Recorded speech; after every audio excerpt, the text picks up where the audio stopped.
My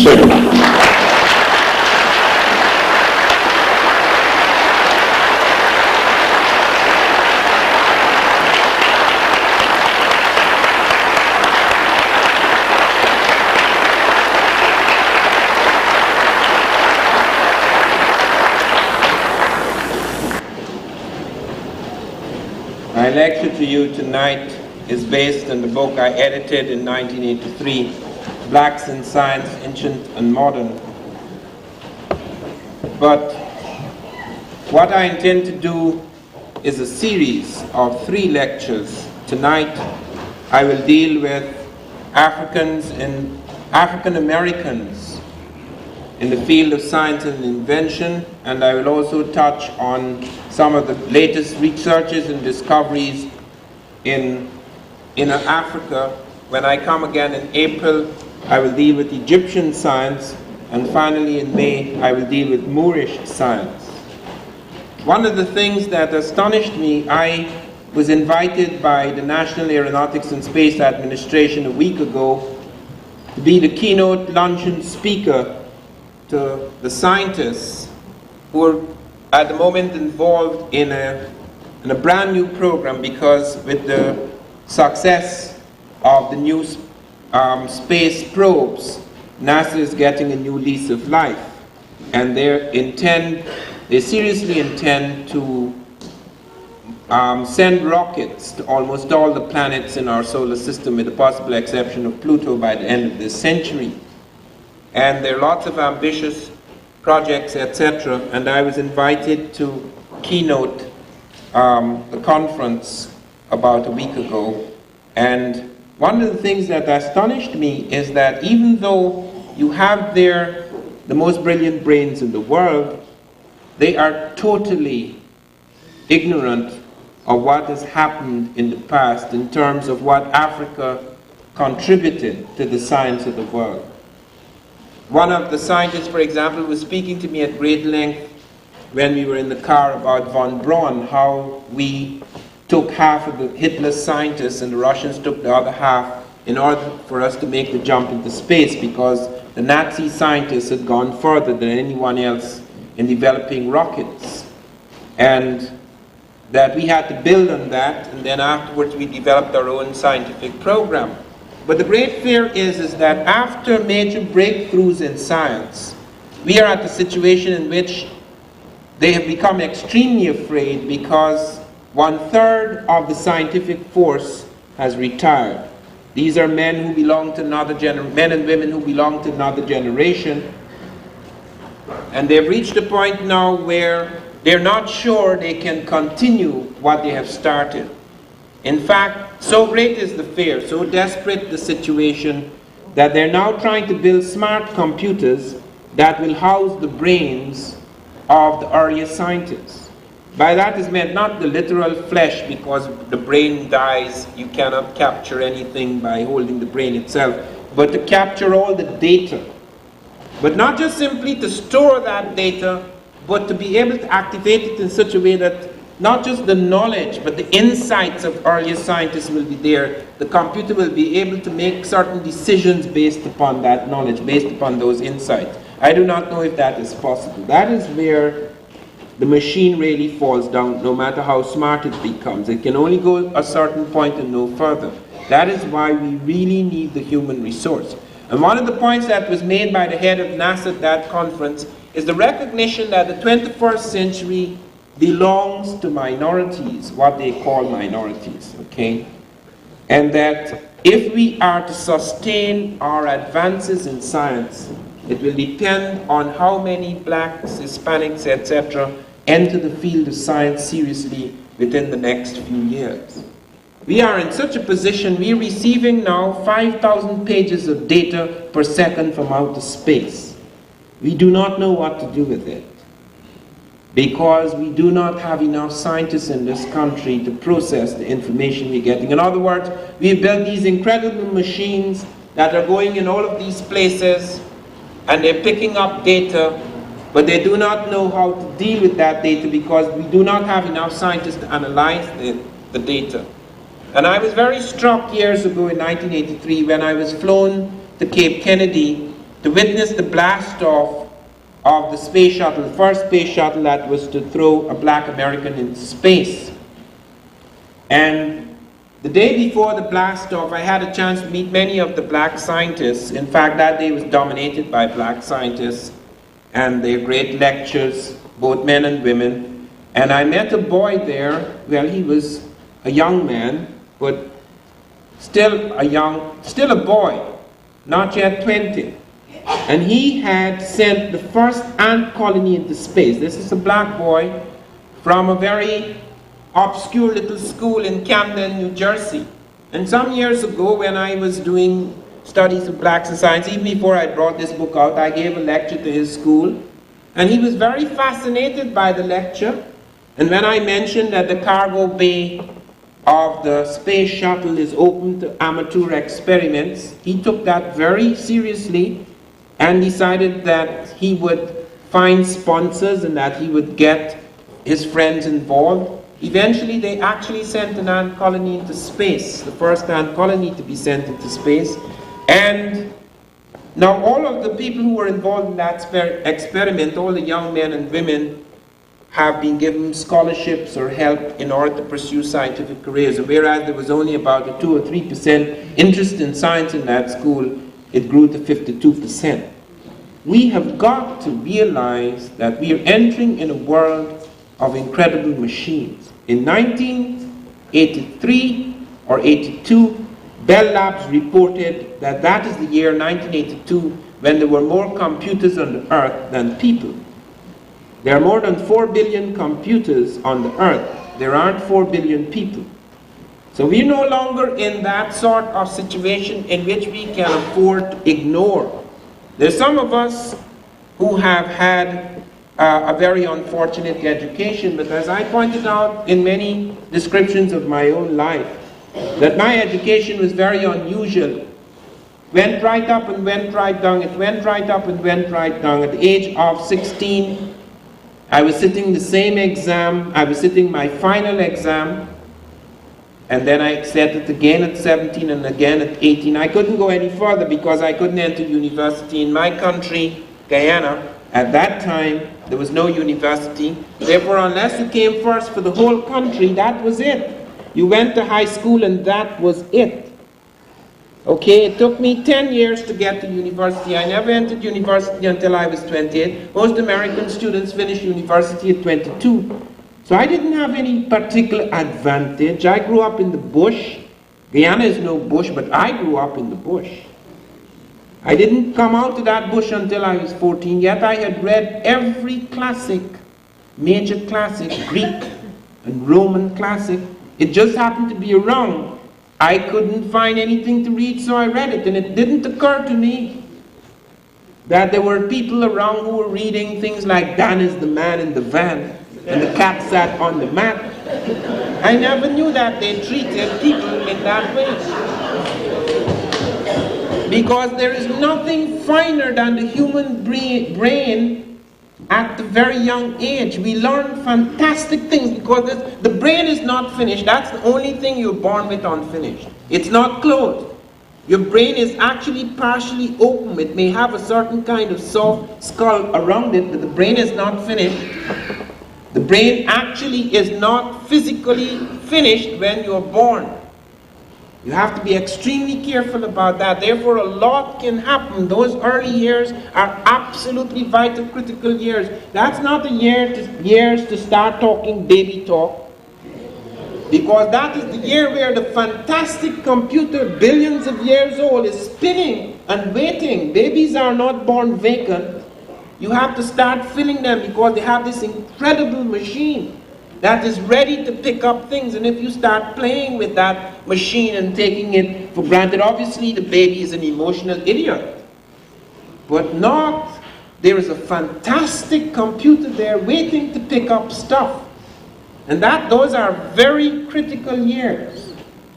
So nobody could say, unless they have a very extraordinary disadvantage, and I had extraordinary disadvantages. When I was 9 years old, I was dying. All of my friends died, with the exception of one friend, an American Indian. All of my friends died. We had a fantastic epidemic. The Anopheles mosquito attacked us. And when I was 9 years old, I had an incredible fever. It went up to about 106, 107. You cannot come out of fevers like that without brain damage. No way. I lost part of my memory. There are certain things I cannot do. I have no space direction. I cannot drive a motor car for a long distance without someone sitting beside me. I crashed 4 cars in 1971. I had to take one of them into the lake in order to cool it off. So talking about disadvantages, one has to be very careful about that, because while some of this is true, and it certainly is true here, there is no question about it that blacks the discrimination against blacks is so great that there is no question that they do not emerge with an equal education. But you do not stop there, because you have to supplement that education. There is absolutely nothing I have used in my books on African civilization that I learned in the university. I had the worst miseducation of the Negro. When I was 14, I was convinced that there were only 3 civilizations in the world: the British, the Greek, and the Roman. I never heard Africans had civilization. That was absurd. Nobody thought of that. I read Tarzan, and that was it. That was the African. And I was so grateful that the great white man Tarzan had learned enough of the apish behavior in order to protect his black cousins. And when the great South African liberal, as they called him, stated that the Negro is my brother, but he's my younger brother by several centuries, we felt so good that he could actually connect, even at a distant point, with us. We really believe we are the youngest people in the world. And when I went to university, it was worse. Nothing damaged me more than that university. I don't regret it. You must, if you have a chance, enter university, or at least learn certain structures. That is what I learned, certain methodologies for which I'm grateful. But when it came to information, I was the most misinformed Africanist in the world, because I was told constantly things. I was told, for example, Africans never wrote. That was in the 1960s. Nobody thought Africans wrote. They didn't know they had scripts. The English professors told me that Africans were pre-literate, and that it's quite possible that something was missing in their brain, and that's why they did not write. They did not have literate cultures. You could only study oral tradition because they wrote nothing. It took a long time. It is only a few years ago that I discovered that Africans had scripts, and as many as Europe. Europe does not have many scripts. Very few European tribes develop scripts. The English have no script. This is not English script, these are English sounds. Blacks in science, Anglo-Saxon sound. But it's not Anglo-Saxon script. They never had a script, that's Roman script. English have no script, the Germans have no script, the French have no script, the Spanish have no script, the Romans conquered them and gave them a script. So you have a few Europeans like the Romans, the Greeks, the Russians who have scripts. Africa has as many scripts as Europe. It had the Mande script. They found thousands of inscriptions along the Sahara, going far back from about 5000 BC. They have found the hieroglyphic script, and everybody said, aye, but you see the hieroglyphic script developed in Egypt, and Egypt is not African. We will come to that later. But in 1962, they discovered that it's not even Egyptian. The hieroglyphic script is not even Egyptian. It was found at a place called Kusta in Nubia, on the edge of the Sudan, 200 years before it moved up with the blacks into Egypt. In other words, the blacks on the edge of the Sudan had already started using that hieroglyphic script, which was further refined and developed as the blacks moved up into Egypt. They found a dozen black pharaohs in Nubia, in what we would call Ethiopia, reigning before they moved up into Egypt. And at the conference in 74, the conference at UNESCO, Sav Soderberg, who was in charge of the Sudanese expedition, or the Scandinavian expedition to Sudanese Nubia, said that the techno-complex, that is the technology, the science of the Egyptians, is Africa. After all these years, they came to that conclusion by seeing the slow evolution of that science in inner Africa. Egypt is not a fluke. It was not a sudden flash. It grew out of, slowly evolved out of what was happening in various parts of Africa. We have found more than just scripts. We found the Mande script, we found the hieroglyphic script, we found the Akan script, we found the Himyaritic script, the Meroitic script. At UNESCO now, we have about 800 manuscripts in Meroitic which have not yet been deciphered. Our great friend and colleague Sheikh Anta Diop of Senegal came closest to deciphering the Meroitic, but he died a year and a half ago. And now we have a very extraordinary African who will be translated for the first time. I have had two brilliant translators translate his work for the first time. Theophilo Benga, you will see him in the new book which comes out at the end of July, Egypt Revisited. He's a very extraordinary man. He's a master of ancient Egyptian, ancient Greek, Latin, French, Arabic, the Bantu languages, and more. And he, perhaps, may be the man to make that breakthrough.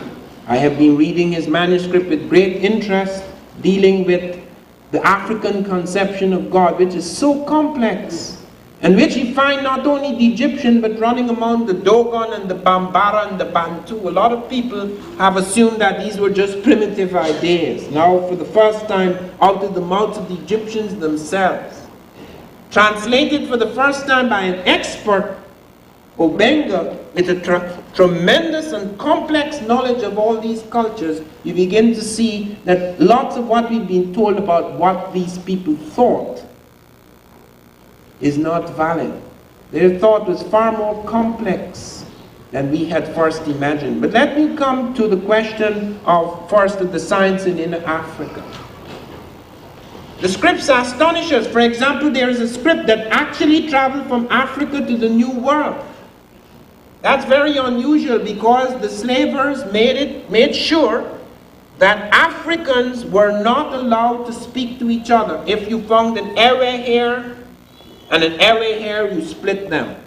You have to have an Ewe, a Fanti, an Igbo, etc. You have to find people who are not speaking the same language, because if they communicate easily, they're likely to revolt. They made one mistake in Suriname. They brought a great number of people over to Suriname, and there survived what is known as the Faka script, which Dr. Urshel of the University of Suriname has identified as a branch of the Akan script. And I found in 1981, visiting the Saramaka, a large African community in South America, found them writing the Faka script. I did not recognize it as a script. I knew that many people had claimed that these were just drawings, just like what they have in the calabashes and the canoes, etc. But it seemed to be so systematic that I presented it to authorities, and we found that in fact it was a script, and it was a branch of the Akan script, who have both a drum script and a written script. Now the Surinamese blacks were one of the few people who defeated the Europeans. When they ran into the heartland of Suriname, the Europeans ran behind them, but found they could not defeat them. In fact, they defeated the Europeans. And the Europeans sued for peace, and the Africans said, if you want peace, give us your guns. And they gave them guns, and they were able to maintain the peace. We have found mathematical systems.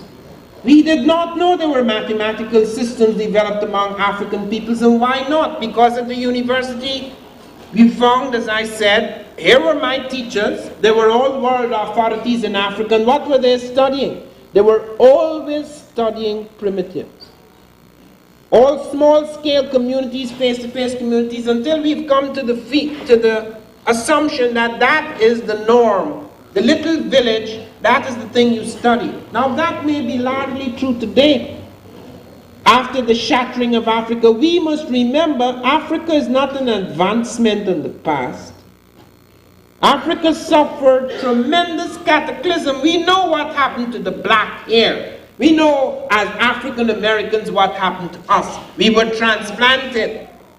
Our imagination was colonized. Our assumptions about many things have lacked continuity and connection with what happened before. So we thought that we were the only victims of this. And thousands of books have been written about the slave trade. That's old hat. But what happened to the African? The African has suffered a vast amnesia. This summer I'm going to speak to 3 universities in Ghana. I'm going to make it, I hope I will be able every summer to go to some African country to speak to its major universities. Because they have got to recover, as we have got to recover, these shattered fragments of our past. This is not just a romantic enterprise, this is an absolutely vital psychic and psychological necessity.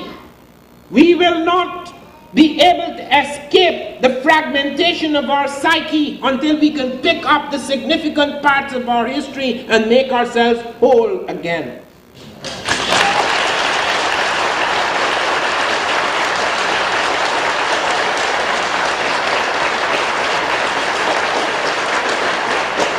And part of the tribal warfare that occurs in some places has to do with grossly unfair demarcations of people that occurred during the colonial period, and also the lack of a sense of a common history among many Africans who therefore think that we are Ghanaians and we are this and we are that and we are Nigerians and we are this and we are the Igbo and we are the so-and-so, etc. Those things come when you do not realize that in the high points in Africa, like in Egypt, etc., that these things became possible because of threads running from all over Africa. It is not a sudden thing. It's not a separate thing. It comes out of these curious fusions. And that only when we begin to realize that we find that common ground, that unity beneath the underlying fundamental unities that enable us to see ourselves as a people. That does not mean we lose our separate identities, because the Jew is a Jew. He has his own special thing and nobody fights against that. He has a right to treasure his special identity, but he's still an American. But we suppose some people want us to abandon our connection and continuity in order to be Americans. That's not possible. And I'm not suggesting integration, and nor am I suggesting separatism. I'm merely talking about people who are aware of themselves as part of the common world and of man, but at the same time they are also they are aware of the wealth, the richness that springs from being aware of the fact that they're plural, not singular. We're not Africans or Americans. We are, in Jesse Jackson's words, African Americans. There is this connection and continuity so that we have this rich heritage, and it has been made extremely poor by the way we have been treated, the way we are conceived of, the way we still conceive of ourselves, because we are not free of these prejudices against ourselves. I remember in reading Invisible Man, when the 2 black boys were in the ring at the beginning of the novel of Invisible Man, they were fighting.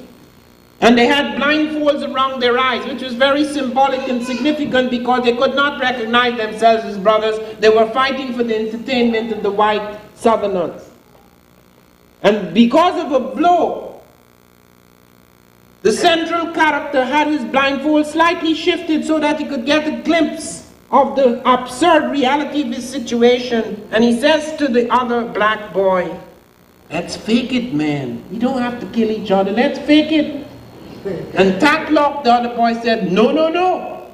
I'm going to beat the hell out of you." And he said, "Why? For them?" He says, "No, for me. Because there's no longer me and them. he has internalized their hatred of him, so that he has to project that hatred on his own brother. He participates in that consciousness, so that it's not longer a question of color. It becomes part of his world. He rejects himself. You know how many prisoners, every time I open my mail, half of the mail come from prisoners trying to rehabilitate themselves, realizing for the first time after they've been forced to give a lot of thought to what was happening in their lives, how much they really hated themselves. It's not just poverty that drives one to crime, it's also a poverty in their interior poverty, a deep sense of unworthiness that sustains one in the state of helplessness. And we find it even among people who have breaks. You go into the classrooms in the universities here, and you see people who've been given a chance to go to university, and they don't want to do anything. They don't want to do anything. They want to do the least possible thing to get the best possible grade, and they believe they're going to go out in the world in their ignorance and their mediocrity, and they're going to make it. And if they don't make it, the first thing they're going to say, oh, it's because they're discriminating against me, which is partially true. But part of it has to do with the fact that a lot of us, because we do not have a ground upon which to base our self-image, believe that we have, because of our disadvantages, that we are inevitably mediocre. And that is not true. Even the one thing I realized when doctors told me there are certain millions of neurons that have been destroyed in your brain. And I looked around me and I looked at people and the way they behaved and the way they thought, and I said to myself, even if I'm left with half a brain, you don't need more than half in this place.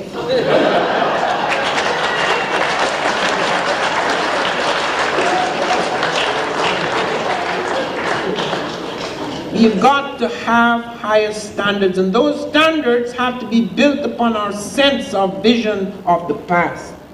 A vision of what was possible, of what is still possible. You look at Tuskegee, Carver left there a long time ago. Do you know what they're doing now at Tuskegee? Students, they have learned to grow potatoes on the moon. They're growing potatoes in nutrified water. This is a big space experiment. This is students at Tuskegee. They're carrying the tradition forward. He went as far as he could with the potato. We're going to carry it one step forward. We're going to send potatoes to the planets. Now, that may have a slight absurdity in it, but it shows you the desire to continue something. In the space program, there was so much.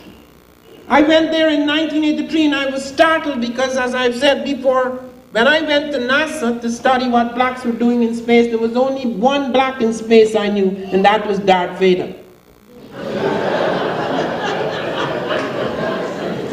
And when I asked them for information, they would come. We have a very good program, minority program, which is true. NASA probably has the best minority program. It has hundreds of black scientists.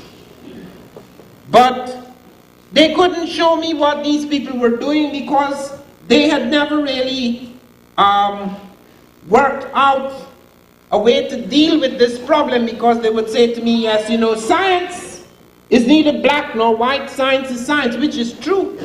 But because we have been discriminated against and are still are discriminated against on the basis of blackness, and whenever the question arises, people are so quick to say, well, what did black people do?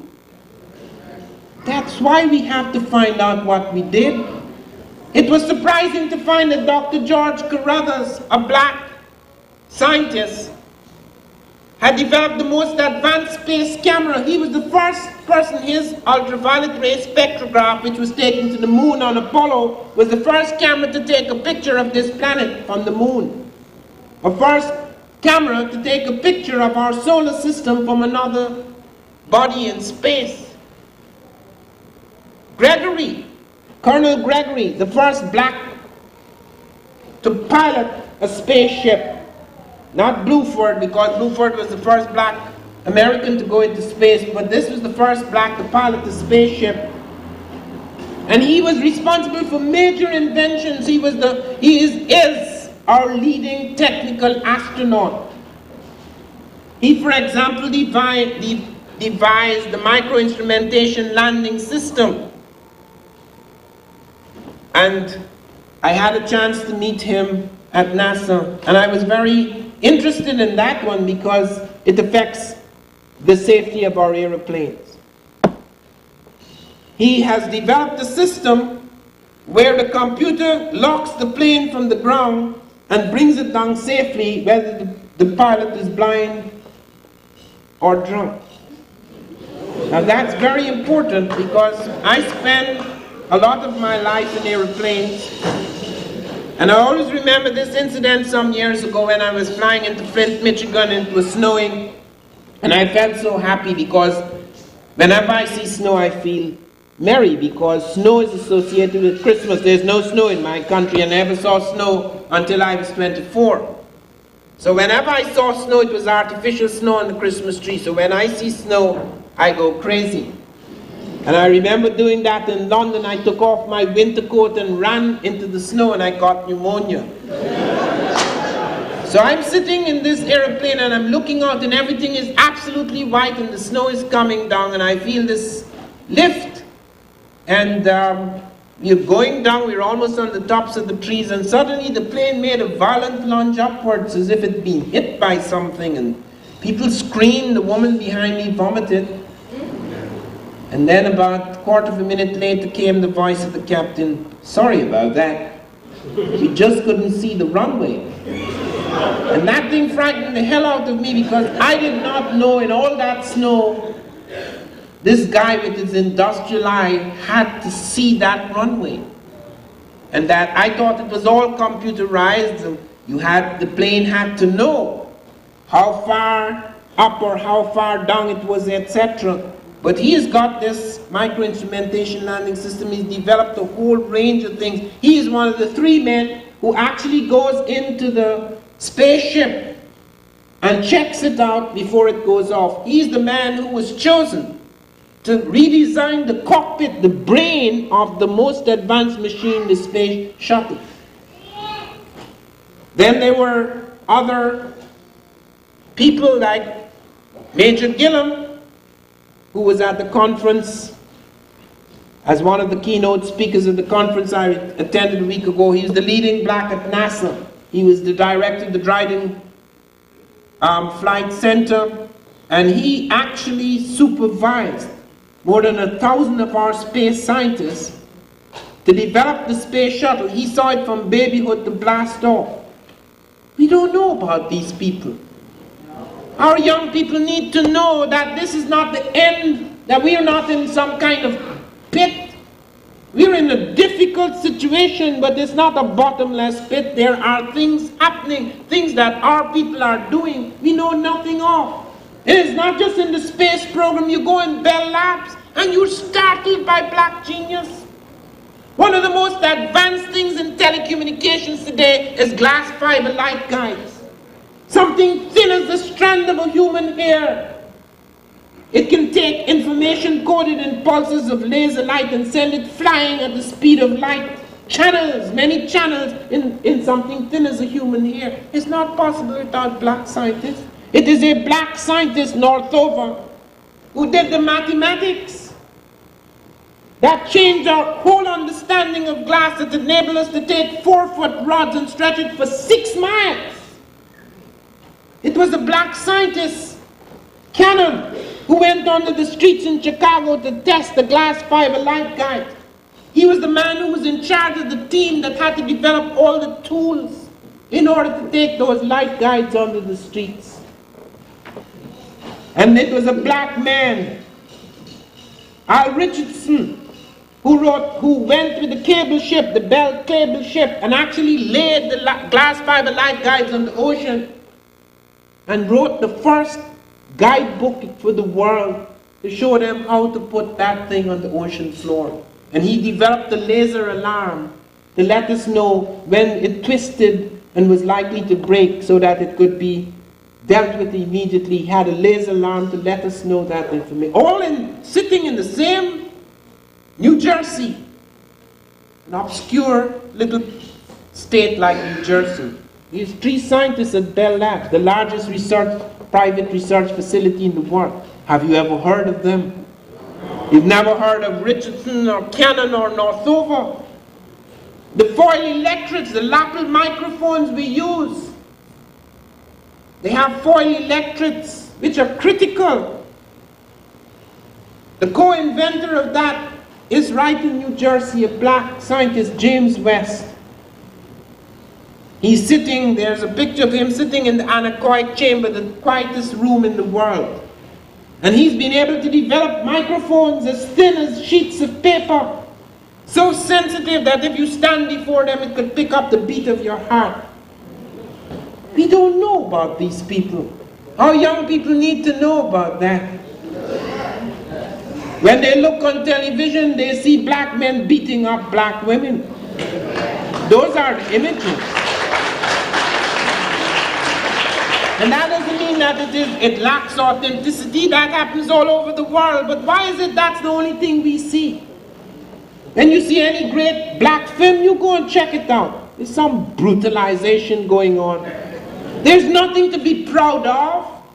How could I not believe that there was no civilization in Africa when there was no book that showed me that? There was no teacher that taught me that. There was nothing I could read or learn. And that is happening in African universities too. How can you rebuild people, reconstruct them? It doesn't matter if they have oil or if they have wealth.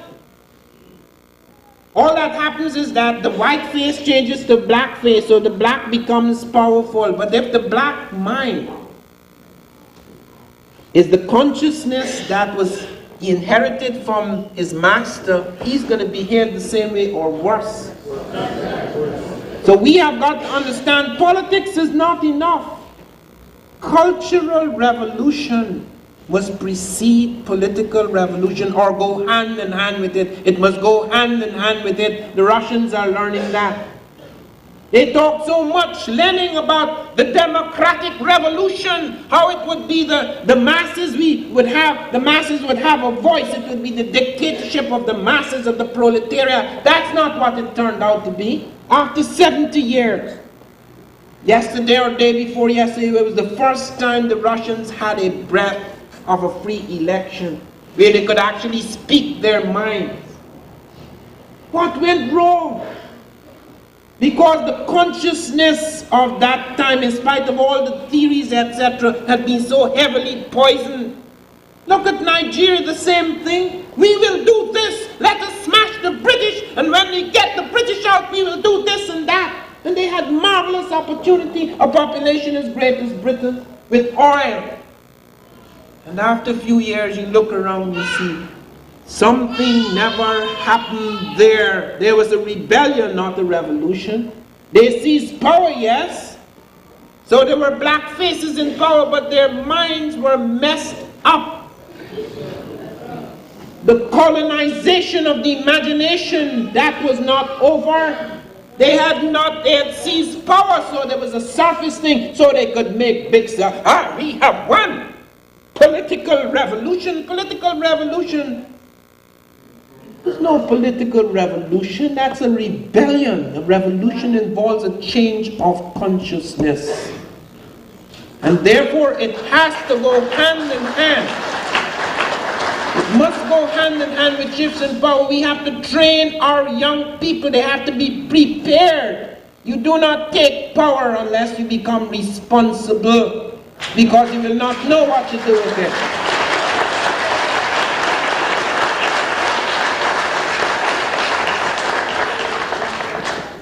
We have found so many things in Africa. We found the Dogon, for example. They had run when they found that the Europeans were murdering tribes on the way. They ran into mountain fastness. So for a long time we thought they were primitives. Then they were studied by Marcel Griol and Germain Dietelin. They found that the Dogon had plotted an invisible star. This was just one of their things. One is just sampling, because there's so much There are 3 massive books coming out now on the Dogon. The Pale Fox is one of them, coming out in English. We are stunned by the intelligence and the sophistication of these Africans. The Dogon had plotted this invisible star. About 5 or 6 centuries ago, they had a ceremony to this star. They said although it was one of the smallest stars, it was like a seed in the galaxy. It was the heaviest type of star in the galaxy. Do you know what that means? This is a star you cannot see at all with the naked eye.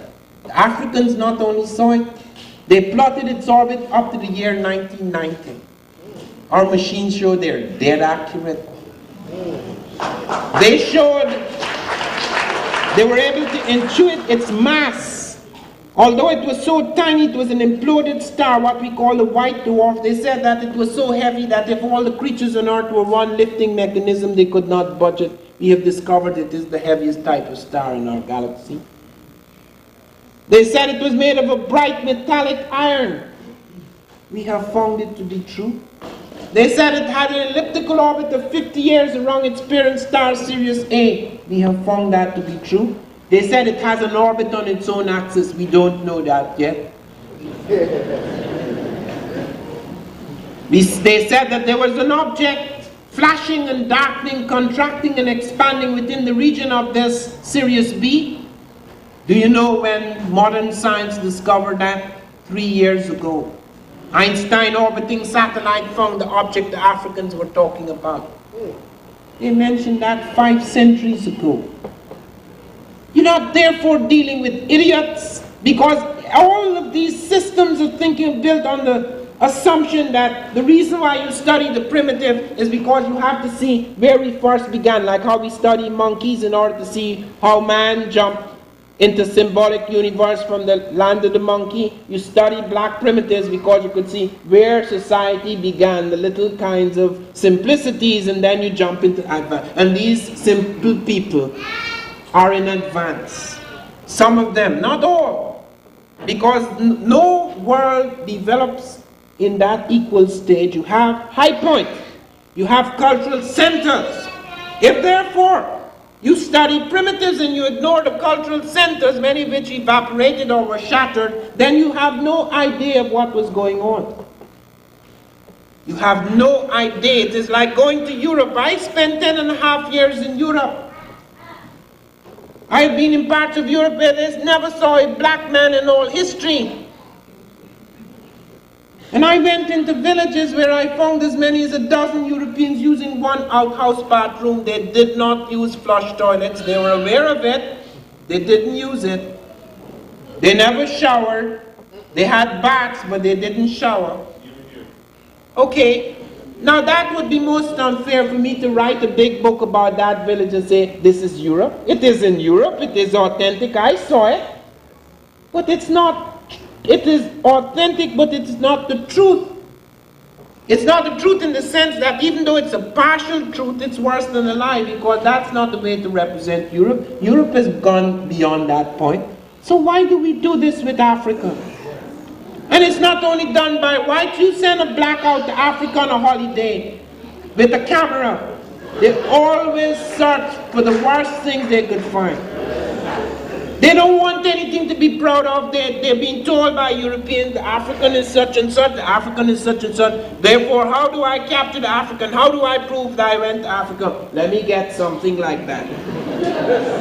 It's not a joke, it's dead serious. Because even though it is authentic, it does not give you a sense of the very best that was possible. They found mathematical systems as Lasky found it. Why didn't we find it? When I was at university, nobody told me the Africans had mathematics. Why didn't they find it? Because they were looking for it in the bush, and in the desert, and in the little village communities that didn't need it. When they went among large African communities that had existed, that had encouraged and promoted intensive and extensive trading with other countries, they found Africans had developed indigenous mathematical systems because they needed it. But if you didn't study the large group, then you don't find it. Just like they didn't find the scripts. they just automatically assumed there were no scripts. And they assume that about medicine. We've always thought that the Africans had some hocus pocus when it came to medicine, the little herbs here and there. That's not true. We find that they had vaccines long before Edward Jenner. Long before Jenner, the Africans had come upon the vaccine by puncturing the skin for beautification and identification markings, and they soon learned that you can introduce a germ in small quantity to build an immunity against the larger dose of the germ. Here in America, a slave called Onesimus told Cotton Mather about the smallpox vaccine because it had already been developed in Africa. There's a new stuff done on medical contributions of black women. Black women had brought medicine from Africa. They have a whole range of cures. We found tetracycline, a major modern antibiotic. We found tetracycline in Nubia. It was found in the bones of Africans 14 centuries old. They found the lowest incidence of disease among these ancient Africans because they were using tetracycline as an antibiotic. Do you know when we started to use tetracycline in the 1950s? They found aspirin among the Bantu. The Bantu were using Salix capensis, a root which is salicylic acid, the main active ingredient in aspirin, long before modern science picked up on aspirin. They found urbane, which we took into our system, capsicum, physostigmine, a breakthrough in eye science where the Africans had developed a solution for dealing with certain eye diseases. It was synthesized by a black scientist here, physostigmine. The Coca-Cola comes from the cola drink that Africans were using for centuries. Probably put a little more caffeine in it to sparkle it up, that's all.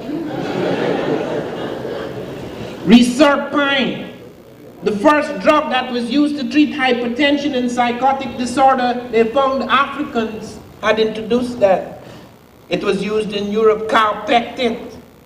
That's an African drug for diarrhea. It has a different name now, it's a different brand, so you never recognize it. There are pharmaceutical companies all over Africa studying herbal medicines today because they're beginning to take some of this very seriously. But when you see films about African medicine, it's always the witch doctor, and they don't explain to you that in medicine there's a psychological treatment and there's hard treatment where you give the person the medicine.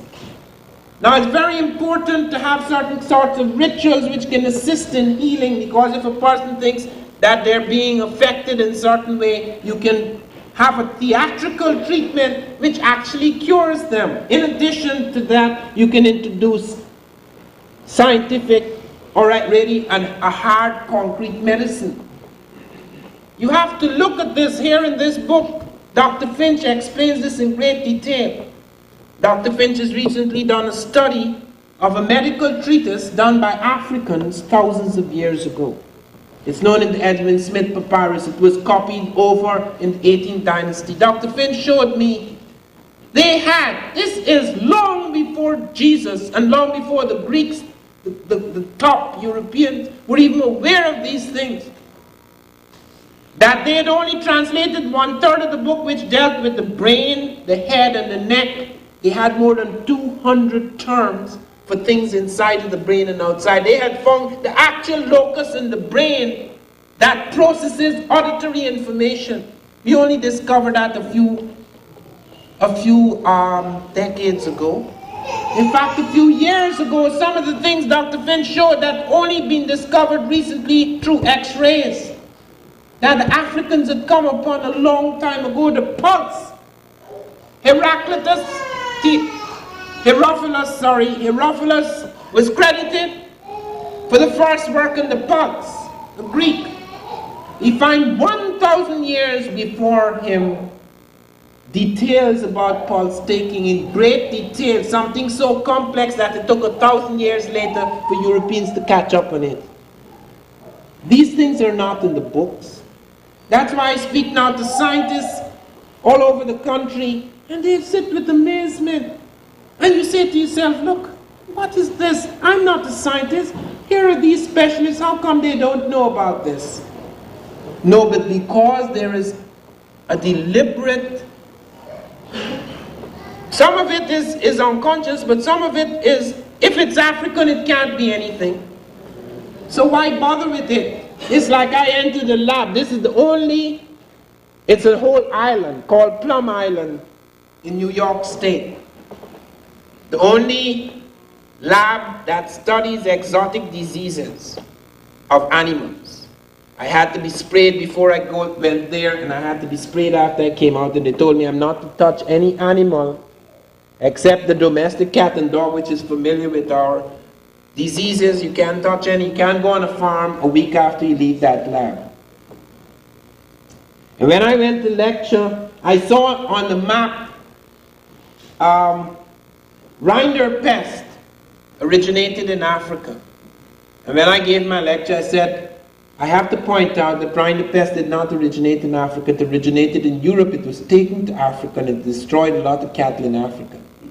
One of the scientists, he was well trained in this is his field, not mine. He said that he objected to Van Sertima saying, so when it's clear on the map that so and so, the head of the unit, the head scientist got up and says, I'm sorry about that, but Van Sertima is correct. It is a European disease. And they're learning it.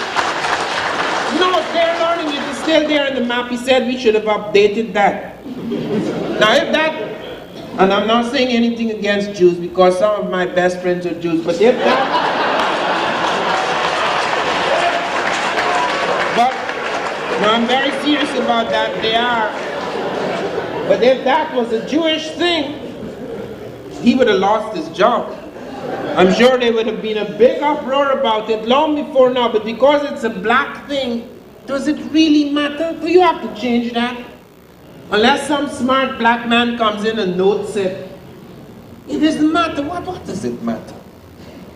It's just like the whole, let me not go off because I was going to say something else and it takes me away from my subject, okay? Let me come back. Because we know a lot about diseases and who gets credit for them, etc. But to come back, you look at other phases, look at navigation, look at plants. I noted in my book, They Came Before Columbus, I spent a year on botany because I realized when I was writing They Came Before Columbus, and it came through curious revelation, that when I came to this country, and I came by pure accident. I never intended to come here. I came by pure accident. And I had been invited to Guyana by my Prime Minister. There was some literary conference there, and since I had written poetry and I had attempted novels, etc., I was invited as a writer. And when I was there, I met a good friend, Jan Carew, and he said, why don't you come over and visit me? I'm in Princeton. And I said, Jan, you don't understand. I've been without a job for years. I give a broadcast every week. I only earn 8 guineas a week. I could barely survive. I can't pay for a passage. It's just because they invited me here that I came. And he says, look, I'm going to give you a check. And he wrote me a American Express thing. And he gave it to me, and he says, when you get to Port Authority, give this as payment for your bus to Princeton. And when I got to Port Authority, and I gave it, guy says, there's no signature here. So there I was stuck. I did not have a penny. This is in 1970, not a penny. Because the only money I ever had for years was, I never bought clothes. I went to garage sales where they gave away clothes, or I bought, sometimes I got a jacket for $1, well, what you would call an American dollar. And I wore shoes for 2 years, 1 pair of shoes, so I was extremely careful. I only had money to eat. And rent was another great problem. So here am I stuck at Port Authority, and I'm begging this bus, this ticket man. I said, look, when I get there, my friend will pay for the bus. He says, no, you can't get on the bus, and an old lady heard me, and she gave me $3 and something cents it was then, and I got on the bus to Princeton.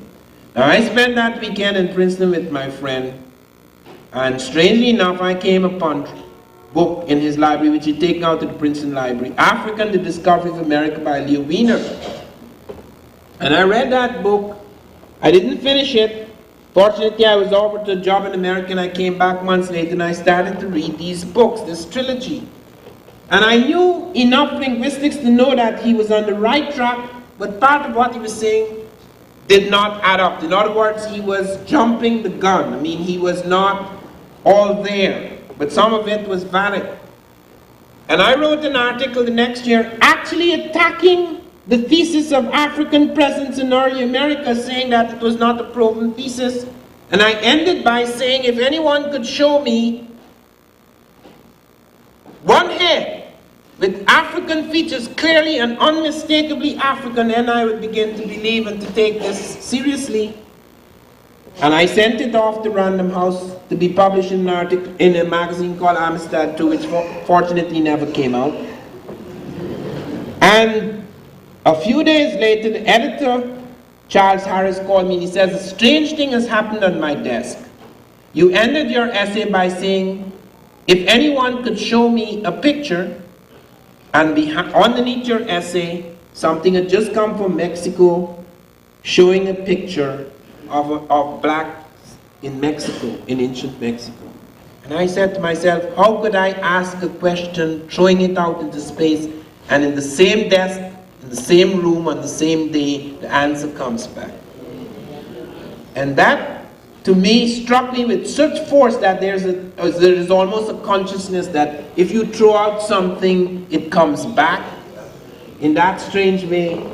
And I began to realize that there was information in the world, but you could not, all the books had been so written that you had to really go through all of them, thousands of them, before you could find the bits and pieces. It is like if Africa was a shattered diamond, an exploded world, and that there were things all over the place, and that you had to really search through all the disciplines to find them. You take the case of botany. They found in the lab in America, when they took the two cultivated cottons of America, Gossypium hirsutum and Gossypium barbadense, and they put it in the lab, they got a shock. They found that 26 chromosomes, 13 were African and 13 were American. Now these are ancestral cottons. They were here 2,000 years before Columbus. Long before that, 2,000 years before Christ. And they couldn't understand how could the African cotton, a domesticated cotton, cross with an American ancestral cotton 2,000 years before Christ. Now, nobody knew then about plant domestication in Africa. They did not know the Africans had domesticated plants along the Niger. They did not know that the major plants in Egypt all came out of the Sudanic agricultural complex. And in fact, that many of the plants that they were thought were Asiatic were later found to have come out of Africa, that they were mere variants or mutations of African plants. So that really shocked them, and the man who discovered that, Stevens, he said, well, perhaps it floated from Africa by itself to America. The contempt for the African was so absolute. Obviously the African can't move because he's a primitive. You see how the study, once you concentrate and you get one type of African, and you think that that constitutes the African, everything is affected. So he set up in his lab a tank in which he tried to simulate the salination, that is the saltiness, and the temperature of the Atlantic to see if the cotton could float by itself from Africa to America. The cotton sank after 2 weeks. Wouldn't give up the experiment. He said to himself, perhaps it will sink below the current, but it will remain submerged, clinging to driftwood, and come to America. In the 3rd week it died. So he had to abandon that. And then Proctor, another botanist, suggested birds flew from Africa to America with the cotton. Now you know, As we know today, we discovered it only 3 years ago, that the one man on the earth who's traveled more than any other man is African man. They discovered, for example, that in Europe there are no Europeans until 55,000 years ago. The only people in Europe were Africans. The Africans were not only in Africa, they were in Europe. That came out of 3 laboratories, 3 major labs. It came out of Oxford, the most conservative. It came out of Hawaii. It came out of Berkeley, where they discovered that Africans were not only the first people, there were no people but Africans.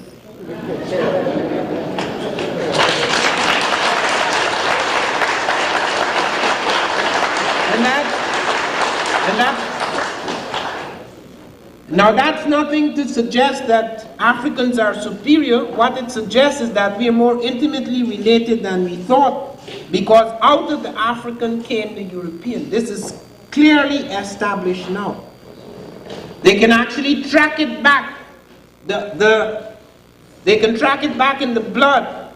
They can show from the analysis of polymorphism, DNA polymorphisms, that about 55,000 years ago, the African began to lose his pigmentation in the ice of Europe. It took about 10,000 years on the extreme conditions where he could not assimilate the little sunlight that was available to him without shedding the pigmentation, which was so critical to deal with ultraviolet radiation in the tropics. So that this has nothing to do with superiorities or inferiorities. Those were ecological imperatives that occurred in various places, and that the Asiatic came about as a result of mergers between the stabilized Africoid type and the type that mutated in Europe. In some cases you have the Africoid. There's 100 million blacks in Asia today. If you want to see the evidence of that in the faces, read African Presence in Early Asia. And you will see the Aryan invasion of India, where the attack on the black type, known as the Dacias by the Aryans, and the battles that ensued, and the destruction of the Mohenjo-Daro and Harappan civilizations. But to come back to science, the reason why I wandered into those things is because I want you to be aware that every time we found something, it opened a new door. And as you enter the new room, a new door opened again. We began to discover all sorts of things, that plant domestication had occurred, and that it had traveled to America because there was navigation. The Africans had boats. The Chinese report that 2 centuries before Columbus, Africans brought elephants to them in ships to the court of China. You will see pictures in African Presence in Early Asia. You will see African noblemen having negotiations with Chinese in the court. This is long before Columbus. And they show currents. They've shown a map. There are maps we have found now, the Piri Reis map, which is in, they came before Columbus, that shows Africans had crossed, that they had actually mapped the part of South America. They had mapped the Trata River in Colombia for 300 miles. They have the correct latitudinal and longitudinal coordinates, which Columbus did not have. Columbus struck out for the latitude of Japan, hoping to land in India. He called the Caribbean the Gulf of the Ganges. He called South America an island. He called Cuba the continent. And we're still calling the Americans Indians, because that is what this place was called until it was later changed to America from Amerigo Vespucci, his friend.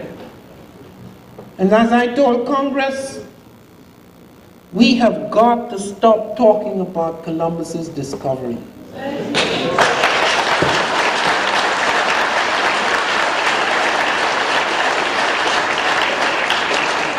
Because it is very contemptuous. Not only is it contemptuous of the Native American, it simply is not true. Because as I said to them, I'm not the first person to suggest there were Africans in America before Columbus. Columbus was the first person to suggest it. He actually says so. He said on his second voyage that when he was in Haiti, the Native Americans came to him and told him that black-skinned people had come from the south and southeast in large boats, trading with them in gold-tipped metal spears. And the whole evidence is presented. The metallurgical evidence, the botanical evidence, the linguistic evidence, the oceanographic evidence, the cartographic evidence. You can't play with that anymore. It has become so precise. It's just like DR people, many blacks seem to think that it doesn't matter what you say, people are not going to believe. That's not true. That is not true. Everybody believed for centuries that the Egyptian language, with the exception of people like Massey and a few extraordinary Europeans, everybody was made to believe that the Egyptian language is Afro-Asiatic and Afro-Semitic and Afro-Hamitic, etc. Until Diop stood up for 6 hours at UNESCO and ran down thousands of interconnections, so intimate, so familial, linking threads to the body of African languages that everybody caved in.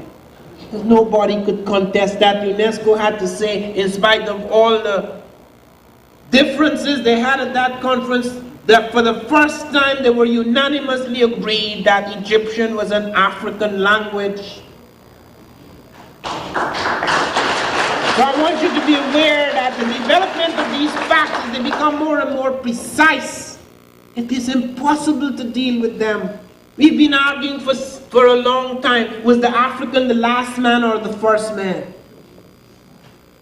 You know, I sat at the table in New York, for example. I was invited to give a speech to a very exclusive organization. I shan't call their names.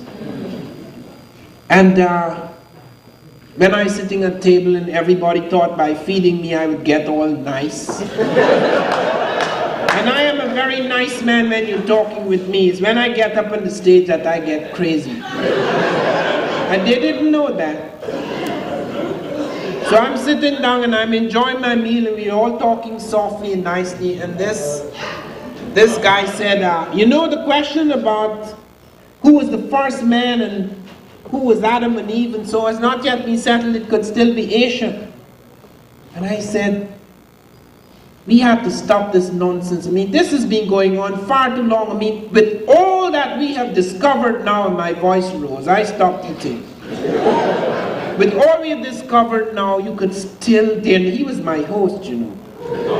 You could dare talk about Asia as the home of man when they have found so much skeletal material establishing beyond the shadow of a doubt that it is Africa, millions of years before Asia.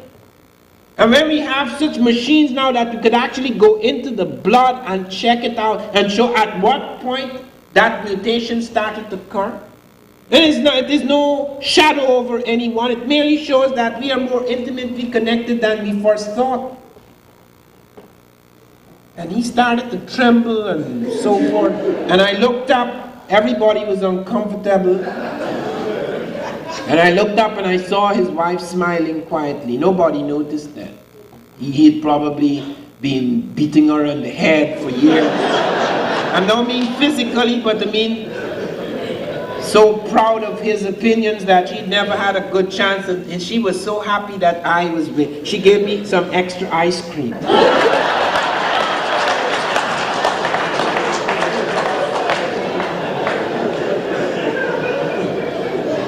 It's very important. They were very angry with me, however, when after I gave my speech, before I could give my slides, one of them was saying, get him out of here, fuck. Tell him there is not enough time to show slides.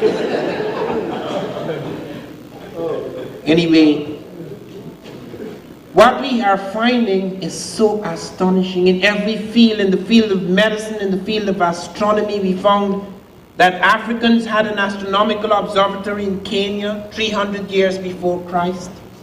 That they had put 19 alignment points to a series of stars and constellations, and on the basis of those alignments they built one of the most accurate of prehistoric calendars. We have found scripts, we have found mathematical systems, we have found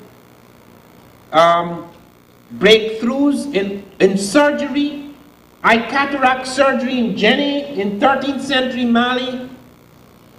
The cesarean section, which is very difficult because there's no place to there are two very difficult places to operate on: the brain and the stomach, because here is where there are masses of things. And in the European world, as late as the 1870s, whenever the cesarean section was performed in a woman, she died. They could save the child, but not the woman. And because of the British Empire, English doctors heard that the Africans were performing the cesarean with total success. A team under Dr. Falcon went out to Africa and studied how the Banyoro surgeons performed their surgery. They noticed the Africans had both anesthetics as well as antiseptics. Now that was very unusual, because Lister had only introduced antiseptics 2 years earlier in his operating theater. Many European doctors did not realize that death lay at their fingertips, that you couldn't just wash your hands with water. You had to have a sterilizing solution, otherwise after the operation, no matter how skillful you are, your hands will kill the patient. That after you close the wound, the germs from your fingers will tear her to pieces. They found the Africans had their sterilizing solution. These are the savages. They studied how they collapsed the abdominal wall. They studied with astonishment how the Africans had mastered the use of the cautery iron. They could take hot irons and stop internal bleeding almost instantly with minor tissue damage. They studied how they stitched. They actually drew the stitches and brought it back. The cesarean section was performed with far greater success afterwards. You never hear those connections later. Nobody talks about them because we have not been in charge of history before. We never had any say in it. We were just told things and we took it for granted. And it is only now we're beginning to make that probe, but we're not alone, because scientists from all over the world are beginning to bring a new dignity to African science by finding things that had been ignored for centuries. And here in America, and I want to close by pointing that out with great force, the story is not finished, because in so many fields we find the African American has made breakthroughs. In the Caribbean, what made Britain and France such powerful nations in Europe was the sugar in the Caribbean. Who was the man who built the machine that could take cane juice and turn it into sugar crystals? If black. No, but really you, who came here to the United States. Who built the first machine to mass produce shoes? Jan Matzeliger. Who lubricated the machines at a critical stage in the machine age? Developed something that could self-lubricate the machine. Elijah McCoy, whom we call the Rail McCoy, not even knowing the Rail McCoy is a black.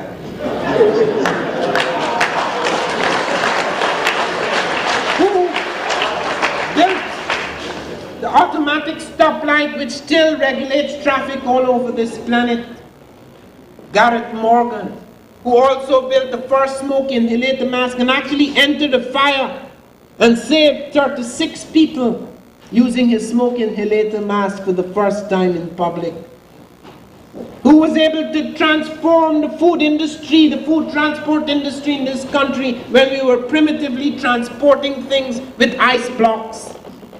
Who refrigerated our trucks, introduced portable refrigeration in the trucks so as to save the food. Who gave us induction telegraphy. Who was able to change the harpoon, producing the movable harpoon that literally doubled and made safe the whaling industry across the world. Louis Temple of Black. And who gave us light? Edison started on the light. Edison, genius, yes, he initiated the work on the electric light, but Edison could only burn that light for a day. It is Louis Latimer, black scientist, who invented the carbon filament, the extraordinary thing where you could get incandescence without the kind of heat that would burn the bulb. We are able to burn that for thousands of hours a day all over the world because of Louis Latimer. And he wrote the first book on incandescent electric lighting.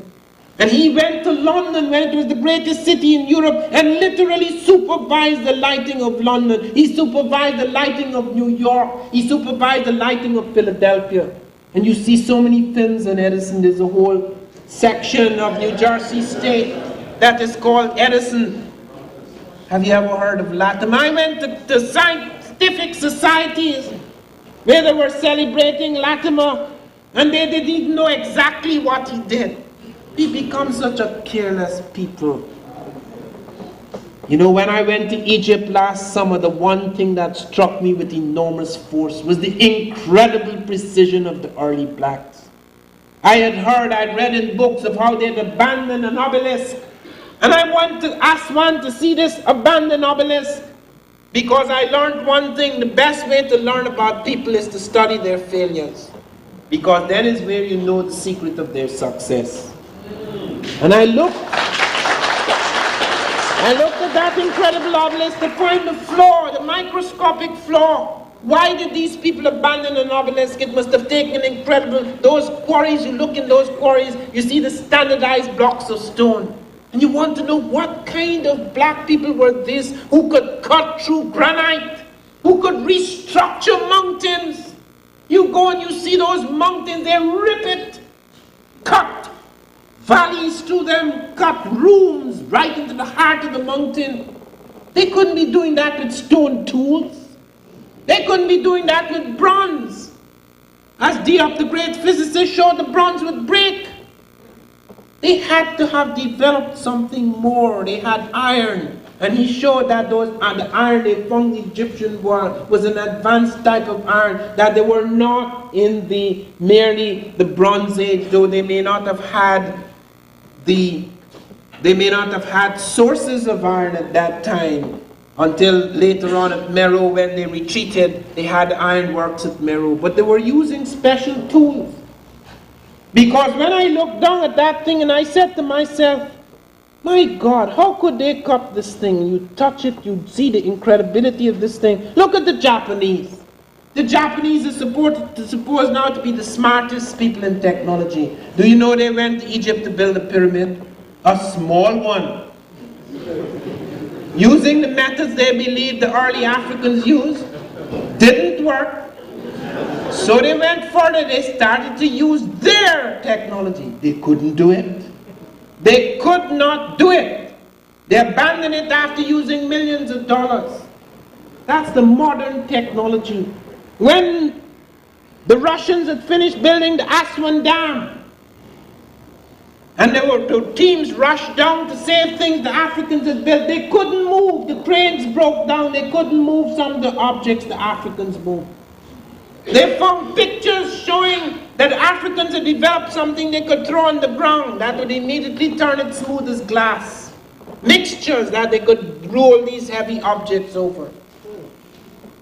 They looked at those pyramids. Do you know what it is to have built that pyramid? It is half of the height of the Empire State Building, but it takes up 12 blocks of Manhattan. No single building on earth has ever been built like that. They say it has so much stone that if it were cut into 1-foot cubes, it would circle 2/3 of the belly of this world. That is what these people were involved in. Let us go back in consciousness to these people, because this is a light that burns forever. They're the only people who've been able to preserve themselves until today. You go and you look at some of those mummies, you're not allowed to look at them anymore. We have pictures of some of them. The beautiful African princess Anutawi. You could still see the grain of her black skin. You could see her teeth. You could see her eyebrows. You could see the texture of her hair. She's thousands of years old. No people on earth have been able to preserve their dead like that. No people have built anything that has lasted so many centuries.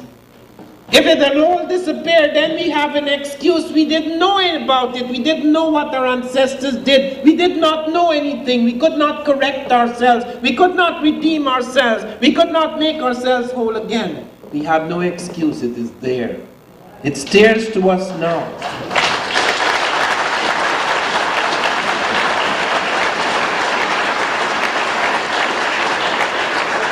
It is our great inspiration. It rebukes us. How can we continue to accept our mediocrity when we have come out of ancestors who would abandon a slightly flawed rock because they wanted to be perfect, as near to perfection as was possible? Because the Egyptians believed that the world was still constantly being made. They had to remake things. They had to bring it as close as they could to standards of excellence.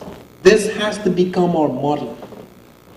Europeans look to their models, and sometimes they claim things that have nothing to do with them. Herophilus is supposed to be the pulse taker when his pulse taker occurs 1,000 years before. And as I told one of the Greek societies, do not be afraid that you're giving anything up, because civilization is a blending and fusion of genius. We couldn't have a space program unless Hitler left his scientists. So it's not American genius only. It had to draw upon that world. There could be no great Greek science without Egyptian. There could be no great Egyptian science without all the wealth of Africa over those many centuries. And we could not have survived to speak as we do now in spite of all that has happened to us unless something was kept alive. There is a spiritual thread that runs through us. There is an ancient electricity. There is a power, a dynamism that is still very much alive. It is a spark in our history. It is like something we could plug into. Something that feeds us, something that turns inside of us, something that burns inside of us. And if we are to be whole again, we must pick up those shattered pieces and move forward, creating a new people, a new man, a new society. Thank you very much.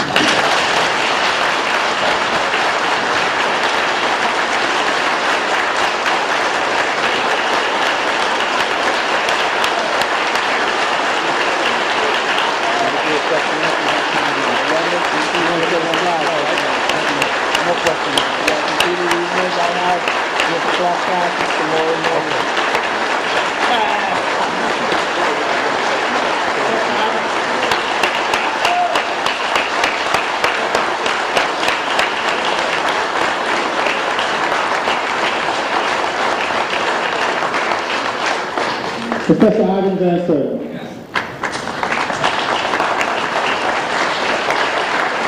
Professor, we're going to attempt to show some slides that he brought that will show you visually what he just spoke about. But as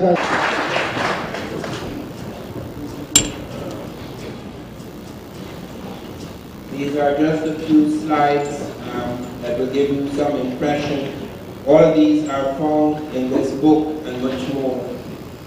This is something that was found in Tanzania, along the lakes of Tanzania, where they found that Africans were smelting steel 1,500 to 2,000 years ago. It was thought at first they were merely smelting iron, but when they found the slag from the machine, they found that it was the finest bloom of carbon steel, and that it achieved temperatures of 1,850 degrees centigrade, which is 200 degrees higher than anything achieved in Europe until the 19th century. And this was done just after the birth of Christ, or at the most modest date, about 1,500 years ago, about 500 AD. Next.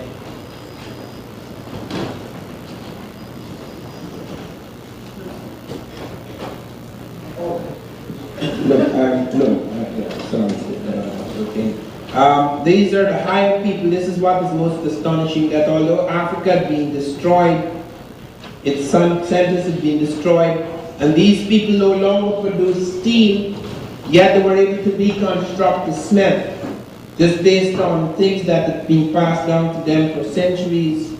We found an astonishing thing like that happening during the last war, when Africans did not have any iron because of the problem of transporting iron. They went back, some of them went back and started to produce a fine iron based upon things that they had done before.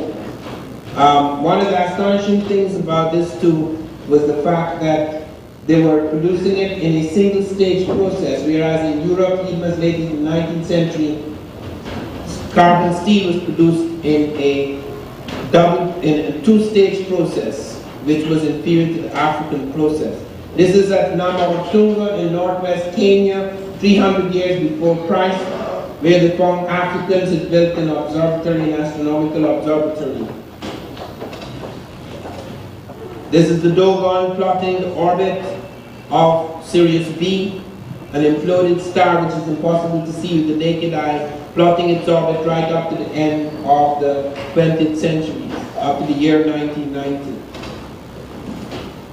This is the oldest evidence we have of a number system. This is known as the Shango bone, found in Zaire, the Congo, 8,500 years ago. It's 8,500 years old.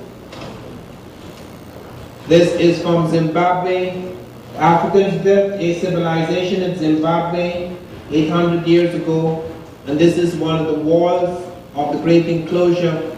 An attempt has been made to destroy it, and it was found to be the most remarkable constructions in stone ever built outside of the Great Wall of China. And they could not understand how Africans could have built it, so they said the Portuguese built it, Arabs built it, the Phoenicians built it, the Chinese built it. And none of the prototypes of these buildings have been found in China, Portugal, the Arab world, or in Phoenicia. And it's recently been established that the Shona have prototypes of this. Here is the conical tower in the royal enclosure. When this was finished, you could stand in the top of the royal enclosure and see the slightest movement of a trader or a merchant 30 miles away. This is the Caesarean section drawn by Dr. Felkin after observing it among Africans. This gives you some idea about early boats. This is a building block for expansion and extension techniques. Here are dugouts in Africa holding 3 camels aboard ship. The dugout was a mere simple building block because, as they showed, there were a range of other ships in Africa along the Niger and the Nile. Along the Niger, for example, they have sewn plank boats. They have boats as sturdy and wide berth as the Carthaginians. They have boats that are like the boats of the Egyptians, the papyrus reed boat. They have like the catamaran in the Pacific, double canoes, but much sturdier. This is a ship that was used 1,000 years before Christ. This is used by the Swahili on the Indian Ocean.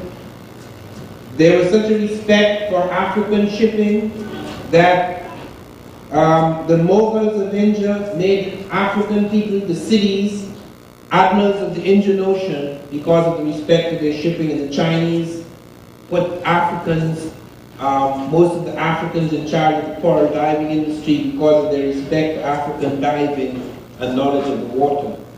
The Chinese, as I said, report Africans bringing elephants to them in ships 2 centuries before Columbus. This is the boat that Africans used in 1969 to cross the Atlantic.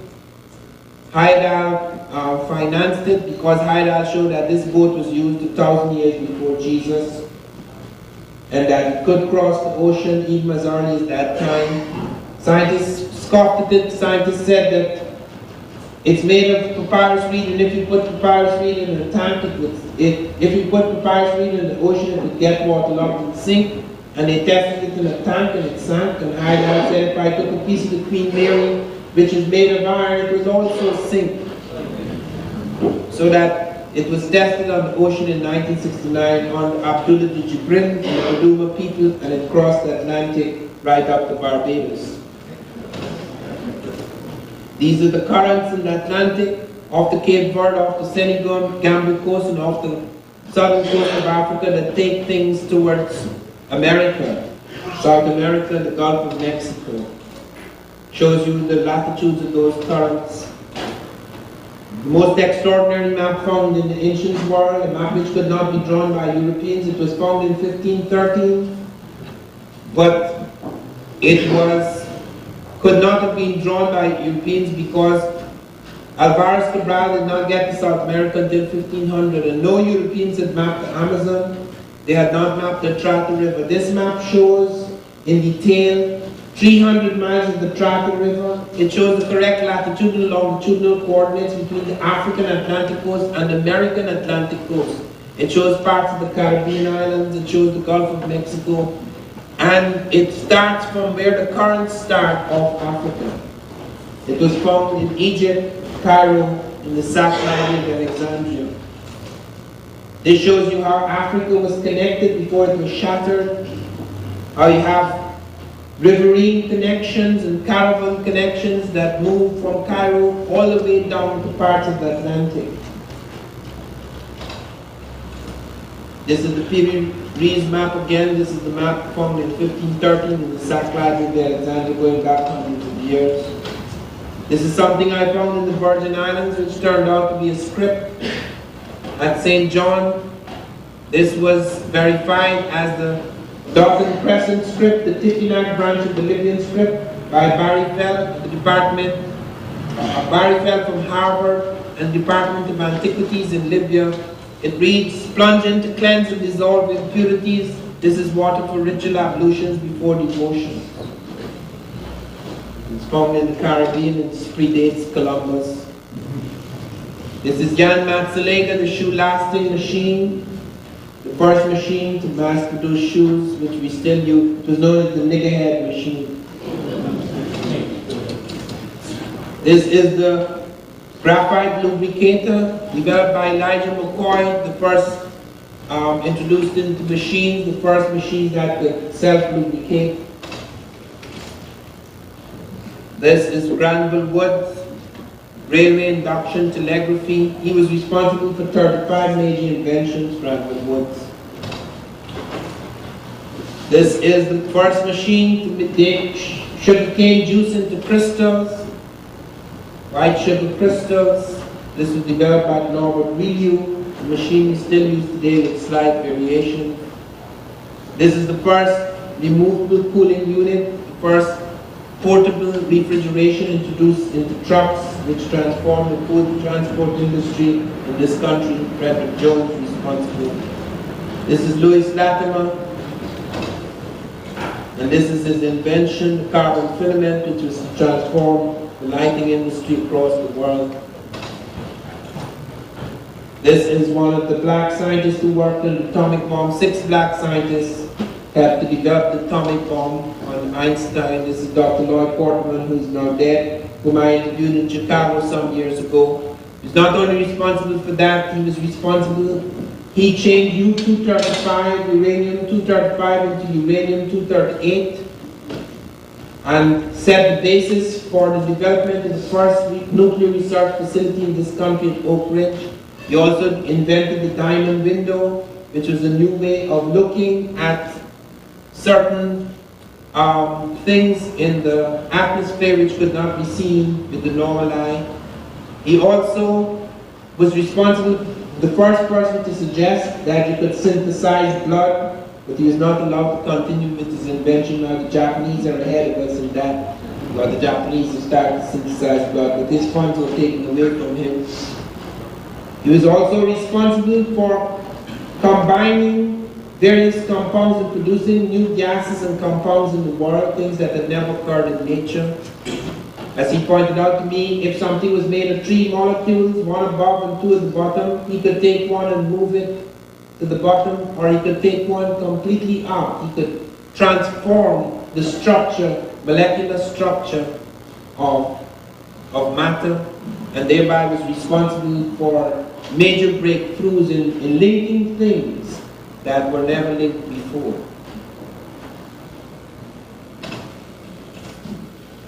This is in Bell Labs.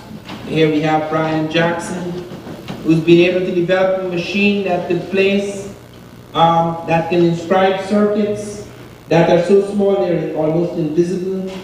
And he could put it on one wafer, he could put 64,000 bits of information.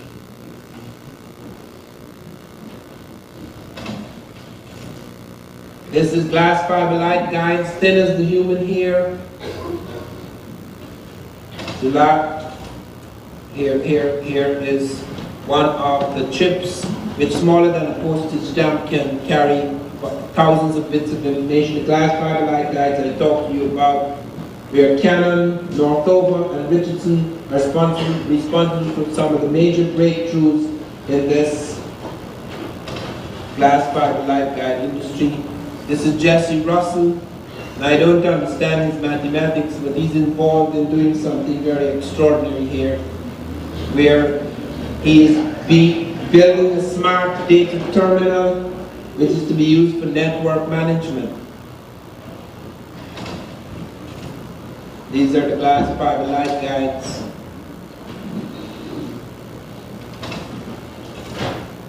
This is James West, who's responsible for the breakthrough in lapel microphones, the foil electrets. Also, his invention has been used in hearing aids, various other devices. Here he is in this, what is known as the quietest room on earth.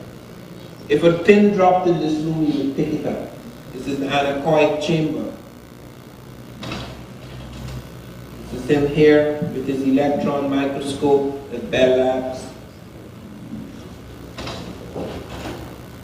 This is Major Gillum IV, who directed the Dryden Flight Research Center, who supervised the work of thousands of our scientists to build the world's first space shuttle. This is Dr. George Carruthers, who sent the most advanced camera into outer space on Apollo. This is Colonel Gregory. He redesigned the cockpit of our space shuttle. He was responsible for designing the cockpits of the 80s. Here he is sitting blind, that's not the sky, sitting blind in the middle of an airplane, landing it on the point of a pin by the use of his micro-instrumentation landing system, a computer that locks the plane from the ground and brings it down safely. Here is his alternative power controller, which cuts pilot fatigue in half, which may be introduced in many of our airplanes in the 90s. Here is me meeting Colonel Gregory the day before the blast-off of Bluford at the Kennedy Space Center. These are tires of the moon buggy that were devised by the black engineer Sherney, Robert Sherney. These tires are collapsible. They had to be extremely light. They had to be able to have traction on the crystalline surface of the moon and carry the weight of the scientists and their instruments. This is the KC-135-09 aircraft, the only aircraft we have which flying on a parabolic curve achieves weightlessness. And here is Shirley at the bottom here testing a laser crystal machine. He spent more time in this machine than anyone else.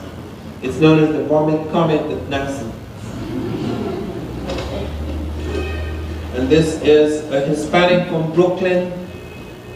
She, along with the black American, Dr. Long, are responsible for major breakthroughs in our space medical program.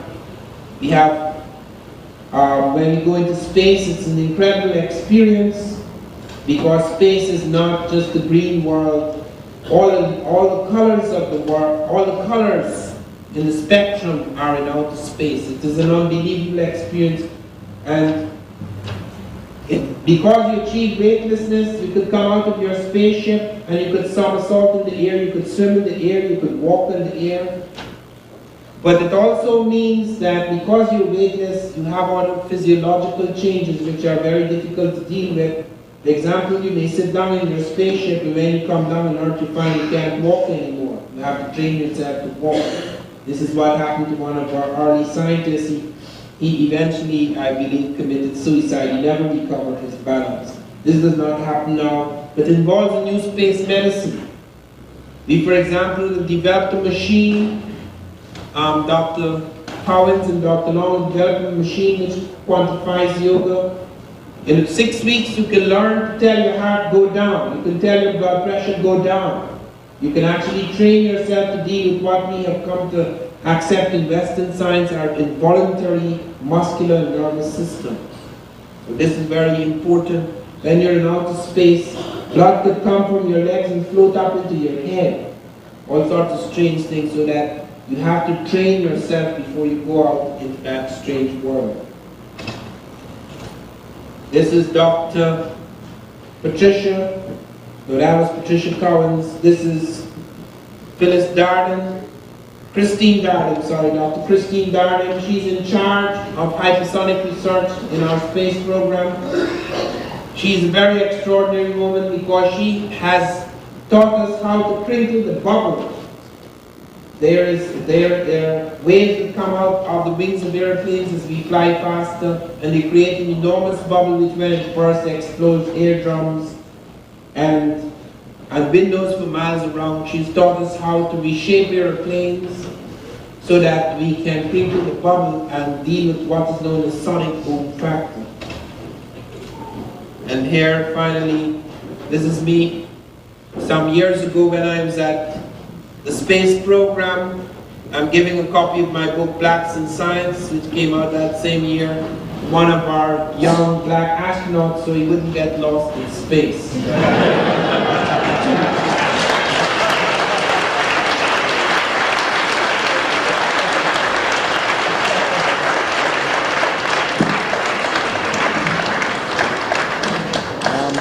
Now, I am very sorry that I have classes at 8 o'clock tomorrow, and I'm leaving 2.5 hours from here.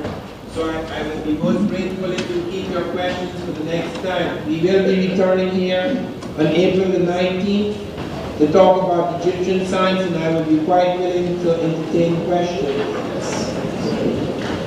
Dr. Eisenstein, just hold 1 minute. Hold 1 minute. We came in unity, let us leave in unity. Just hold this spot 1 minute. Now, the secret to our success is going to be for us to be unified. So let's not all run to the door at one time. And I would like to say to you, Dr. Van Sertima's books is on sale here. His tapes are on sale here. If you're interested in the videotape of tonight's lecture, you see Minister Clemson Brown or see me, I'll give you his phone number and how to get in touch with him. Also, for those of you who haven't eaten your dinner, the sisters downstairs kept the kitchen open. If you want to go down and take something home for you, especially sisters who don't feel like cooking tonight, stop on your way down and take a home dinner with you. But before we leave, I want to say to you, I want to thank you from ACO, from the members of ACO, from the House of the Lord Church. I want to invite you back here next Wednesday. Especially, I'd like to invite you if you wish to come on Sunday morning to our services. And I'd like to say to you that there's several people in this audience who I admire, who was pioneers in organizing lectures like that. The sister sitting right here, Sister Miriam Francis, who's a great artist and sculptor. There's a brother way up there in the balcony, Otto Neal, one of our great artists. I always point these people out, but we need to support them. And whenever we see the shows on our streets in the summertime, support these people because they work very hard to put out their work. And I want to say to you, thank you again. Stop downstairs and have a meal. And before we leave, say, in unity, there is strength. Now say it like you mean.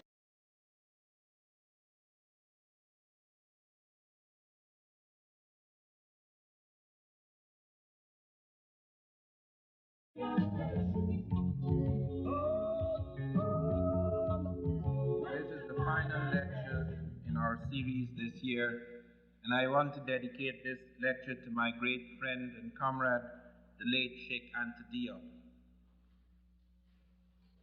No one, in fact, in recent times, perhaps no one in any time, has devoted so much of his wisdom, his skill, and his energy to establishing Egypt not only as the center and font of African civilizations, but as the source of the greatest light and power in the early world. The lecture tonight is entitled The African Origin of Egyptian Civilization, and I shall not only dwell on this, on the evidence we have now that establishes beyond the shadow of a doubt that Egypt was an African civilization, but I shall seek to show the tremendous impact on European civilization and even early American civilization that the Egyptians wrought. And even beyond this, I want to deal with the origins of man himself or herself. Man was born in Africa. We know this now, and we've known this for some time. Nobody disputes that. That is not what is in dispute. Everyone accepts this. The British Queen about 2 or 3 weeks ago was in Africa, and she said, "My ancestors are African." Of course, when I was a boy, I don't think she would have said that with the same kind of ease. However, that is not what is in dispute. What is being said is that although man was born in Africa, European man and Asian man are far removed from the early African. What they are arguing is that man was born in Africa, yes, but when he came to Europe, he evolved into a more advanced creature. And those who were left back in Africa, they deteriorated or remained static. And so the European or the Asian developed and evolved to higher states, and then eventually came back to the benighted African left back in the dust and brought him civilization. So that even though it has been established scientifically that man was born in Africa, it has been used against us. However, something far more important has been discovered.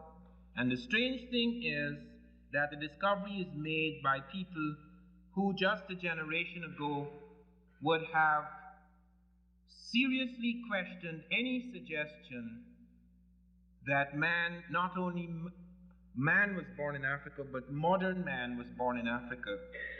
About 11 to be exact, scientists, most of them from Oxford, one of them from Nigeria, Fulusi, established through a study of DNA polymorphisms. These are Hyman typology studies. They established through studies of the blood that not only was man born in Africa, but modern man was born in Africa. In other words, the man that inhabits this planet today, the man that is at the most sophisticated and advanced stage, all man inhabiting this planet today with the brain case of modern man is African. On February the 7th, Nature announced this, and let me explain to you what it means. They have discovered that there are 6 stages of man. All of these stages are found in Africa, nowhere else. The last 3 stages, however, moved out of Africa, and they're found not only in Africa, they're found in Europe, they're found in Asia. They are African, but they disappeared. There is, for example, Homo erectus, which gave way to Neanderthal man, and then after Neanderthal man came the modern man we know today, the last phase of man, a Grimaldi type as he is known in Europe, Homo sapiens sapiens. Now that man had the brain case and capacity of modern man. He was born about 100,000 years ago, and we find him in Ethiopia and parts of southern Africa. He begins to migrate because this is the hunting and gathering phase, and as man exploits his food supply and it seems exhausted, he moves on and moves on and moves on. That is how he got into Europe, and that is how he got into Asia. Now, Europe is only about 20 miles from Africa, and there was a land bridge or a connection between Western Asia and Africa. It was only afterwards that split a little, so that you had to cross by sea to India. So that there is a reason, there is an explanation for how man migrated slowly into these regions. Now, what these scientists have established, that no man on earth, no man exists in Europe, no man exists in Asia 55,000 years ago. Not only was modern man born in Africa, the last phase of man, but no other man existed on the earth but Africans until about 55,000 years ago. European man began to emerge out of African man in the ice. This is an ice age known as the worm interstadial. It is a specific period in which an extreme condition exists. It is not simply temperate climates as we exist in now. These are extreme conditions where great parts of Europe are covered by sheets of ice, and then something begins to happen to the African type of man. In some areas, and it is supposed to be somewhere near southwestern Russia and in the Caucasian steppes, the steppes of the Caucasus, man begins to undergo some kind of change. It is a superficial change. He becomes an albino. Now, this is not unusual even today. In Africa, you can have a completely pigmentless type born to an African without mixtures. In other words, Africans can give birth to pink people, whites cannot give birth to blacks unless they're mixed, because Africans are the original man. The need for pigmentation, blackness or brownness, is the fact that man was born in the equatorial regions. The ultraviolet radiation of the sun, which is more intense in those regions, insists you must have a pigmentation shield in order to deal with that radiation. We are once again approaching something like that in the climate of the world. There is a hole in the ozone layer now which has been produced by the misuse of certain resources like the use of fluorocarbons, etc. As a result of that, within the last 10 years, there has been an increase of 20% of skin cancer among whites in tropical and subtropical regions, because there is no protection against the growing ultraviolet radiation which is now falling once again upon the planet. In the ice, this became a problem because pigmentation in the far ice by shielding one from sunshine, abundant sunshine, which doesn't exist in those regions, became a disadvantage. It became a disadvantage because the mineralization of the bones needs the photosynthesis of vitamin D. To do this, you must get a certain amount of sunlight. In those regions, the European had to cover himself with the skins of animals. He had to live largely in caves. He lived in a climate which was not only colder but darker, farther away from the thrust and shock of the sun. As a consequence, pigmentation began to fall off, so that you have albino types. They still have African type features, but they are albino in the sense that they have no pigmentation shield. Later on in the ice, you have a tendency to contraction. Ice contracts, heat expands. So you have expansive types of features, broader noses, fuller lips, etc. in tropical and subtropical regions, and you have narrow noses, thinner lips in regions of the ice, so that you eventually get an ice type and a sun type.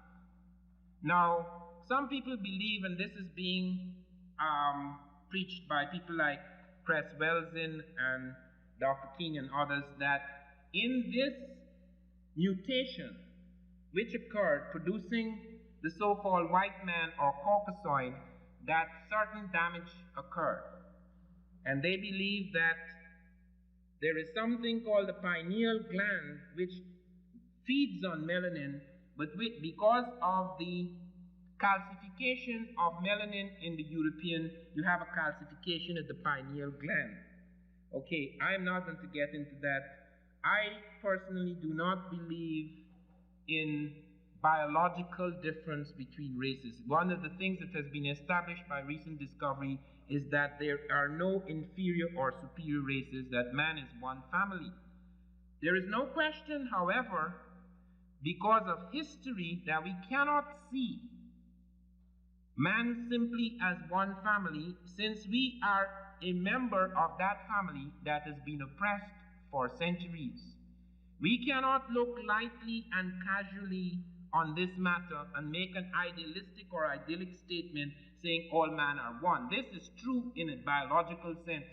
But I want you to be aware of the fact that our history has produced divisions among races, division among groups that are deep and frightening, and that we cannot really heal them We cannot really come to a balance, a true balance, until we begin to understand everyone, not just blacks, until we, the human race, begins to understand the nature of that history, to have a different vision of that history, so that the kind of contempt which has excluded us, the kind of contempt which discriminates now against us, the kind of contempt which has reduced the status and stature of our people, vanishes. Until that happens, we have to take a militant stance on all these matters.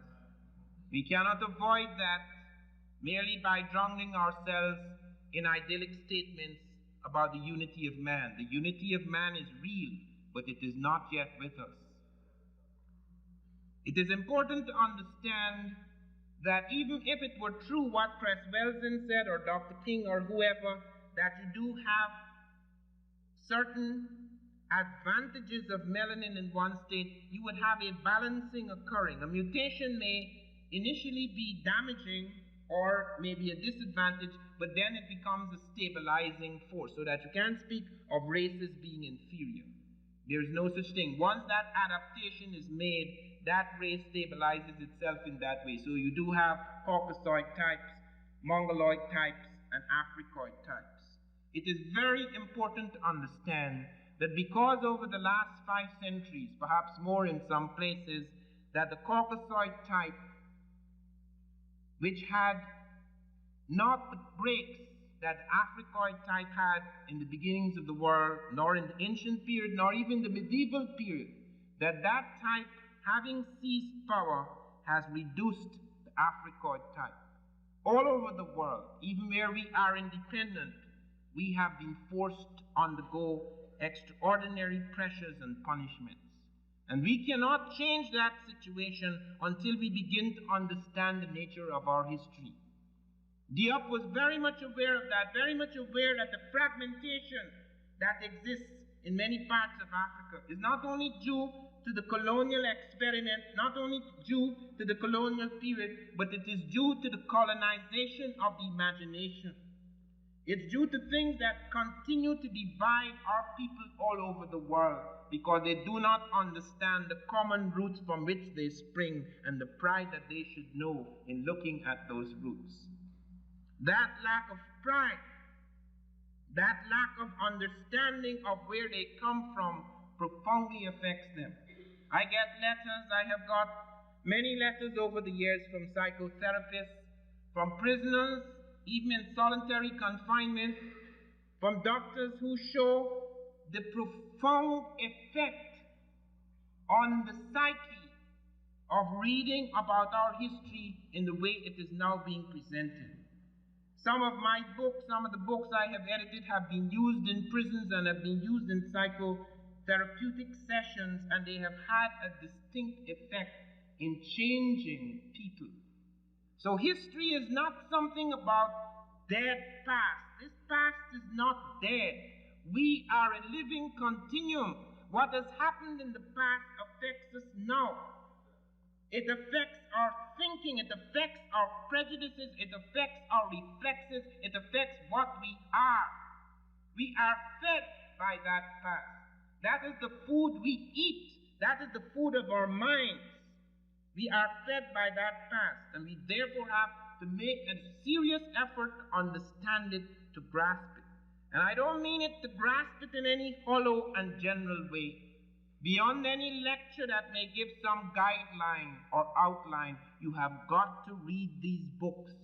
You have got to acquaint yourself with these facts, because as soon as they are proven and presented, they are challenged and attacked. In our schools again and again and again, so that our students, even after these things are presented to them, when they are challenged, they lose contact with the truth because they do not learn it properly. They just hear Africans have done great things, but if you ask them what specifically did they do, they don't know, because they take this simply as sessions in which they are entertained or inflated by talk of achievements. But when you ask them after what is the nature of that achievement, what impact it really had on the world, they know nothing. They have forgotten. It's just like a little drug they take that puffs them up for a while, and then when reality faces them, they can't deal with it. I have known cases in my own school, in my own university. After giving long lectures on the origin of Egyptian civilization, a white girl writes in the newspaper, everybody knows that the Egyptians are bona fide Caucasoids.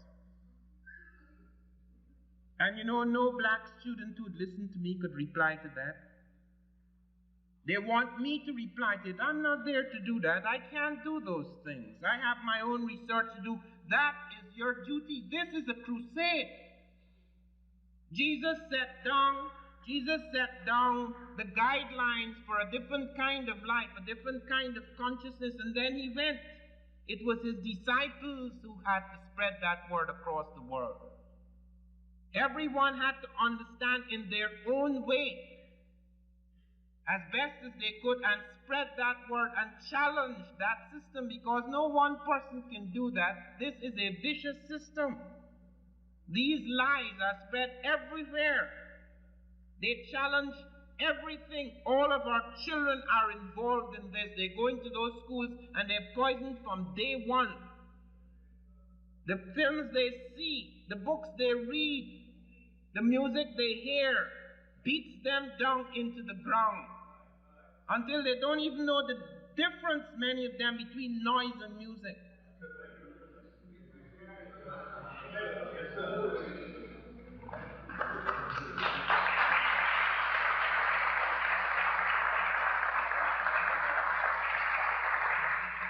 For centuries it was argued that Egypt, which everyone knew, all scholars knew, had a profound influence on European civilization, could not possibly be African.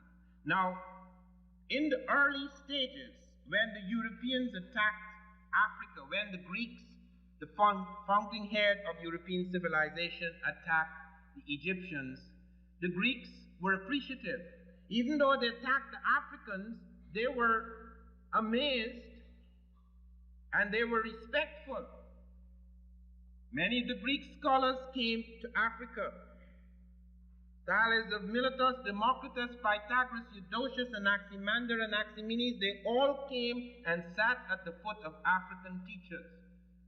Even though the Europeans had attacked, they didn't destroy the African. That is one invasion in which the Europeans realized that they were not as advanced as the Africans. Hence, instead of destroying what they saw, they sat and learned. Pythagoras went among the Africans, it is said, for 22 years, learning medical systems as well as geometry, learning other things as well. Isaac Newton, the greatest of European scientists, tells us that at that time the Africans had prefigured things that he was to bring together for Europe much later. He said the Africans already had a heliocentric theory. Heliocentric relates to the sun as center of the solar system. We all noted that today. We take it for granted the sun is the center of the solar system. Europeans didn't know that. They thought the earth was the center of the solar system.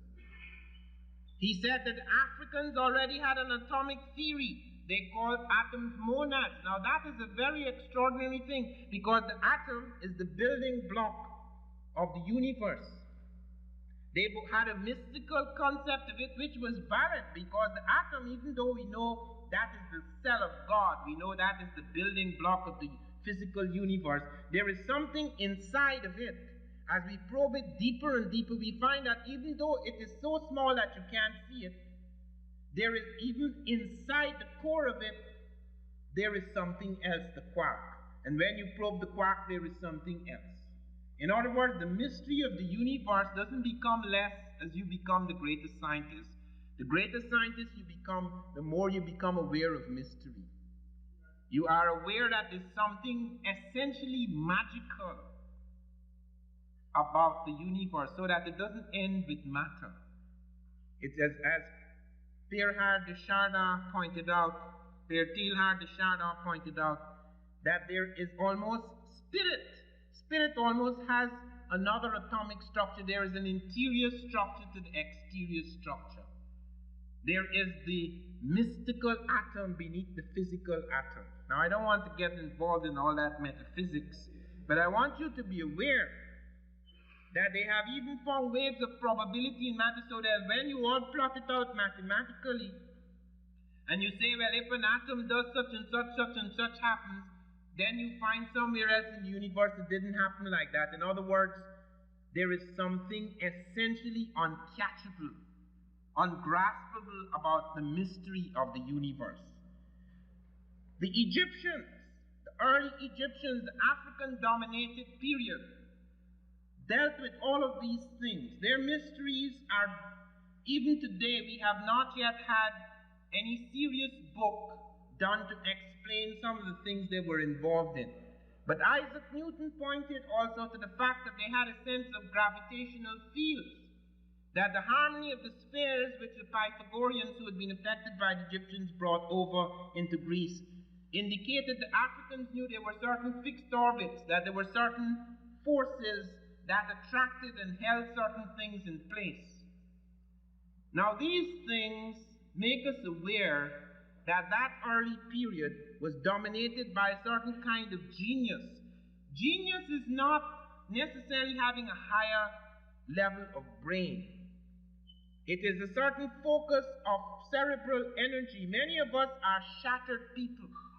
We are involved in a very broken world. The capacity, therefore, to think like a laser beam is missing in most of us. That doesn't mean we don't have the capacity to do that. Many of us operate at low levels, partly because we believe we are low-level people, because we don't have a sense of real history, and partly because we're living in societies where it is easy for a low-level operating person to get by. It is very important that you understand that the brain is an incredible organ. It is absolutely incredible. What you possess is very important, and you do not become aware of the power that lies within you unless you become aware of the power that lies outside of you. You have to feel this connection. It is very important, because when I set out on this trek, I was very ashamed of having African blood. Very, very ashamed. I looked around the world. I never saw anything important about Africans. I was trained in the British world. I never read any book. I never read any book that convinced me or persuaded me that the Africans did anything. There was nothing.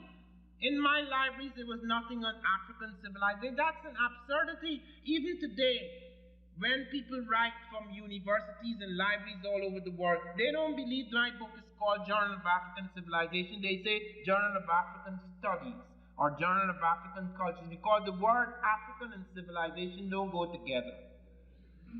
I'm serious.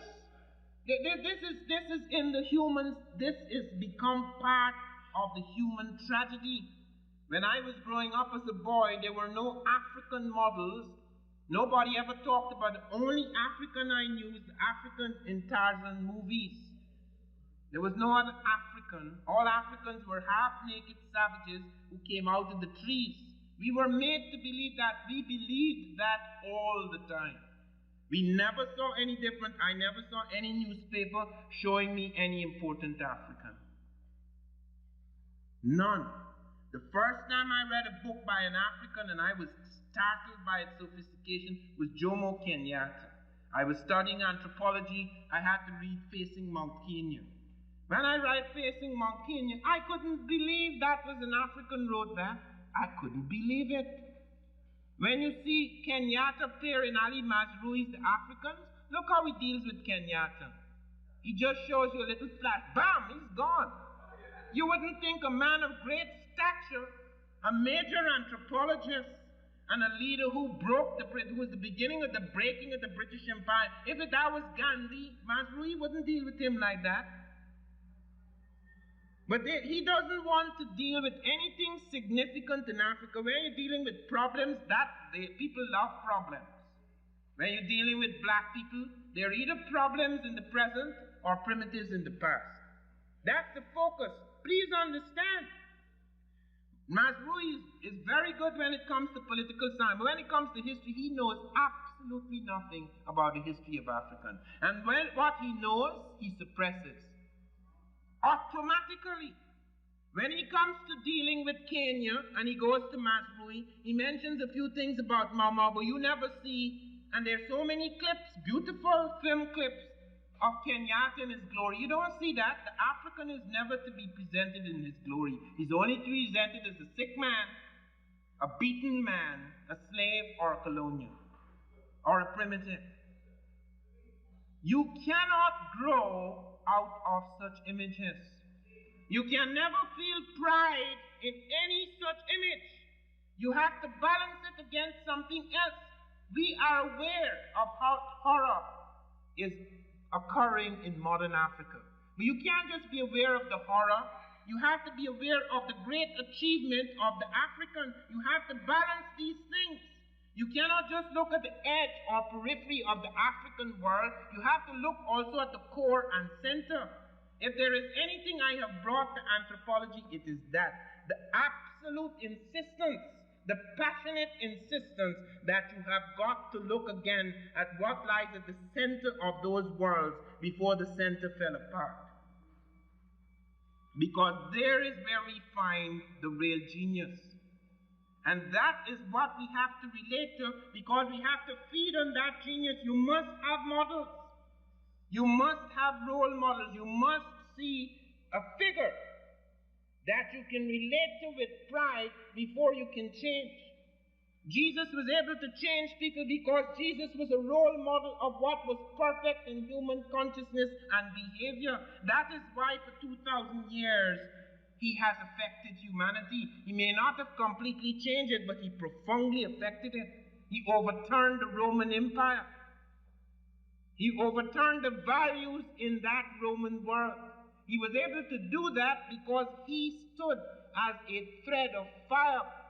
You have to have those figures of fire in your mind. You can't just have darkness. You can't just be overwhelmed by the darkness of the world. You have to be aware of it. You have to be realistic. But if you're utterly overwhelmed by it, and if that's all you feed on, you are not going anywhere. Don't kid yourself. The power to overturn a world lies in some kind of hope. You have to be able to go back into a past that you could feed upon the strength.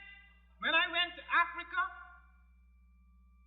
I had spent 2 years in England studying Africa. I was still ashamed because nobody in my school, no professor ever told me anything good about Africa. Unless it was some condescending thing. They have nice stories about animals. That was my Swahili literature teacher. They have very fine rituals, they dance well, they have nice clothes. But when it comes to any serious intellectual activity, no. I had to learn that by studying African writers. I came to my pride in Africa not through anthropology, not through history which didn't exist. I made that history. I had to research that history. I had to find it later. I came to it through literature because it's in literature. Studying Wole Soyinka and Amos Tuchola and the great figures in West African literature, and I began to read those novels, then I realized that there was a different thing that I had not yet seen, that had never been presented to me. And when I got into Africa, I was sent there simply to help collect a number of linguistic terms. And even though I digress from my subject, I shall return to it. It's important that you understand from people's lives what is happening in the world, not just facts from books, because people are walking books. And they're the best books in the end if they really know to tell their story, if they really understand what happened to them. I was sent there just to collect a number of legal terms in Swahili. I was speaking Swahili fluently after 2 years. I had been trained in London. A Zanzibari who had escaped during the revolution taught me to speak Swahili fluently. He was one of my teachers. And I went there, and I was to just collect these legal terms. And I looked around me, and you become aware suddenly of the absurdity. Slowly it is dawning on you, but there comes a time when the shock of a situation dawns on you with absolute clarity. It's like hearing Reagan lie every day, and then suddenly he gets caught in the lie. And then you see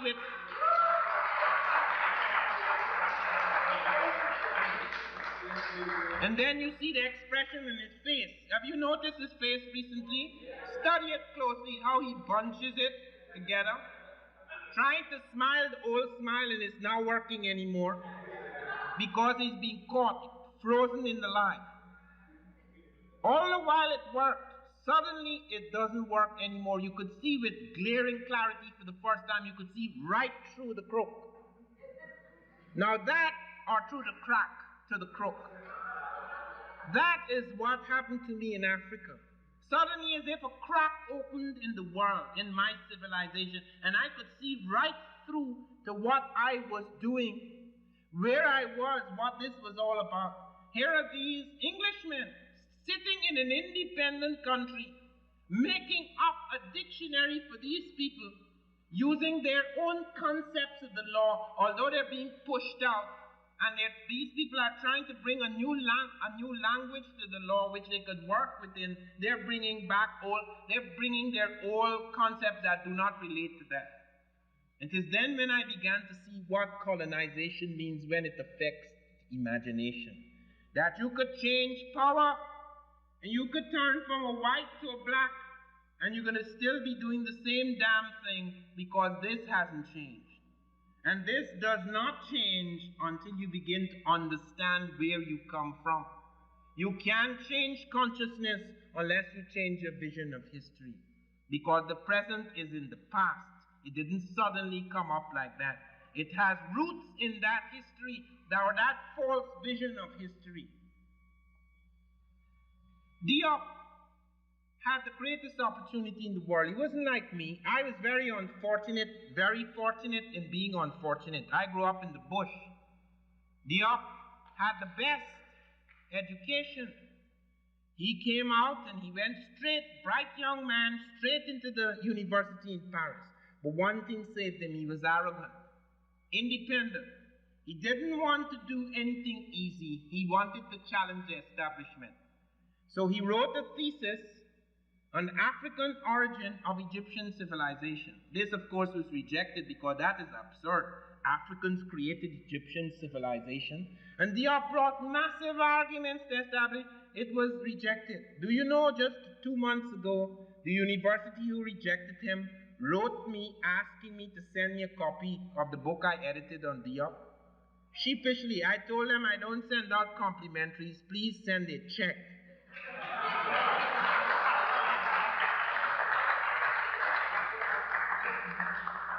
Diop challenged the establishment.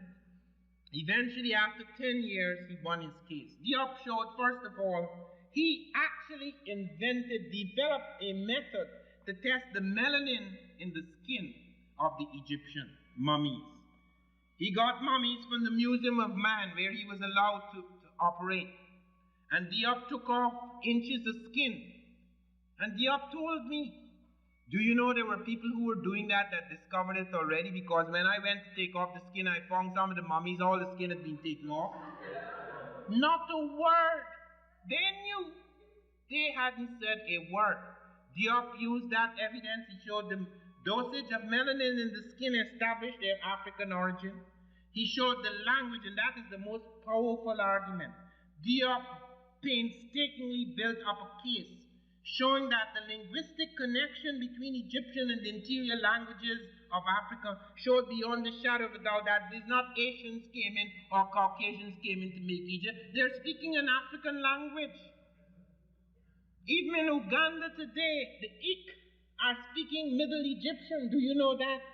I was startled to find that out 2 weeks ago. Somebody called me out of the blue and told me, have you seen a recent book in which they show that the Ik of Uganda are speaking Middle Egyptian? He showed that the iconography, that is the statues that were made of these people.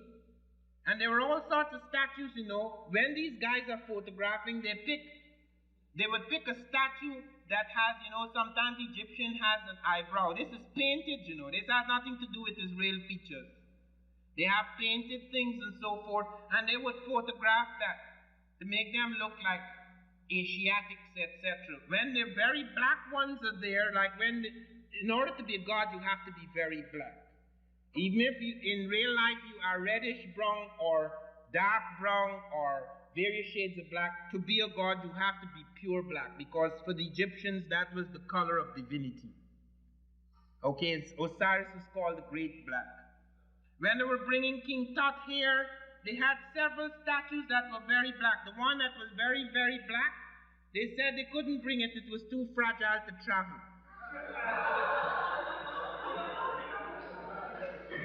He told me, he said, when I saw Ramesses II, before they took him, because he's one of the few men who were invited, he said, when I saw Ramesses II before they took him to Paris, he was very black. He said, Van, he was as black as I am, and Diop is very black.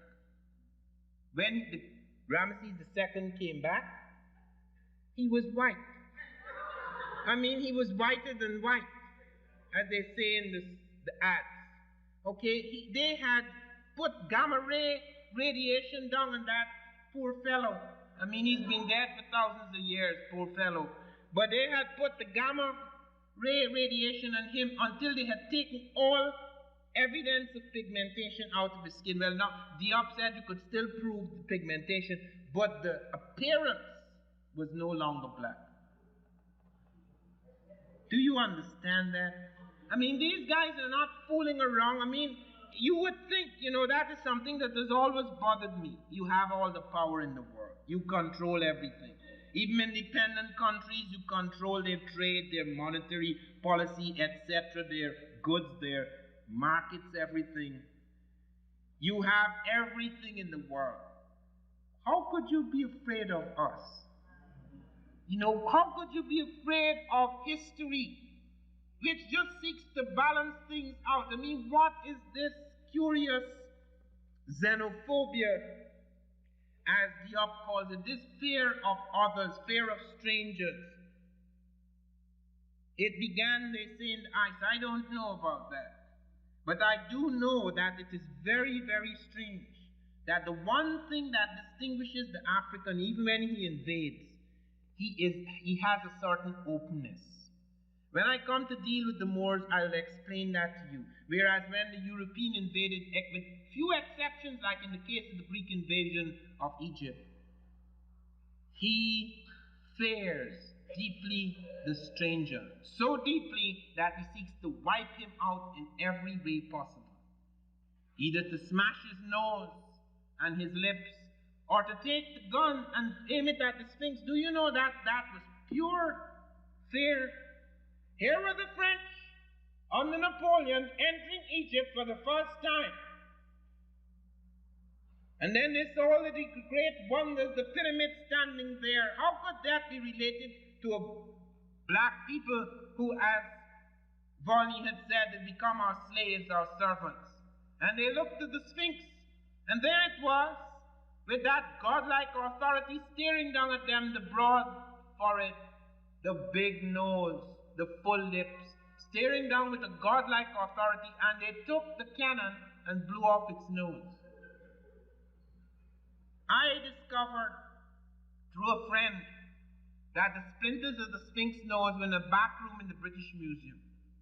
And it was through me and Diop urging Mukhtar, Gamel Mukhtar, the Egyptian, who was in charge of one of the UNESCO branches for the peopling of Egypt, the peopling of Africa project, that the Egyptians eventually got the splinters of the Sphinx nose back from Britain.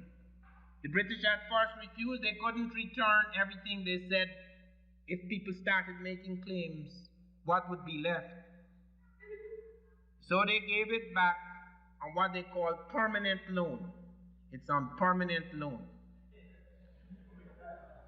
Diop showed, apart from language, apart from the question of melanin, apart from the question of the iconography, that is the statues, he showed other things as well. He showed blood groups. It is possible now to distinguish races. There are certain factors like the Diego factor, the Sutter factor, etc. You can make distinctions, the Kell factor, you could make distinctions along those lines. He showed distinctions in terms of skeletal evidence, how it was selectively classified, how they start talking about a brown race. Since it wasn't a white race, and it wasn't a yellow race, and it couldn't be a black race because the blacks are not real people, so it's a brown race. So they call it a Eurafrican race. In other words, it's a European African. And they have to mix and melt these things together in order to make it work. Rather than admit that here you have Africans who were there at the beginning of the world moving up through Africa because Egypt is in Africa. Why can't there be 10,000 years ago Africans in Africa? Could you understand, even at the Cairo conference in 1974, a man called Abdullah, who's an Egyptian, not a real Egyptian, one of the modern ones that live in Egypt today. When Diop showed that the Greeks and the Romans said that the Egyptians were black, they saw them, they weren't guessing, they were there. They invaded them, they saw they were black. They knew they were dealing with black people. Abdullah said, they were burnt by the sun. Even if they're black, they're white. They may be black skinned, but they're whites. And one of them actually insisted that there were no Negroids in the world until about 10,000 years ago. I heard that when I was a boy, when Schweitzer, who was one of the most famous men in the world, of South African, liberal, he said that the Negro is my brother, but he is my younger brother by several centuries. I felt so good about that. At least he said we are his brothers, even though we are his younger brothers by several centuries. Took me years and years and years before I realized that the opposite is true. We are his elder brothers. And we are not only elder in terms of age, but our civilizations were elder civilizations. The key, the whole key lay in Tarseti. And I am sorry that I had written they came before Columbus before they found Tarseti. Because when I write that book again, I have to change the chapter in Egypt. Because that was the missing link. And the trouble was that that was discovered before I had written my book, but not a word was said. In 1962, the Russians, the Germans, the Americans, the English, all of them went down into Egypt and Nubia because the Russians had built the Aswan Dam for the Egyptians. And when the flood waters were let loose, it would sink part of Nubia and many critical things would be lost. So these archaeological teams went down to study, and the American team came upon the most extraordinary discovery. They found a large cemetery on the edge of the Sudan. This is a place called Kusta, Q-U-S-T-U-L, Kusta. And they found 33 tombs. These were such enormous tombs, and they had such great wealth in them, so many vessels and pottery and so forth, that they were convinced they were royal tombs. They hastily picked up the pieces, put them in many crates, and brought them back to the United States, to Chicago. They said they spent 16 years putting the pieces together. In 1979, a man named Bruce Williams came forward and announced, and this was on the front page of the New York Times, that they had found the oldest monarchy in the Middle East, which really should be called the Nile Valley, a place called Tarseti, and that there they found a pharaonic civilization already in place before the first Egyptian dynasty. And where is this civilization? On the edge of the Sudan. And when at first you ask, well, are those black people? Well, we don't know that. What we know is on the edge of Sudan, but it could be any color. That doesn't really matter. You know, when they find people in Europe and you say, are they white? Of course. But when you find people in an old dynasty that upsets all the theories, are they black? Well, we don't know about that. That doesn't really matter. They're people. That is a really odd business. You know how we had to push and push Bruce Williams before we got him to admit that those couldn't be Caucasians? We had to use tricks in order to get him that, because he doesn't want to be pulled into this controversy.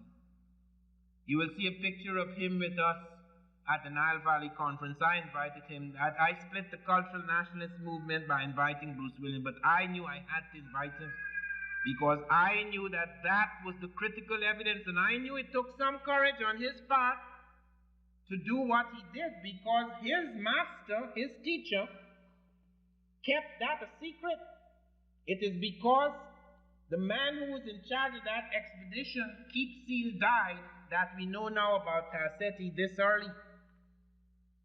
And recently Bruce Williams wrote me, and I published it in the Nile Valley Civilization, showing that they not only found a pharaonic civilization in Nubia, but it existed side by side, parallel with the Egyptian dynasties. Even when things started to crack up and move in Egypt, they had this parallel pharaonic civilization continuing for a long time.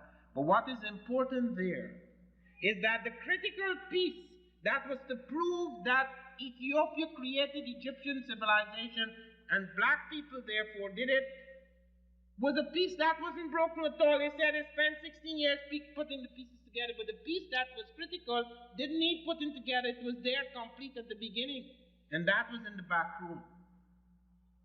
It was an incense burner in which you could see the falcon god Horus, in which you could see the palace facades that were later used by the Egyptians, in which you could see the crown on the head of the black king. 10 to 12 black kings reigned in Ethiopia as pharaohs before the first pharaoh sat on the throne of Egypt, and they moved up into the Egyptian world. The impact of Egypt on Greece, which means the impact of early African civilization on European civilization, was profound. I can only give you a faint glimpse of it. When you hear Diop speak on this, you are startled. It would take a book to fill the number of great scholars that came out of Europe to be fed and taught by the Africans. The impact on mathematics was immense. The Africans had developed highly advanced astronomy and mathematics. The second of time is African. The division of the day into exactly 24 hours is African. The division of the week into the names of the week, the names of the days of the week are African. The decision to start the day at midnight is African. Don't take that for granted. Not everybody starts the day at midnight. When I was in Tanzania, I found there were Africans who didn't start the day at midnight. I was told to catch a train at 6:20. And I turned to a girl standing on the platform in Dar es Salaam, and I said in Swahili, "What is the time?" And she said, "It is now 10 to 6 in Swahili." And then I said, "When does the train come?" And she said, "Kesho." Kesho means tomorrow. But tomorrow begins at 6 o'clock. Like a fool, I went away and I lost the train. They didn't tell me that in England. They didn't tell me that in the dictionary. It was just marked Kesho tomorrow. I learned it. Kesho tomorrow. Tomorrow begins at 12 o'clock. So we take a lot of things for granted. You know, the Europeans have filled our heads up with the idea that they made it all. They made the calendar. No, sir. The Babylonian calendar only had 365 days. It was wrong. It was the African in Egypt who created the first accurate calendar, 365 and a quarter days. That is very exact. That is the exact time it takes for the revolution around the sun. And the Africans dealt with it in this way. They took the quarter. Instead of creating a leap day, they created a leap year. You had to go through 1,460 years before you had the leap year. Then they were left with the 365. They had 5 festival days for the gods, and they were left with 360. That 360 was cut into 12 months of exactly 30 days each. Hence, the Africans created exact months. When the Greeks took over that calendar, they took the 5 festival days and mixed it up among the other days, and they took the quarter, which around 300 BC, the Egyptians with in the city of Alexandria had changed now and created a leap day. That was later pulled in so that we now have 28-day months, 29-day months, 30-day months, 31-day months. It needs a rhyme in order to remember which is which. The Africans created December the 25th as the day of the Christ. Horus was the Christ figure. Osiris was God, and his son was Horus. The word Christ is an African word. It comes from K-R-S-T, Christ. It's an African word. There's nothing European about that. Jesus is the last and the most powerful of the Christ figures. That is the one we worship today because that is the most powerful, complete, and perfect of the Christ figures. But before he appeared on earth, the mythology and legend surrounding the Christ figure was already in motion in Africa. Africa had ready at the temples of Luxor. The Africans had, first they had the angel coming to tell the mother that the child was being born. Then they have the virgin conception. Then they have the 3 kings, which are 3 stars, which Egyptians call the 3 kings, which come out and are in conjunction at the time of the birth of the Christ figure. And then they have the resurrection on the 3rd day, after the 3rd day. All that was in Africa before Jesus, the Christ, the last of the living figures, the last of the consciousnesses that were perfect sons of God appeared. Okay, so that these are things already in Africa, as there were 17 breakthroughs in astronomy in Africa, which affect our volumes. The inch is African. The cubit is African. The second of time is African. The second of arc is African. All of these things had already been created before the Europeans attacked the Egyptians and brought them back and started to claim they did this and they did that. Archimedes making claims that he did certain mathematical constructions in inclined plane and things like that. That was done 1700 years before he was born. Sheikh Antony brought us papyri, brought us slides from the papyri. The books of early Africans, the earliest mathematical texts, even in spite of the destruction of those texts, we still have the earliest books in the world are African. There are scraps from the mathematical treatises of Africans, which are still the earliest, which show clearly what they had done before. There are scraps from the medical theses. The medical books startle you beyond dreams. Doctors who have studied what early Africans did in medicine cannot understand how their medicine could be so modern. One of their books, 2600 BC, 1500 BC, the Ebers and Edwin Smith papyrus. They have chapters on helminthiasis, ophthalmology, gynecology, pregnancy diagnosis, treatment of abscesses and burns, studies of the pulse. We have evidence that Hippocrates actually took sections out of their work. Harmony of opposites in medicine comes from the Egyptian. They have sections on fractures of the clavicle and dislocation of the mandible, comes straight out of the Egyptian.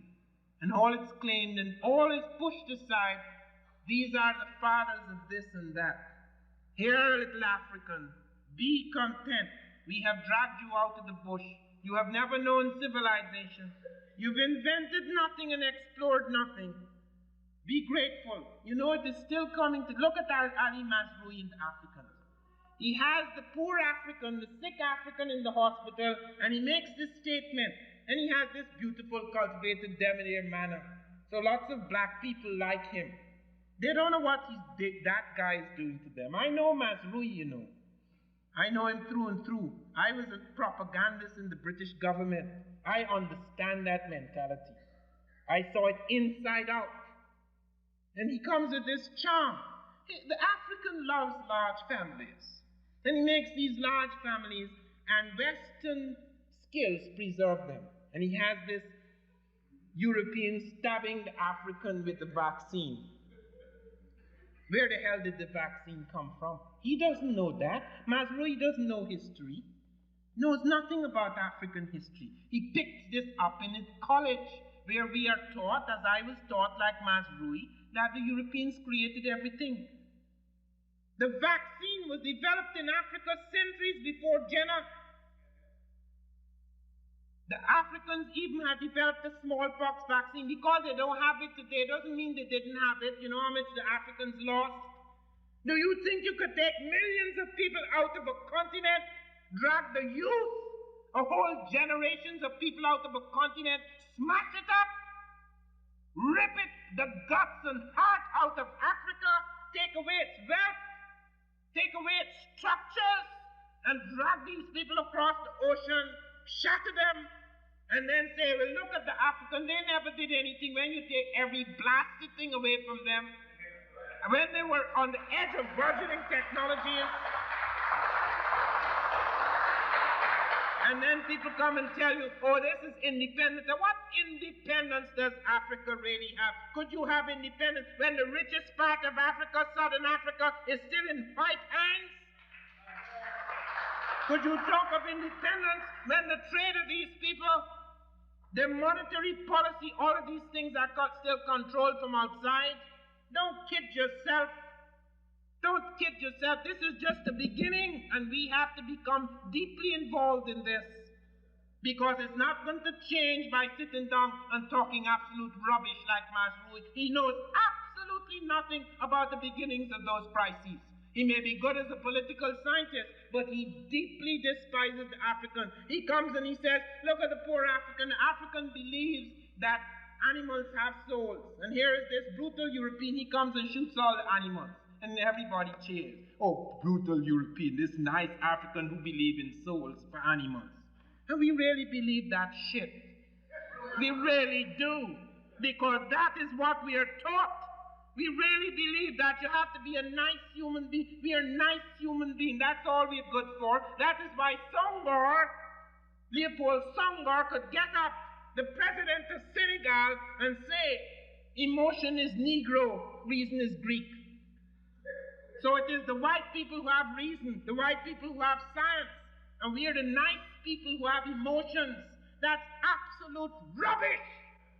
And we have to get away from that nonsense. Don't let any people be condescending to you and tell you what nice human beings you are. Human beings are human beings. There are nice and bad human beings. We have just as much right to the technological legacy of the world as any other people. And not because at any period that has been taken away from us, we assume that we are not a part of that. Look, I have been in the space program. I was flown in a military aircraft by the United States up to Cape Kennedy to witness the blast off of the space shuttle. You would be amazed how many blacks are responsible for that. Not the Challenger explosion. Because that was where the the managers at Theocall who wanted the damn thing to go up and meet the schedule even though they knew the seal was off.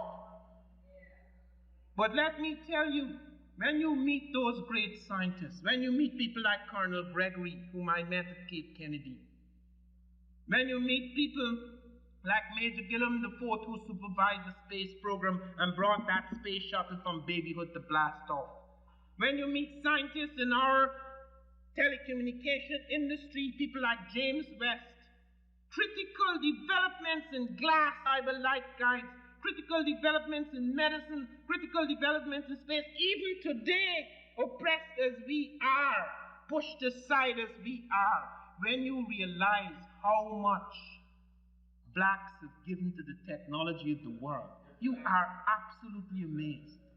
But you don't see that in the Africans. You have Masrui standing on a river, and he says, Africans never wanted to explore anything. They were not imperialistic. They didn't want to invade anybody, so they fished. They didn't go anywhere, they fished. And lots of black people say, oh, that's nice. They're nice people. That's how people, you are fooled. And all he has to do is to make a few remarks against the white people. And blacks think, oh, that's so liberal. That guy's attacking white people, so he must have something to say. That's easy stuff. White people would pay you to attack them so they could get their point over. You think they spend millions of dollars on those films and those books? You know, for the next generation or two, we're going to be affected by those films and those books. That's going to be the ruling thing. And when you challenge them, I'll challenge them. No, you can't challenge us. It's an African doing it. Always get the black man to do their dirty work. And then he seems so sophisticated and, oh yes, the Europeans did this and look, these lovely Africans and so, but he's really telling you, these are nice backward people. That's the major thing. They're nice backward people, and the Europeans mistreated them a bit, but basically it's the structure of their society and their kind of mentality and temperament that brought them to this pass. He tells you about colonialism only existed for 100 to 150 years, so the African can't blame this on colonialism. What on earth does he know about the history of Africa? What on earth? Look, he said he saw the up. Every year, he said. Never once in any of his films does he mention Egypt as having black people in it. Masrui doesn't believe that. You hear any great civilization, you see any great African in that series? No. Always there is this concentration. And it's not only on the Greeks who were to form the basis and the groundwork for later European civilization, the Moors. That is the most important, one of the most important things, that the basis for the Industrial Revolution, which was laid in Europe, was laid because of the Moors. Because Europe, after the brilliance of Greece and Rome, some of which, as I said, was a borrowed brilliance, fell into a dark age. And then came Muhammad. And Muhammad, like Jesus, rose above the stupidity and blindness of his people. It's not the Arabs made Muhammad, it's Muhammad made the Arabs. It's not the Jews made Christ. Christ rose above the Jews. It is the Jews who ordered Christ to be killed. I'm not attacking Jews now, I'm just telling you a fact that Christ, because of his behavior, Jesus, I better call him Jesus the Christ, because Jesus challenged the high priest of the church. That is why the church saw to the crucifixion of Jesus. Jesus picked up the whip in the church and raced them out because he felt they had abominated the temple of God. He was a Jew, okay, but he transcended the blindness and the narrowness of the Jews of his time. He created a universal religion. The same thing is true of Muhammad. He was an Arab, but he transcended the warring tribes of the Arabs. Just like Christ, he was nearly killed by them. In fact, the years of the Muslims begin with the flight of the Hijra, when Muhammad and his followers were nearly destroyed. But in his death, just as in the death of Christ, came a great crusade. And the Arabs ran into China, they ran into India, they ran into Africa. And there in Africa, the most significant thing happened. They intermarried with African women. They converted certain Africans. And with the Africans, they moved into Europe. The Africans and the Arabian types struck Europe in 711 AD. Went up and took over Spain, parts of Portugal, small part of France. And there they built a new civilization. There lay the beginnings of the Industrial Revolution. For the major industries of Europe were there among the Moors. The first hot and cold water system in Europe was among the Moors. The first paved streets in Europe were done in Spain among the Moors. The first lighted streets in Europe were done among the Moors. The first air conditioning in Europe were done by the Moors. Even the gun was not invented by Europeans. The Russians have shown manuscripts, the Arabs using the gun, the fire stick against the Indians in early campaigns. The gun was brought into Europe. No genius, sudden flash of genius of the European. The gunpowder, they found that Africans had already created gunpowder in Egypt. They were using it for different purposes. They have found African gunpowder in West Africa. It was found by a Nigerian geophysicist. Chinese had gunpowder. All that was brought into Europe. Europe did not develop the chemistry of gunpowder. Even the ships, which were so critical to the movement of peoples across the Atlantic. Look at Columbus and Vespucci. What kinds of sails did they use? Arab Latin sails that were being used by Arabs and Africans on the Indian Ocean. Chinese report Africans bringing elephants to them in ships in the 13th century, 2 centuries before Columbus. The astrolabe was not developed in Europe. The compass was not developed in Europe. It is true that after the massive and continuous movement of the ships in this area out of the greed for gold, it is true that European hulls improved, European sails improved, other peoples were thrown into eclipse, the American and the African, and thus Europe gained the technological ascendancy. But the roots of that technology, the roots of many of its great mathematics, numbers, 1, 2, 3, 4, 5, 6, 7, 8, 9, 10, that's not European. That's Hindu, brought by the Moors into Europe. When the Europeans first saw numbers, Europeans didn't have numbers, Greeks and Romans were using letters for numbers. Egyptians had ciphers. 1, 2, 3, 4, 5, 6, 7, 8, 9, 10 are ciphers. They had other ciphers for those, but they didn't use letters, they had ciphers. Europeans didn't have ciphers. Take the Romans have X for 10, XI 11, XV, MC, CVM, and things like that. Letters they use for numbers, clumsy. And these numbers, when they were first introduced by Fibonacci, who had visited India, the Europeans wouldn't accept them. The church said numbers are works of the devil. That's a church in Europe. It was a capital offense in the 17th century to study advanced mathematics. Capital offense, you could be killed for it.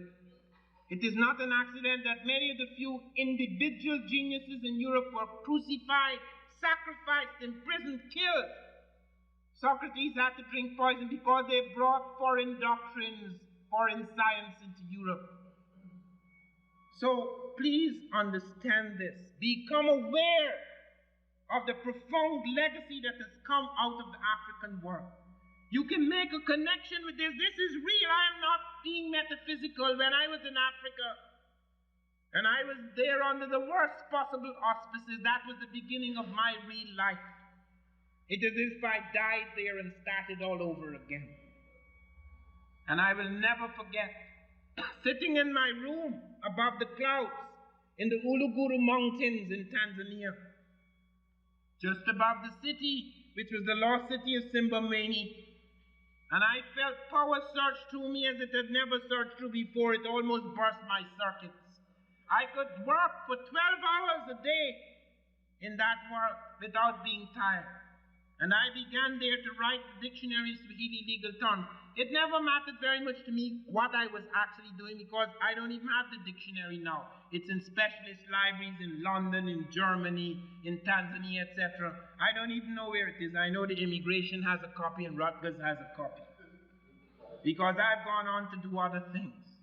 But the important thing was to know that suddenly, like if lightning had burst in one's brain, that one was being fed. You felt the connection. You felt that something could come out like an umbilical cord that could link you to something that was there. It was like if some strange electricity had come from the ancient world to feed my circuits. That has never left me. The sense of energy, the sense of being able to move like a laser beam, the sense of being able to pull things to me that I wanted when I was doing They Came Before Columbus. How do you think I developed that bibliography? There was no bibliography like that in the world. I would walk through libraries and stop in places and open books and there were things.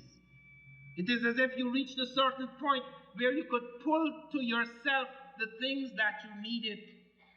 This is not metaphysics, it is real. We live in a world where we have lost ourselves. We live in a world where we have been broken and shattered for centuries. We live in a world where when we look around us, whether it's the films or whether it's in our books, we are always just pieces of ourselves thrown all over the place. In order to reconstruct our history, it was like looking at an aeroplane that had exploded in the middle of the sky. And I had to go and pick up all the little pieces to find the black box. Well, we have found the black box. We know why we crashed. And we know where the pieces are. Let us put them together. Because in putting them together, we can take that shattered psyche and make it whole again. We can heal ourselves. We can redeem the living present through the so-called dead past. For the past is not dead. What happened 10,000 years ago or 10 minutes ago occupies the same time space in consciousness. We are one with that past. And we are one with the African people out of whom we have come, out of that womb we have come. And we have to go forward into a new world, recreating ourselves as we go on, drawing from that power, that great history which is ours. Thank you.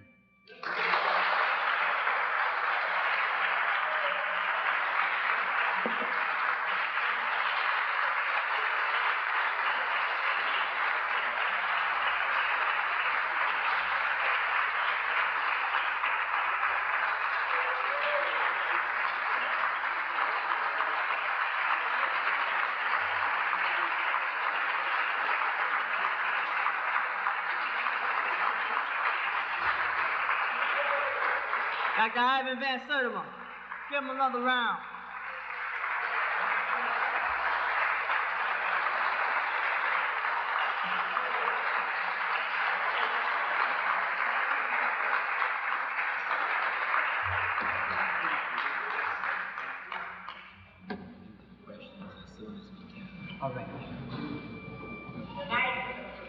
All right, brothers and sisters, we're going to give Dr. Van Sertima an opportunity to catch his breath, and then we're going to go right into our question and answer period. But before we do, we have to no, I don't have a background to bridge. I am from Guyana. Already? I am from your father, from Candipo House. Already? Yes, I contribute and I want to see it. You knew from? Yes, it's part of the story. I heard him yesterday and I was so glad I contribute. I don't know who I don't want to speak. Thank you. I am in the first one. And I came here before and I did enjoy the program. My question is, what did black people have to do with Babylon as far as Christianity or the gods that I was worshipping down there? And the second question No. Let me answer the first. You can only ask one because we only have 10 minutes. Okay. From what my understanding, Babylon was part of that Sumerian world. Okay. It's an early civilization which is roughly the same time of the early dynasties of Egypt. But in fact, though many people have tried to argue that it precedes Egyptian civilization, this has not yet been established. What we do know is that in the Sumerian world, okay, we have certain areas like Elam and Sumer where you have a dominant black presence. Babylon, however, is not of one race. Babylon involved Asiatic types as well, and it may even have involved some of the Caucasoid nomads of the period, because as we know, we have cultures in Europe very, very early, but we do not have civilization. Civilization is something that came much later with the Greeks. So that at the time of Babylon, you do not have any advanced European civilization. You have advanced African civilization, and you do also have outreaches by the Asian. Okay, so that Babylon is a mixing and melting of things. Okay, thank you. Okay. Yes, you said that Jesus Christ was a Jew, and Yeah. that those who crucified or went ahead with him being killed were Jews. No, the Jews didn't crucify Christ. The Jews got the Romans to crucify Right. Christ. Okay, the Romans were in charge of the world. The Jews could not do something like that because that would be against the law. It's only the government can crucify someone.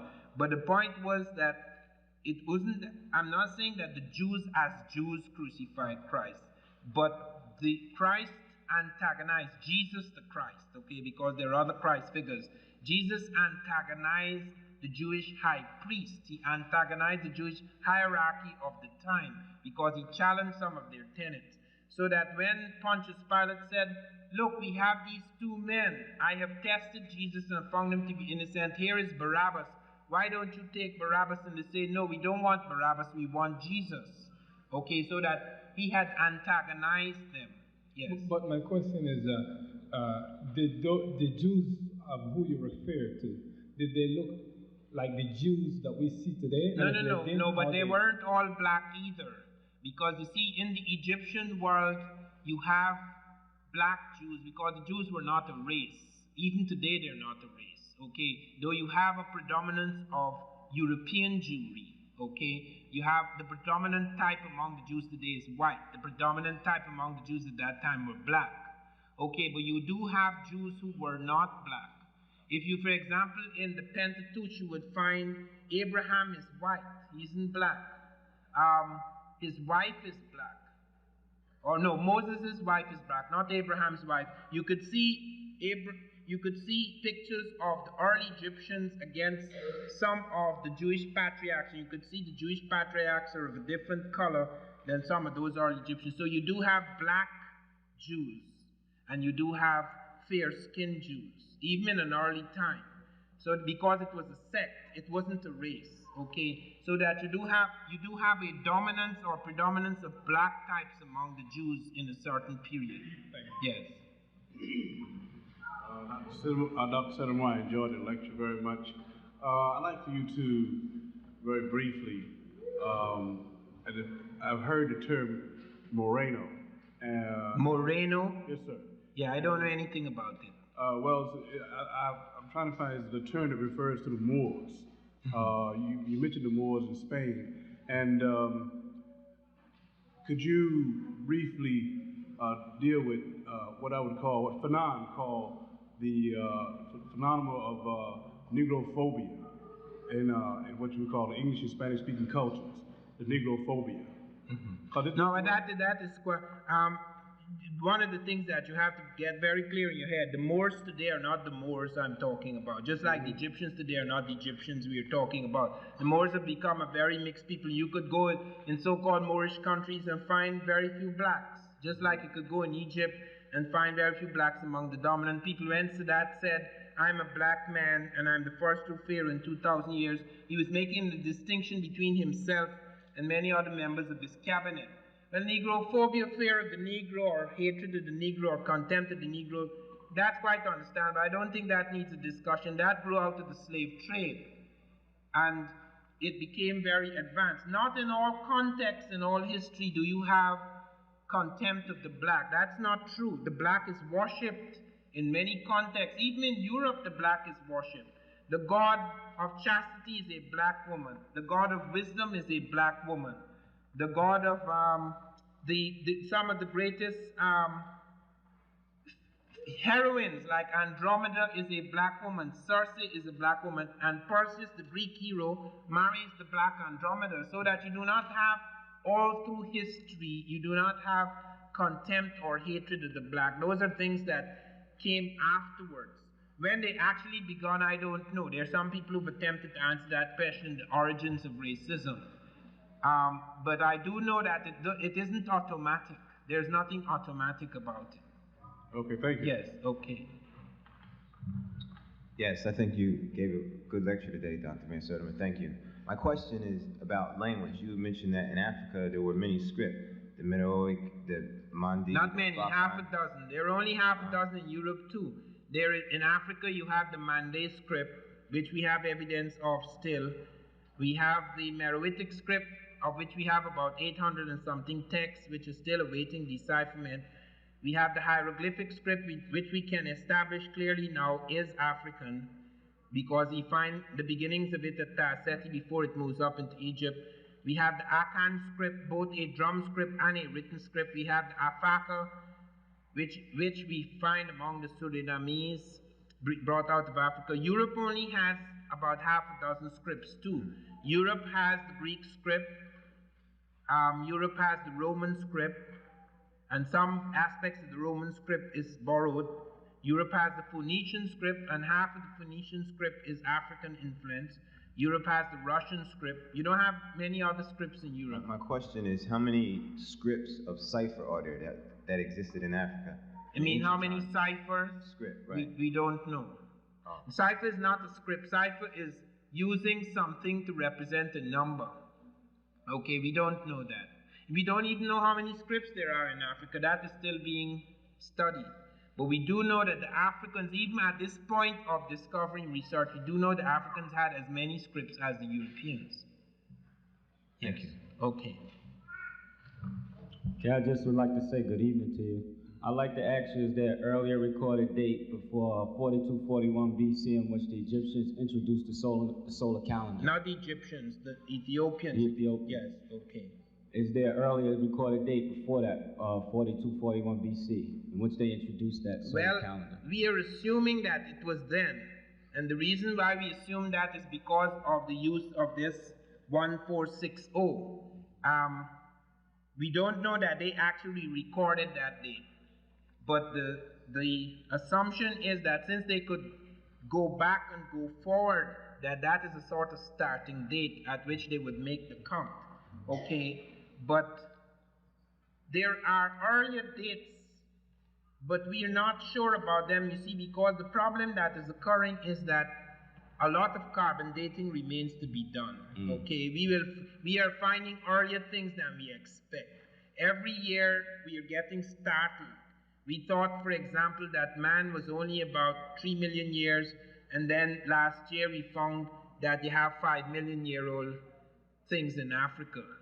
Then we thought that modern man was only about so many thousands of years old, and now we find modern man in Africa 100,000 years old. So you see, we're still finding things. The thing that is very encouraging is that every time we find something new, it consolidates, it proves the point. Okay, in other words, nothing is being found that breaks down the movement in that direction. Every time we find something, like we find pastoral arts, art of mining cattle in Africa earlier, much earlier than we thought, earlier even than Asia. We're finding agricultural settlements in Africa earlier than elsewhere in the world. So even though the dates keep changing as we find new things, they're going back rather than being more recent. Yes. You said something about the modern man, the Homo sapien that was found in Africa. Homo sapiens sapiens. Is that also the Homo habilis? No, I don't know about that. You see, they have all sorts of names, but let me suggest to you, stick to these names, okay? These are the official terms. At the beginning, there's Australopithecus. There are two Australopithecines, Australopithecus borsai, Australopithecus gracile. Then comes what they call Homo habilis, and there are lots and lots of names, but stick with that. Then comes Homo erectus, and then lots of names for that too. Then comes Neanderthal man. Then comes who is called Homo sapiens. Then comes Homo sapiens sapiens, which is us, all of us. Okay. Thank you very much. Thank you. All right. Okay, I'm gonna have to cut it. Sorry about that, but Dr. Van Sertima has to leave. And we want to make sure.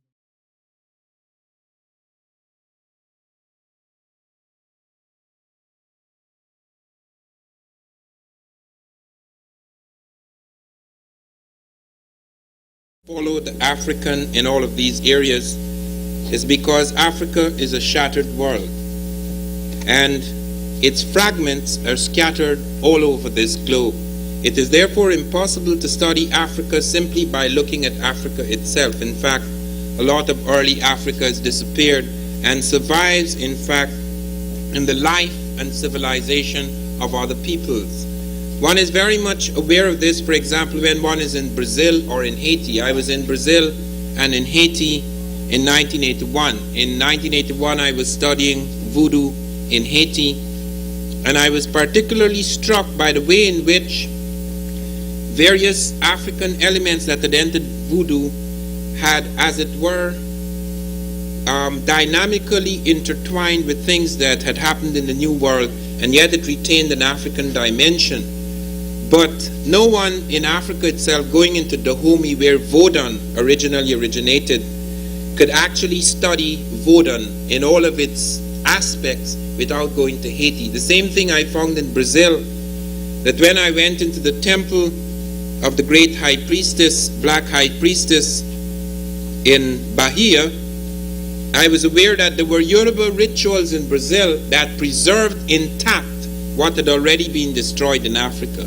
So that in a world where a tremendous shattering has occurred, a cataclysm has occurred, a holocaust has occurred, a holocaust far more terrifying than the Jewish Holocaust, it is impossible to go back and find intact anywhere the cultural heritage of that world. You have got to go back through other places, other things, not only Africa itself. Hence the attempt to synthesize the African presence in the world by going through Europe, America, and Asia has been absolutely necessary. But this presents particular difficulty for any one person, because no one scholar can master all three continents. Asia is the one I am weakest in. I spent 10.5 years in Europe. I spent time in Africa. I spent a great part of my life in North and South America. I've spent now almost as much time in North America as in South America. Asia is the only place I have never visited.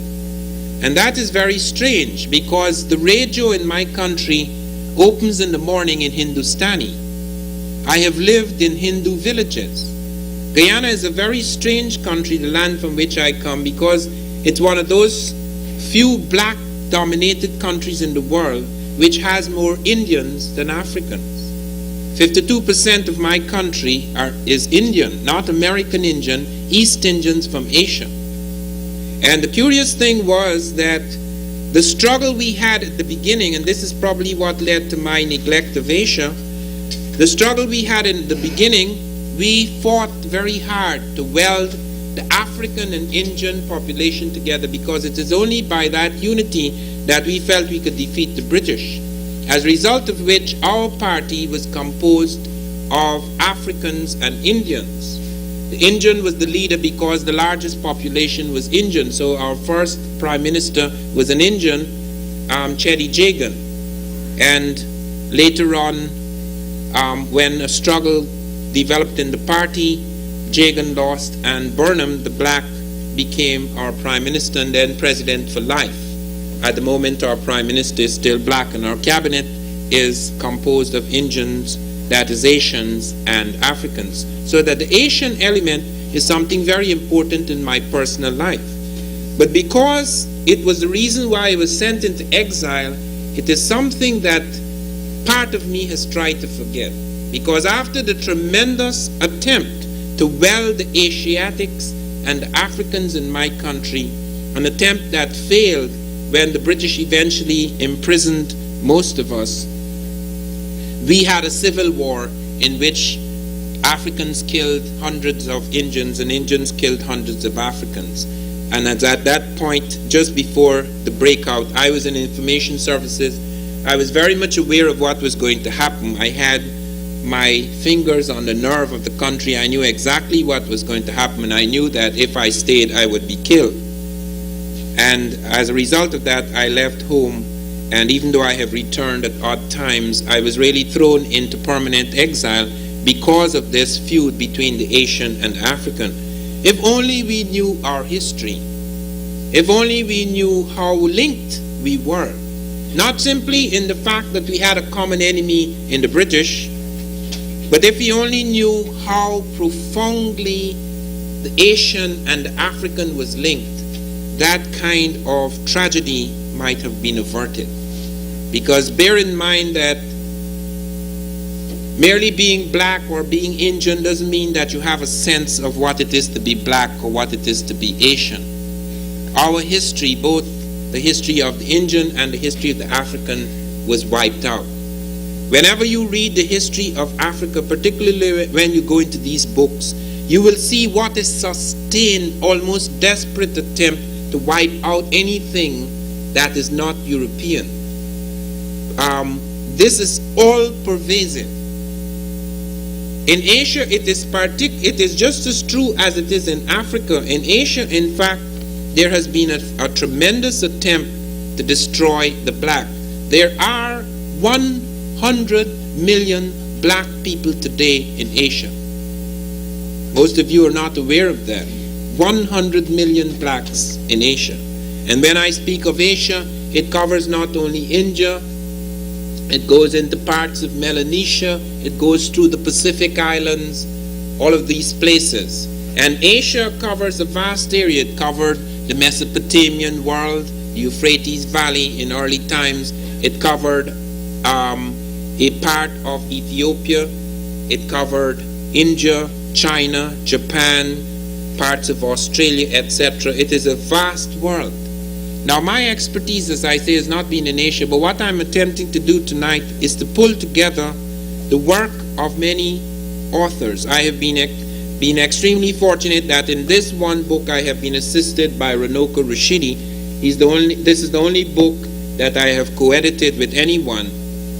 And it is a tremendous eye-opener because we become aware of the profound influence of Africa on every aspect of world civilization. Not only in Europe, Egyptians impacting on the Greeks, the Moors, Arab and African Moors impacting upon Europe at a later time, but the profound influence on India.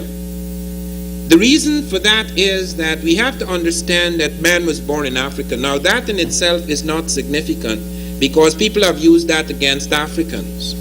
In fact, when I was going to university, everybody that I met, all of my professors believed man was born in Africa, but they said to me, and it was said in all the books, that man was born in Africa, and that is why Africans are primitive. That when the primitive African moved out into Europe and Asia, he became civilized, whereas those poor guys who remained back in Africa, they regressed. So the fact that man was born in Africa didn't help. What we have discovered recently, however, and the strange thing is that not we, but our enemies have discovered it, is that not only the first man was born in Africa, but the last man. And within the last 3 years have come out tremendous statements, very shattering, earth-shattering, very revolutionary statements made by Oxford of all places, that they now have proof. As a result of the ability to study mitochondrial DNA in the blood, they now have proof that all man now living on the earth is murdered by one black woman. And that it's not just the first man, because there are 6 stages of man, but the last advanced man on earth was an African, and that the European, the Asiatic, and the African are all anatomically African. They're only superficially pink or superficially brown or superficially having different hair textures, etc. But the brain of man on this planet and the organs of man on this planet are African. It's very important because that is a major distinction. It's not just a question of man born in Africa. Monkeys were born in Africa too. And that is in fact what people tell you when I was in university. So what? Okay, so that is very important to understand that, because real man as we know him today, appears in Africa about 150,000 years ago. Hominids, that is man-like creatures, appear 3.5 million years ago. But real man, modern man, with the brain case we have now, only appears about 140 to 200,000 years ago in Africa. Then he comes to Europe. There are no Europeans. Africans people Europe, they invade Europe. You can't call it an invasion because there was nobody there except apes. Okay, and Neanderthal man, which was another stage of African man, which was not yet fully developed. The final fully developed man, which we call the Grimaldi, entered Europe they say about 55,000 years ago. And then undergoes a change which takes about 10,000 years in ice, when he begins to drop pigmentation and he begins to operate in the ice, first being an albino type and then stabilizing in the ice. Then the Asiatic is a result of a later migration, with migration from Africa nevertheless going into West Asia and spreading out, going up into China and Japan. You find in fact that this story will not only touch on India, it will also touch on China, it will touch on Arabia, and it will touch on one or two other places. The movement into Asia is tremendously important because we find that whenever we go back into Asian history, the great civilizations, the Indus Valley civilizations, are Africoid. Now, when they found these skeletons and skulls, there were all sorts of names for them. Let me give you a few of the names, because that is one of the things that was done in Egypt, that when they found the Egyptians, they said they were brown Mediterraneans. They created races for the Egyptians, when in fact, as Diop showed, if you were to take the skulls of the Egyptians and you were to measure it against the skulls in African graves, West or Central Africa, it's the same skulls. But because it was not classically Negroid, all of them, what they call the classical Negro, as Diop shows, there's a range of what we call the Negroid or the Africoid. Let's use the term Africoid. When they make this comparison, they are embarrassed. So they have Chatterjee and Kumar, two Indian archaeologists, discovered that the Indians, the early Indians, are the same as the Nubians 5,000 years ago. Well, nobody has any doubt of who the Nubians were 5,000 years ago. They were all black people. Look what the various anthropologists said. Sergi says, these are the same skulls, you know, looking exactly like the Nubians 5,000 years, that they're Mediterranean. Bosch says they're Hamitic. Elliot Smith said they're Proto-Egyptian. Deere said they are Iranic. Fisher said they are Oriental. Lebzetzer said they are Nordoid. I never heard that one before. And Erstedt said they are Indidi, Eastern Mediterranean, or indeed.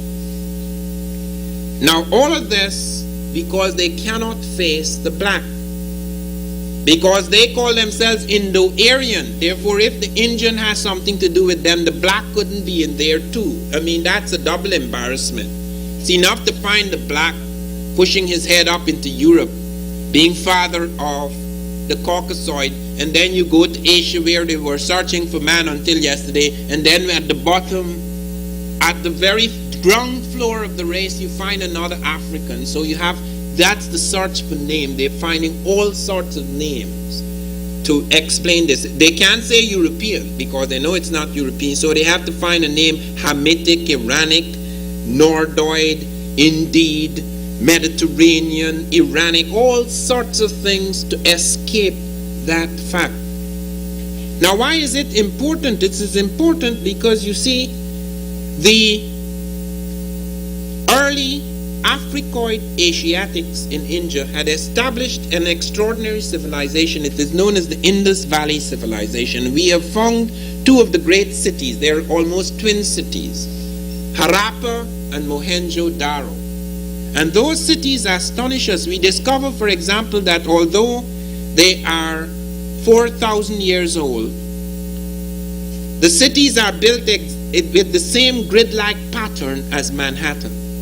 The streets are structured like Manhattan. They find also that most of the people lived in 2- and 3-story houses, and that they had these beautiful courtyards, gracious large rooms, and a great central courtyard, and their windows opened on this courtyard. And then they found something which was unknown in Europe until very, very much later.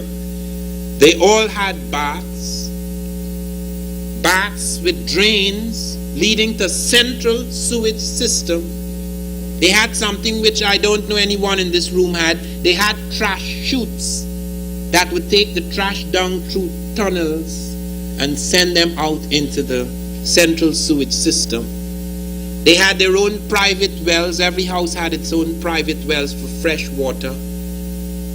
They had shipping docks with sluice gates unknown in the world at that time. Sluice gates that they could, so that whether it was low tide or high tide, they could bring the ships in because they were involved in intensive and extensive trading. All of these things. And this they had for some time until a people, fair-skinned people, nomadic people, described by them as savage people, came in. These are the people who were to call themselves Aryans, and everywhere they conquered, they were to call it Area Vata, the land of the whites. Okay? And they attacked these people whom they call the Dasas, the Dasias or the Dasas, whom they described as dark, bull-lipped, and snub-nosed. Now, this battle went on for a long time because even though, and this is something that a lot of people don't seem to understand, they think that because a country or a nation or a people are defeated, it means a superior people has defeated them. That is not true. Genghis Khan was not superior to the people he defeated. Certainly not. Genghis Khan's vast hordes ranged wild, smashing everything before it. He was a barbarian. A barbarian is more likely to succeed than a civilized person, because a civilized person may pause. They may have a certain morality. They may wonder about whether they should kill or not kill. But if you're mad or barbaric, you pause at nothing. The most successful invaders are those who are savage. They don't even know what civilization is. The Persians, for example, on the Cambyses smashed everything, erased everything to the ground, all the statues, all the temples, all the palaces, all the beautiful things that were built were razed to the ground. Same way the Aryans went marching through, smashing everything. The slaughters were tremendous. They found the skeletons, masses of skeletons, butchered with their heads cut off and legs and arms. This is thousands of years later we have found these skeletons. So you could understand the kind of rage and savagery of these nomads sweeping across into India. Now, it was not only in these Indus Valley civilizations that you have the movement of the Great Black. The Great Black is also found in Mesopotamia. Now, Mesopotamia, which is referred to as Babylon, etc. in the Bible, is not a black place. It has a major black element. It has Asiatics, it has blacks. It may also have a few Europeans, but the black emerged there with great force, because we have evidence. For example, when we go to cities, there are Mesopotamia has great cities. Sumer, Elam, Susa, etc. have very great cities. And when we go to these great cities, we have found evidence of a major black presence. Like, for example, the governor, Gudea. And by the way, you will see some slides at the end of this talk. I do not have them all, unfortunately. You must get the book. All the things I talk about here today, and all the pictures, not only the slides you see, but far more than those slides, are found in the book. But in Sumer, it was dominated by people who call themselves the Blackheads. Now listen to this. They call themselves the Blackheads. You know what the European historian said? The reason why they call themselves the Blackheads is because they had black hair. Now all the people had black hair. This was not a European country. You could go right across India, you could go right across China. Almost everybody has black hair. So why would somebody pick out that as a title? And then these people built a tremendous civilization there. We have this governor Gudea, who is extremely powerful. And we find that he was able to do extraordinary things there. He built a great city there. And then it was attacked eventually. The blacks were eventually attacked by the Aryans. Now this is the first meeting recorded between whites and blacks. This is what the blacks say of the whites at that stage. The Martu who know no grain, they're not cultivators yet. The Martu who know no house or town, the boors of the mountains, they're nomads. The Martu who does not bend to cultivate the land, who eats raw meat, who has no house during his lifetime, who is not buried after his death. Because most of the Europeans did not bury because they were running from place to place. Africans, in fact, the Grimaldi were the first to introduce burial of humans in Europe. Because those before them, like the Neanderthals who were not complete, and then the later nomadic tribes in Europe, they burnt things. They burnt, or they just threw it away, or they burnt the bodies, but they did not build graves. The Grimaldi were the first to build graves in Europe. Now this thrust of the Aryan was something that was fantastic because the Indus Valley civilizations suffered such a tremendous blow because the Europeans then introduced the caste system. A lot of people think the caste system was introduced by Indians, by indigenous Asiatics. No, the caste system was introduced by the Aryans. Aryans have their sacred texts. They introduced Sanskrit. They developed Sanskrit and they made sacred poems. And they decided that God had told them that man was divided into various castes. And those people who were white would be the top caste, the Brahmins, the fair-skinned ones, okay? And down the ladder that you go, you have, for example, let me give you the run through. There is the Brahmins, and then there's the Kshatriyas, the red ones, okay, the Kshatriyas, who are probably Eurasian. And they are the warrior caste, and they also involve military and political administrators. Then under them come the Vaishyas. No, the Kshatriyas are warriors, the Vaishyas are military and political administrators. Then come the blacks, the Sudras. And then below the blacks come the untouchables. The untouchables are those who are mixed breeds. Mixed breeds are considered to be the lowest. Like if somebody who is a Brahmin sleeps with a Sudra, produces an untouchable, because you're not supposed to mix races and bloods. Okay? Now, could you understand what a terrible thing happened to the untouchable? Let me read to you something about the untouchable that is really quite extraordinary. What was done to people who were considered to be untouchables.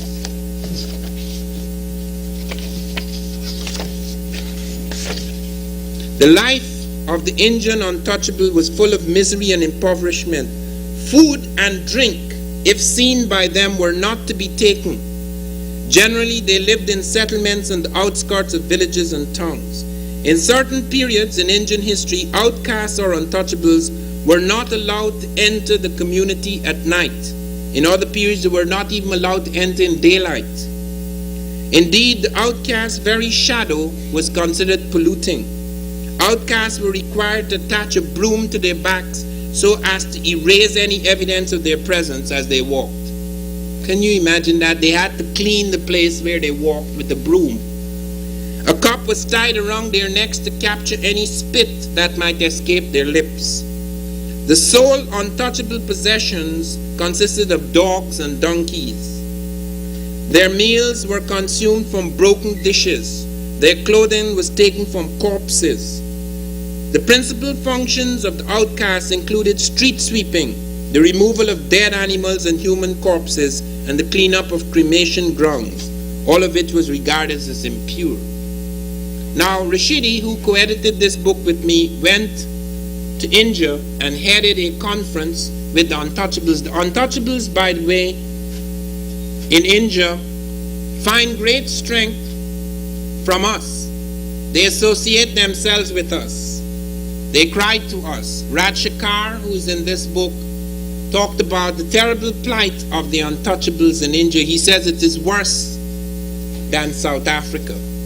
Of course, one of the things that I must point out, I have not been to modern India, as I say. Well, I must point out, though, that Gandhi made a tremendous effort to redeem this. So did Nehru. So that with respect to education, for example, they made places for untouchables to make up for the tremendous injustice that had been done to them in the way they make quotas for blacks here in this country. Now, however, one of the things that helped more than anything else is the emergence of extraordinary men who fought for the untouchables. One of such men was Buddha. Buddha belonged to a black sect in India. All the pictures, all the great early pictures of Buddha are of black. In Greece, he looks like a Greek because the Greeks made things look the way they wanted them to look. Just as in later days, people were to make Christ look the way they wanted him to look. But Buddha attracted a great number of people because of his revolt and rebellion against the social order. I want you to note that, because people do not become prophets merely because they jump up and say things. Anybody could say anything. The easiest thing to say is a platitude, a religious platitude. That is not what makes prophets. Prophets are people who are deeply involved with the people. Jesus was. Whether we believe in him or not, or whether we are part of the Christian faith or not, that is a man who, like Buddha, risked his life on the line. He did not play. He wasn't just talking, and many attempts were made to get him because they actually wanted him killed, not simply imprisoned but killed. That is why they sent people out asking questions like, Master, if Caesar says we must pay taxes, should we pay taxes? Now, if Jesus had said, no, don't pay Caesar taxes, that he would have been executed. And at the same time, if he said, pay Caesar taxes, a lot of people would go away and say, look, we thought this was the Messiah, he was coming to help poor people, and he's telling us, pay the taxes. So Jesus said very cleverly, give unto Caesar the things that are Caesar's, and unto God the things that are God. Everywhere they tried to trap him, he would spin out of their grasp until finally, when he had already completed what he thought was his mission, eventually they closed in on him. And even then, it was difficult because the Romans, the whites, who didn't know what all this fuss was about, because they wondered what this strange man was about. Christianity had not yet come to Europe. They did not know what was going on. All they knew was that, look, I am Pontius Pilate, I'm in charge of this region, and I don't want any great fuss with the Jews because these Jews seem to be controlling a great part of the population. Let me compromise with them. But why do you want to kill this man? And when Pontius Pilate examined Jesus, he said, look, I have found this man innocent. Here is Barabbas. And the Jews said, no, we don't want Barabbas. We want Jesus. And eventually he was executed. The same thing occurred in many contexts. You have these extraordinary figures. And one of the most extraordinary things in the world is that these figures occurred 600 years apart. Exactly 600 years apart. Krishna, the black Christ in Asia, and you will see his black figure here in this book. Krishna, who is known as the Black Christ in India, appeared in 1200 BC. Jesus does not appear until 1200 years later. Buddha appears 600 years exactly after Krishna. And Christ appears, Jesus, the Christ, appears exactly 600 years after Buddha. Now, the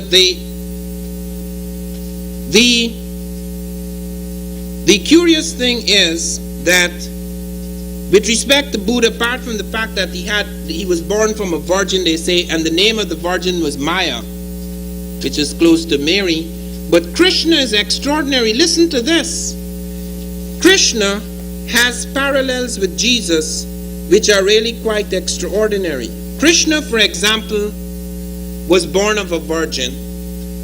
Krishna, when he was being born, his father was paying taxes in the city, exactly what Joseph was doing when Jesus was born. When Krishna was born, they said there was a light in the heavens. Some star became very bright. The same thing happened in the time of Jesus. When Krishna died, he was 33. Jesus died at 33. Krishna grew up in a village called Mathura. Jesus grew up in a village in Egypt called Mataria. When Krishna was about to be born, an angel announced his coming. When Jesus was about to be born, an angel announced his coming. You have all of these incredible parallels. Now, some people have seen that, like John Jackson, who mentioned some of these parallels as evidence that Jesus did not exist. It is just the old story told again. Jesus did exist. There is a very great ground for the historicity of Jesus. What you're having here, what is happening here, is that on the historical figures, people invest various things. They place myth upon the historical figure. Also, if you really believe that there is such a thing as a supernatural appearance or supernatural presence in man, now some of us believe that and some of us don't, okay, then there is no mystery, because why shouldn't he come back again in different places? Why should he go to one place? Why shouldn't he appear in other places in other forms? But I don't want to take that line, because as a scholar I can't. I have to take the line that the evidence before us shows that you're dealing with the real man in Jesus, because even though there are duplicatable dramas in the life, his sayings are not duplicatable. Jesus has an individual lightning. He says things that have never been said before in that way, and enters the world in circumstances and goes through various intrigues with a body of people. And this is recorded so well by so many people, even in the Dead Sea Scrolls, that you cannot be dealing with a pure fiction. It is not possible, because it's not just the mythological elements which could have been planted later, but you have the real nitty-gritty life, day-to-day life, friends, disciples, people, statements, sayings, actions, which are not duplicated by Krishna or anyone else. So that even though there may be a spirit at work in the world that may take on certain forms that have duplicatable elements, you are dealing still, therefore, with a very real man. Now, the extraordinary thing, as I say, is that these men appear always among the poor, always among those who are beaten down, always among those who are oppressed. It is as if the spirit, the brightest light of the human spirit only appears in the darkness of the world. Okay, that is something that should give one hope, because it is when one is truly oppressed that the light burns. It does not burn in absolute brightness. If it did, we would not even see it. The presence of these figures, Buddha, for example, you can find Buddhas with the broad nose, the full lips, and the texture of hair of the African right across the world, in Vietnam, in Cambodia, in many islands of the Pacific, in India, in China, etc. The blacks have been to China too, and one of the most extraordinary stories about China is that the first emperor of China, listen to this, this is as early as 2,953 years before Christ. This is about nearly 5,000 years ago. The first emperor of China is recorded as a man with dark skin and woolly hair. His name is Fu Hsi, Fu-HSI. He reigns from 2953 to 2838 BC. He is considered to be a divine black in China. You rarely hear about that. He was not just the only major black. There's a whole dynasty of Chinese that are black. It's known as the Shang dynasty. Okay, and they're actually called Na-Ki. Na means black in Chinese, and Ki means man. Na-Ki, black man. The Shang dynasty, a line of very great kings in China, are all black. They are recorded, it's 1786 or 1766 rather, to 1110 years before Christ, which is going back close to 4,000 years. And they were also referred to by the Chu who conquered them as very black men.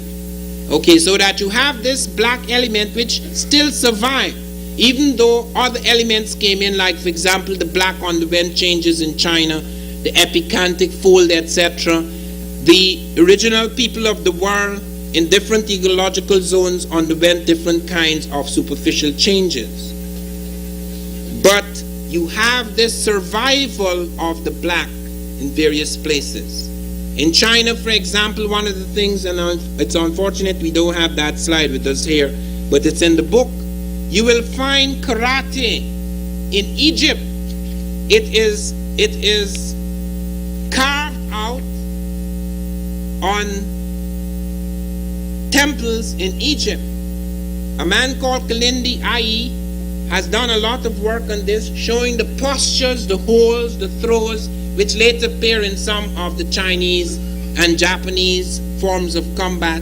He shows this among the Egyptians. Now, we do not know to what extent, without a comparative combat technique, whether these are independent systems or whether the one influenced the other, whether the Egyptian may have influenced the Chinese. We cannot say that with certainty. But we do know that the Egyptians, like the Chinese, had looked closely at animals, how they fought, and how they could fight without weapons, which only man has, and that how they were able to transform this into an art of self-defense even when one did not have weapons.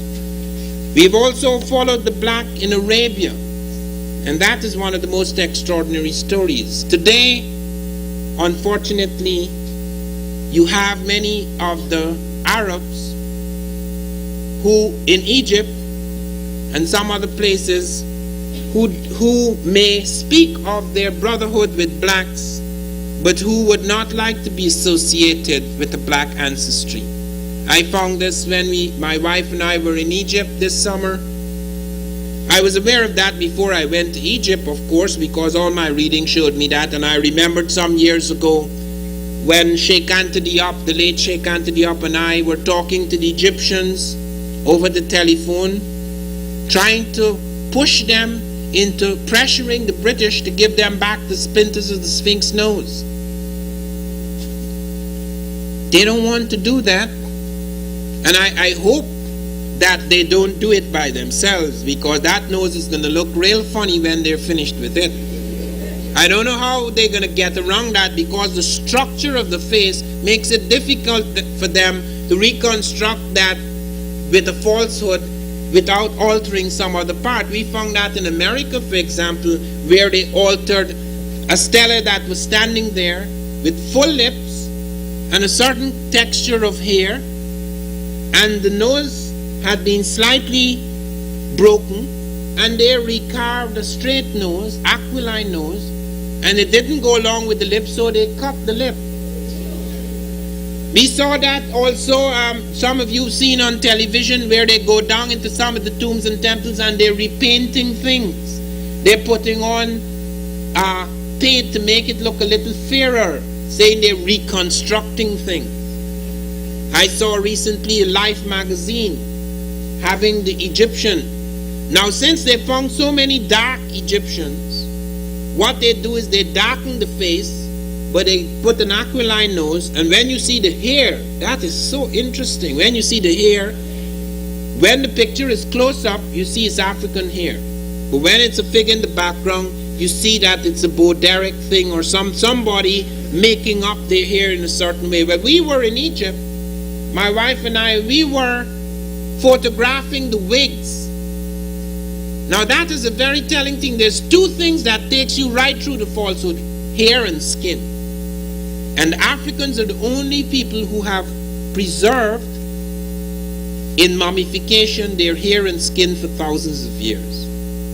You can still take off, in spite of the fact that they destroyed thousands of mummies, you can still take off the bandage and see black faces.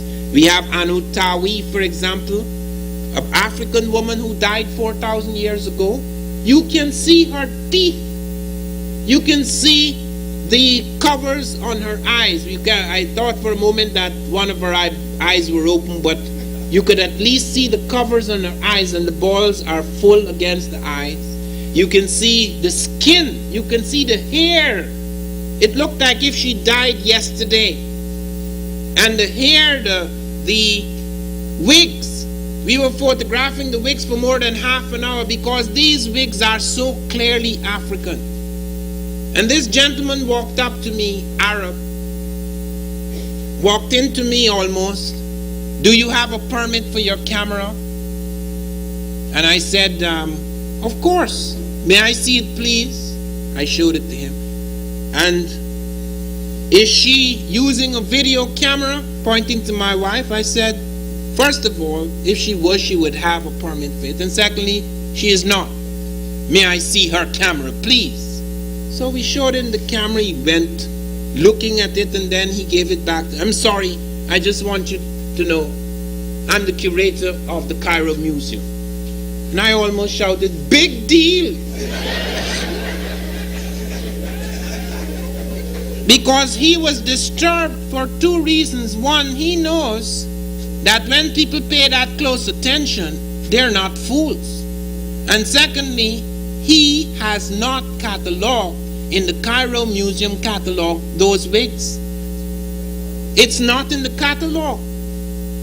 It's under the title something about the lion's mane or some nonsense like that. It is absurd that these and the mummies, the other telling piece of evidence, we can't see the mummies. They said Sadat, and we can't ask Sadat because he's not wrong.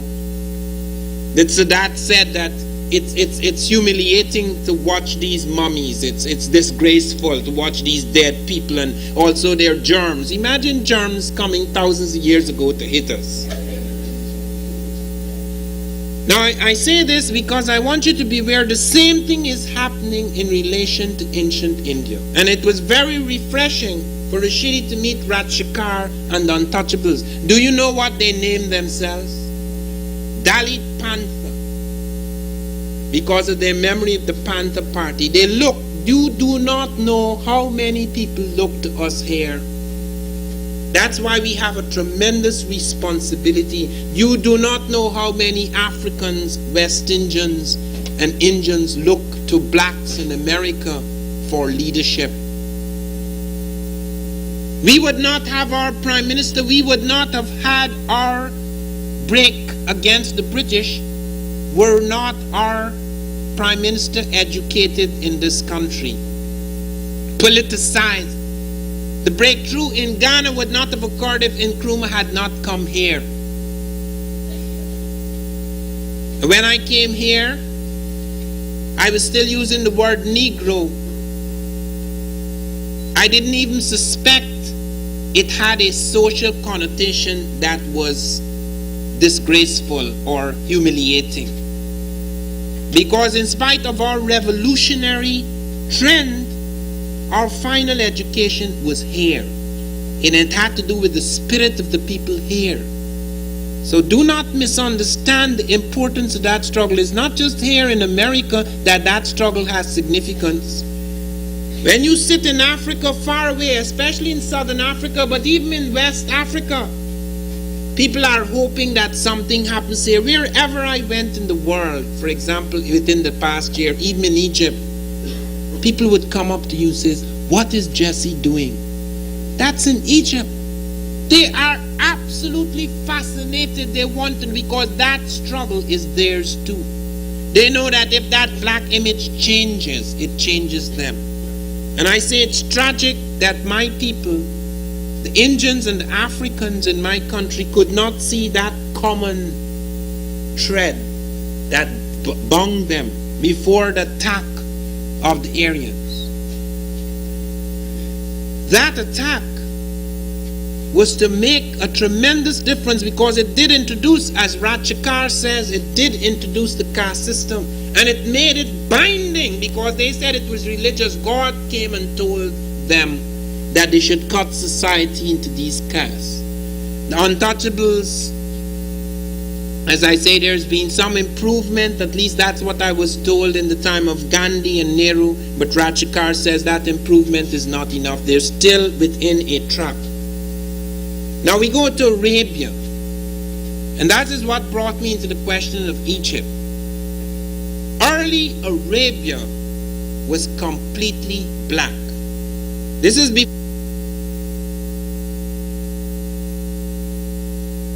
because the Arabian thing is tremendously significant. The Arabian world, for example, produced two scripts. It produced the Himyaritic script, it produced Arabic script. As Drusilla Dungy Houston, who wrote the book on Ethiopians, she has pointed to the fact that the Himyaritic script was created by the Africans in that early Arabia. And Abul Aswan, note this, Abul Aswan is recorded in the diaries of Ibn Khalikan, page 662, that he, the African, invented the Arabic script. So that early Arabic language and its later script was influenced by the African. And it is true that, like with the Jews, though originally largely African, you have the Semitization, people coming in from Asiatic world and transforming Arabia, so that by the time of Muhammad, only 10% of Arabia was black. Now, some people have claimed, like Uthman Amir ibn Bihar al-Jahazi, that Muhammad was of African lineage. I have no proof of that. What we do know is that his right-hand man, Bilal, was an African, and he is known as the third pillar of the faith. It is very important because most of the great religions, all in fact, Buddha, Buddhism, Christianity, Islam, even Judaism has its roots in Africa. It's very important to note that, because even though the Arabs, as I say, were later to become Semitized, they were still close enough to the African that in later times, like in the times of the Moors, they merged with the African. And in spite of the prejudice that exists among some of them, it must be pointed out that they, although they have been accused of savage slavery, and there are many incidents of this, sometimes what is regarded as slavery is far different from the slavery in Anglo-American context. Because Graham Irwin, a professor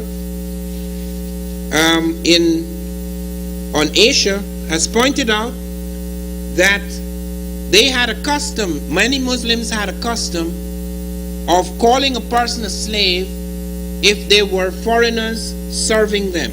For example, they would invite a foreigner to become a general in the army because they may be afraid that their own people might revolt against them, so they want their people to be under foreigner. He would be called a slave, although he's the general of the army. The palace guard, the most trusted people around a king, would usually be black. They would be called slaves.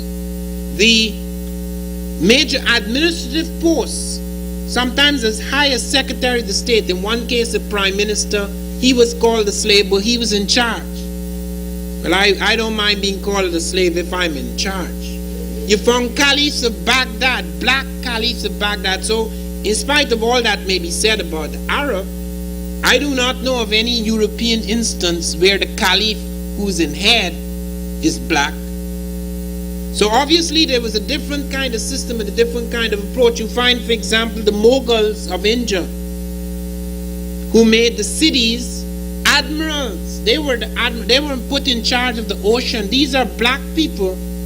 They were so respected for their seafaring skills, the cities, that they were made admirals of the Indian Ocean. And the caliph Imagine caliphs. There were at least 2 caliphs of Baghdad, which is a central thing in the Muslim world, were black. And you have this opening, this fluidity within the so-called slave system for people to emerge who become tremendously important. One of these people is Malik Ambar. Malik Ambar was a slave. He came to India as a slave. Eventually, he got his freedom because his master was so impressed by his ability. He built his own army. He started out as a great trader. Eventually, he became the power behind the throne.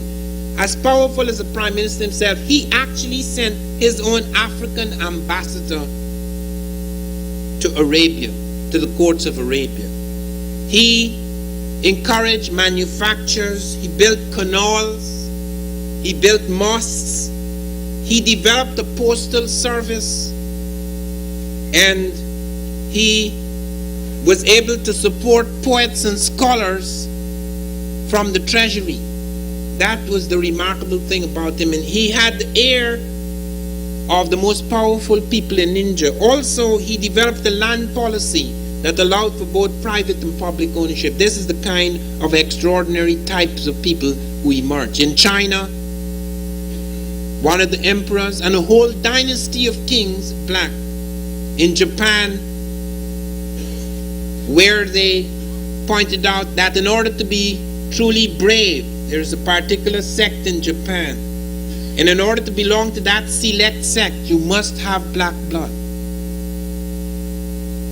In India, among the Mughals, you find this. In China, we have found several black noblemen who are major figures in the early Chinese court. We've also found some extraordinary blacks in Russia, which cannot be accounted for. Like, for example, there's a major figure which you will see in one of the slides that are found in Russia. In Arabia, we find the greatest hero of Arabia is a man called Antar. He was a great poet and a great adventurer. He became a legend in Arabia and is seen in many of the tales. This is a black African. You find also the black in Sumer and Elam. This is very important because these were major Mesopotamian dynasties. These were major city-states in Mesopotamia. In Elam, for example, the archaeologist Dulafoy discovered that when they went, although they thought it was purely Asiatic or Euro-Asian, when they went down and they dug up, they found the friezes with totally black faces with African features. They found shows that where the tops were broken or smashed, they found the feet were black. So that wherever you go, they have found this figure. Now, the change that this could bring about is something that I want to dwell on. I have been really speaking in the last 3 lectures of the 3 areas that have to be explored: Europe, America, Asia. And I want to close by pulling some of these things together. In Europe, we talked about the Egyptians. We cannot go over again evidence to establish the blackness of the Egyptians. The evidence is overwhelming. The early Egyptians, the Egyptians of the pyramids, the Egyptians who were to have such a profound impact on Greece. European civilization in the early stages, particularly the Greeks, could not have become what it became without the impact of the black. And it didn't stop there. It was to have, the blacks were to have an enormous impact along with the Arabs or Arabian type in Europe of the Moors. Those 4 Muslim dynasties, that's why Muslims are hated so much by the Europeans.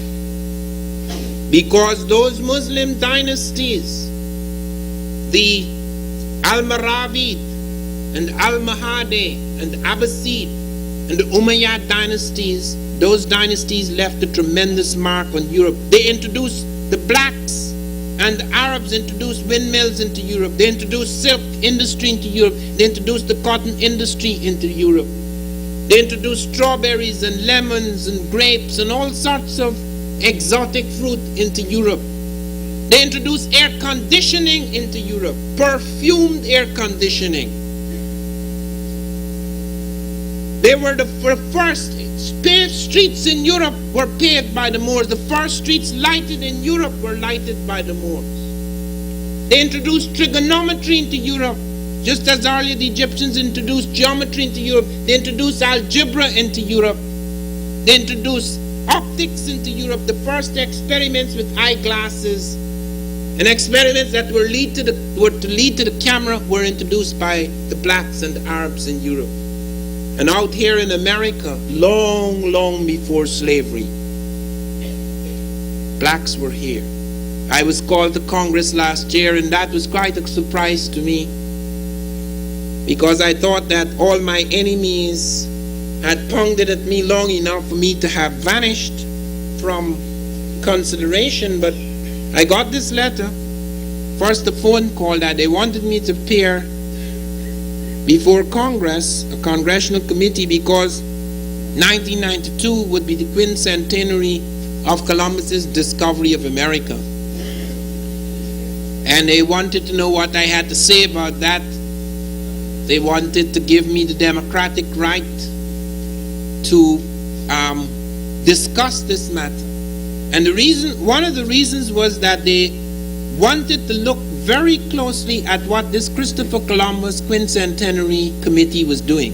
So the congressional committee that called me was the one that was overseeing the finances they would give out to this Christopher Columbus Quincentenary Committee, and how they could advise them or restrict them.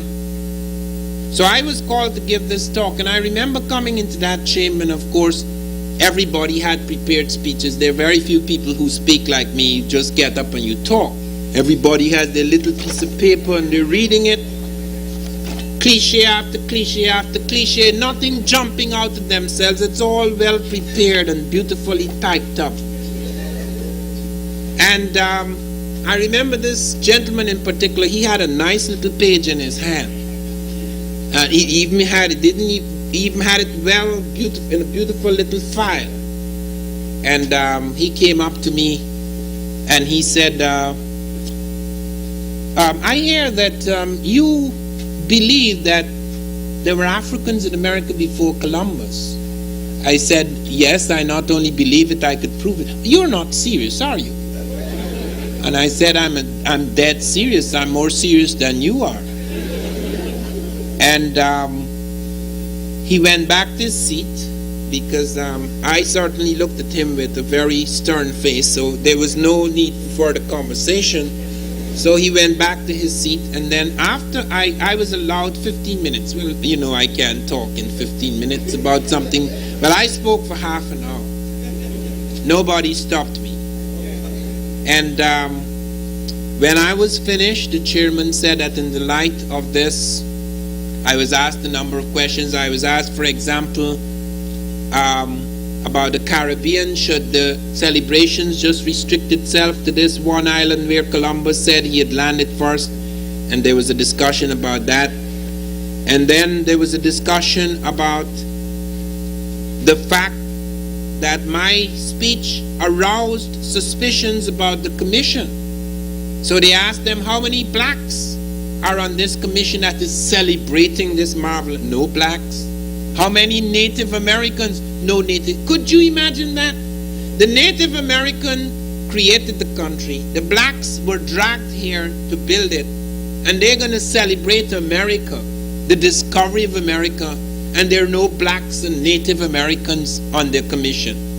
Well, that really put them on a hot spot. And then the chairman went forward and said, in the light of this testimony, it is quite clear that there were people who visited the Native Americans before Columbus, and we should not refer to this as a discovery, but merely as a voyage of exploration, as a contact. Okay, I saw later on a certain gentleman in the New York Times at the front page saying, Perhaps Columbus was not the first to come to America, but he was the first to go back and give a press conference. Well, I'm glad at least I could reduce them to that triviality. Now, those of you who are interested in that, by the way, there's a special tape, Van Sertima Before Congress. It's recorded. The whole session, not just my speech, but the whole congressional session is recorded, and it's available tonight. But the American thing is very significant because we have come here and we have lived here for centuries believing that our history begins in 1492. That's an awful burden. I know when I was in England, I heard my friends telling me, we have to face it, Van, we have to start from scratch. Could you imagine that? We, with all this history, have to start from scratch? But they really believe that there is no real internal power. There is no dimension to us if we believe we have to start from scratch. This history is what gives us a power, a spiritual power. There is nothing more important than that. When all the chips are down, there are certain people in the world who had nothing but the spiritual power, the belief in self, and they were able to transform great tragedy because of that. That history gives us that. And the reason why we seek it out in Europe, out in Asia, out in America, is because we are a shattered diamond. Our pieces are all over the place. And we can never feel whole again. We can never feel a sense of completeness and wholeness again until we can pull all of these threads and strands together. That is our mission. That is our hope. That is the great dream of our life. That we will one day be able, through this history, through this knowledge of history, through this immersion in history, to bring back the African in us out from the exploded fragments into a sense of a new nucleus. That new nucleus can lead to the birth of a different kind of man and a different kind of world. Thank you very much.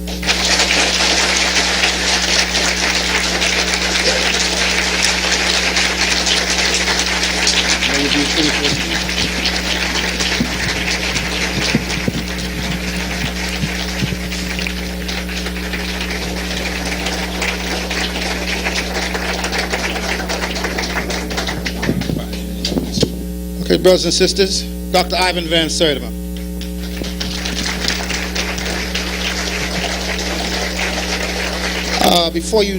Dr. Van Sertima has agreed to answer some question and answers for about 5 minutes. But before we get into that, I want to remind you that if you are eating or in your place, just do us a favor and pick up your refuse on your way out. And there's a garbage pail back there, or just take it to the back table. Remind you about next week, our tribute to our black veterans. Remind you to keep in mind the many things that Reverend Dorchy told you about the plans that we have for 89. And especially I want to remind the brothers, we're not excluding the sisters, but this is something that we have put together for the brothers. We call it a unity breakfast. And we furnish the breakfast. Good old down-home breakfast. Now, those of you who don't know what a good old down-home breakfast is, let me tell you. You know, biscuits, grits, and for those of you who eat meat, sausages, those of you who like the pig, might have a little bacon, but we'll have some beef patties, and we're going to do the cooking, and we'll have it down here, and we're looking to have a guest speaker. This is a means that we have started before. This is a means for us, the brothers, to get together, to sit down, and put our minds together to see what we can do to help each other to build a nation within a nation. Every other ethnic group has its support system. When you go across the Brooklyn Bridge, you see Chinatown. And if you go to the right, you're in Little Italy. And if you go up a little further on the east side, it's Irish section and the German section, and etc. and etc. If we were attacked, or if people came after, they're coming after us in ones.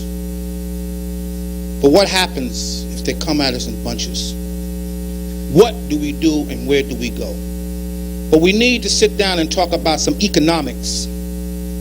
The economics that Marcus Garvey spoke about. The economics that Malcolm spoke about.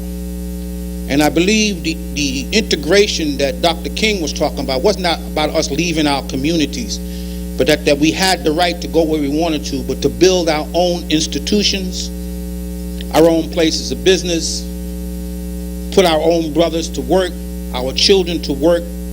Right now, our universities are training our young people in black universities to work for Fortune 500. There's nothing being said about going out to business yourself. Most of us who work here or here work make millions of dollars a year for the corporations that we work for. Why can't we do that for ourselves? So we're asking you, the brothers, we'll give you the date, it's going to be in February, but I'm letting you know now. And we're asking each brother to bring at least one young brother, any age, from a toddler on up. And let us sit down and let's start talking real business. Let's not talk about what should be done, but let's talk about what we can do together. It can be done, it must be done, and we here, APCO, the brotherhood of this church, the House of the Lord Church, the leader of this church, Reverend Daughtry, the sisters of this church, we are determined that 89 is going to be a year that the brother stands up. Like Rosa Parks, when she sat down, the movement got up. We need to do the same thing, and we can do it. I thank you. Now we're going to ask that you do questions, but please, please, we've had a lecture. This is the lecture. You know, and he comes and honorarium, and this is his business. You know, if you're not a musician, you're not going to understand with Count Basie's orchestra. So just ask the question and do not make any statements, please. Anyone that has a question, just please stand where you're at, and I'm sorry we don't have the extra mic tonight, and just kind of throw your voice out with the question. Brother back here.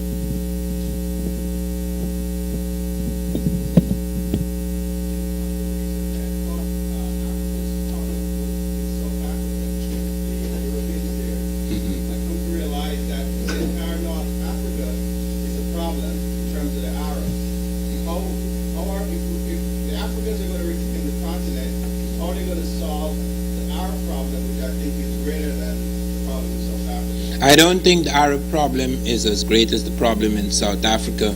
All peoples in the world are prejudiced against Africans. That is quite understandable because even we have been trained to be prejudiced against Africans. Until the knowledge, okay, you see, that is the thing that you must bear in mind, okay. For example, it is Arabs who invited me to join UNESCO in order to help rewrite African history. Don't misunderstand, therefore, what this means. You cannot wipe out within a generation or two prejudice in the world, because wherever you go, that prejudice exists. It's a matter of degree. The Arabs are prepared, just as Malcolm X discovered, that in spite of the fact that some of them may hold on to this prejudice, they are prepared to work with Africans. Some of them are even prepared under new circumstances to actually give money to African states out of their oil fields. The Arab world at the moment is in a tremendous mess, as you know. There's big fighting between brother and brother. So that my talking about the prejudice that exists in the modern Egyptian and not wanting to be black, that is not a serious, okay, because all of that guy was doing was strutting around. He couldn't strike me. He couldn't do me anything. In fact, I could do him more damage than he could do me. But if I were in South Africa and that guy came up to me, that would have been it. Okay, so that don't exaggerate the things. It's not the same thing. We have friends, or rather we have people we can turn into friends. Okay, so that even though that prejudice exists, it's not on the same level. You see, prejudice may exist on a certain level, but it may not be translated into a powerful stick and gun as it is in South Africa. You know, there you have a very serious, painful thing. So it's still the central thing in the world. We don't have any more quarrel with the Arabs than with any other people, so that in certain circumstances the Arab will bend. Some of them may contain their prejudices, because you see, the Arab world is confused. It is not one world. Like, for example, Muhammad had to caution certain Arabs against discriminating against blacks, but the Arabs discriminated more against whites than blacks. The first people the Arabs enslaved were the whites. Okay, the Arab got into the slave. That's why the word slave is S-L-A, Slav. Okay, it is a European word. It's not an African word. The Arabs, for example, took thousands of European women and turned them into slaves. Okay, so that you have to understand that. And when they came into Africa, the first thing they did was to marry African women. They didn't have that prejudice in the same way. So these are fluid situations. They can go any way. It is up to us to give them a certain direction. When Malcolm X went to the Arab world, they worshipped him. Many of them, they were willing to open palaces to him. I mean, many of the kings and big powers opened their doors to him. Whatever kind of prejudice some of them may have had, that didn't stop them from doing that. You think Malcolm X could walk into South Africa and they open a door? They would shoot him down. So that is why I warn you that, I mean, even though these things exist, they exist at different levels. Okay. Yes? Go ahead.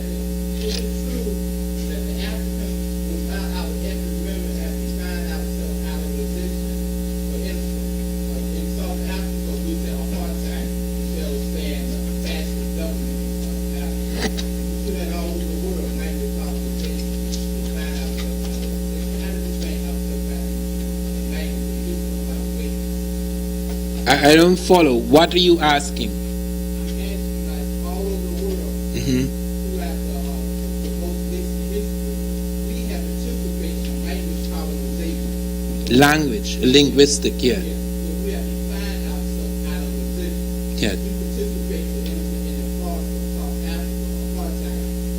We're going to call it the fascist government of South Africa. We call it apartheid. But the invaders. I don't think that changing the words around are going to make much difference. You see, while that may affect some people, the vast numbers of people don't really care what the thing is called. If something is racist, it doesn't matter whether it is fascist racist or racist fascist, okay? Words mean a lot, yes, but after a while something is so evil, it doesn't really matter what you call it. Okay, whether you call this a democracy, that's a linguistic falsification. Okay, if you want to call it so, but what does it matter? I mean, you know what you're fighting, you know the horror that is South Africa. It doesn't really matter, therefore, if you change the word from apartheid to facets, it would not make the slightest difference. We're not going to go to the barricades any faster. We're not going to help the South African anymore. We're not going to get more intensely involved in the struggle. All of us are aware that we are dealing with a great evil in South Africa. It is the greatest evil in the modern world. So I don't think that if we escape from a linguistic imagine us sitting down now and planning sessions for the next few years, finding what word to call it, and to get all of us to agree when we could use all of that energy fighting it, not only there but even among ourselves. Okay, I don't disagree with the linguistic problem, but it doesn't help. It uses up energy. Yes. I was doing some research about Asia, and one of the shows aware of the Kassites who had the longest dynasty in Babylon. The Kassites. And they were related as far as in the territory in Mesopotamia to the Phoenicians in Russia. Colchians, yeah. I was wondering if you was aware that the Kassites were Black Dynasty as well. About the Sumerians, the philology.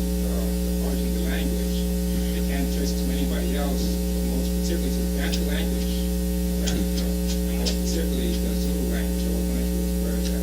Yeah, that is very new. You should write a note about it and show your sources. That is very new. We know that the Sumerian language is considered still to be a Semitic type language. If you can show valid sources to show that it is related to Bantu, you would have made a significant contribution. I've never heard of that. Okay. Yeah. My question is in reference to an article that appeared in the Science Times section of the New York Times on November 8, 1988. And the title is Scholars Track the Alphabet with New Precision. And the article discusses the symposium held at the Institute of Semitic Studies at Princeton, New Jersey. And they talk about the origin of the modern-day alphabet from the Phoenicians. And to quote a few lines in the article, it says that Herodotus, the Greek historian of the 5th century BC, wrote that the knowledge of writing was brought to Greece by the Phoenicians by a legendary person known as Cadmus. And the one comment in the article that kind of struck me was how they said that the ancient Egyptians began using symbols for sounds, and most of its shapes adopted later for the Phoenician and the Greek alphabet evolved from hieroglyphics, so they're giving us some credit. But the Egyptians mixed ideas and pictures and words spelled out with sound and symbols, and they never made the jump to an alphabet. And they kind of emphasized that the Egyptians never made a jump to an alphabet. Would you comment on that? Okay, now it is very important to understand who the Phoenicians are. Okay, the Phoenicians initially, according to Diop, were black. Later they became Semitized, so that you have both black Phoenicians as well as mixed Phoenicians. The role of the Phoenicians, you see, 50% of the export-import trade of the Egyptians were by Phoenicians, who were they were not a race of people. There were all sorts of people who were involved in trade, in navigation particularly. And you find that everything that the Egyptians did, the Phoenicians would carry it to other people. If the Egyptians decided to use purple as the color of royalty, the Phoenicians carried it down the Mediterranean. If the Phoenicians decided to use this symbol for a head, the Phoenicians carried it down the Mediterranean. If the Phoenicians built a new warship, the Phoenicians would study the warship and they would make slight innovation and they would carry it down the Mediterranean. If the Egyptians decided to wear a shoe with a little hoop up at the top, the Phoenicians would take the shoe down the Mediterranean. The Phoenicians therefore were carriers, as they say. They were carriers. Okay, so that the hieroglyphs were carried by the Phoenicians, and as they entered other places, people started to play around with them. So that you get the development of an alphabet, because you see the hieroglyphics, even though part of it is alphabetical, part of it is pictorial. Okay, so that you have a later development into alphabet where you could squeeze it down into very few symbols. Okay, the Japanese, for example, are far behind us in that. That has nothing to do with intelligence, because nobody could question Japanese intelligence, but the Japanese have an alphabet that would literally blow you away. It would take months to learn their alphabet because it doesn't have 26 signs. It has hundreds and hundreds of signs.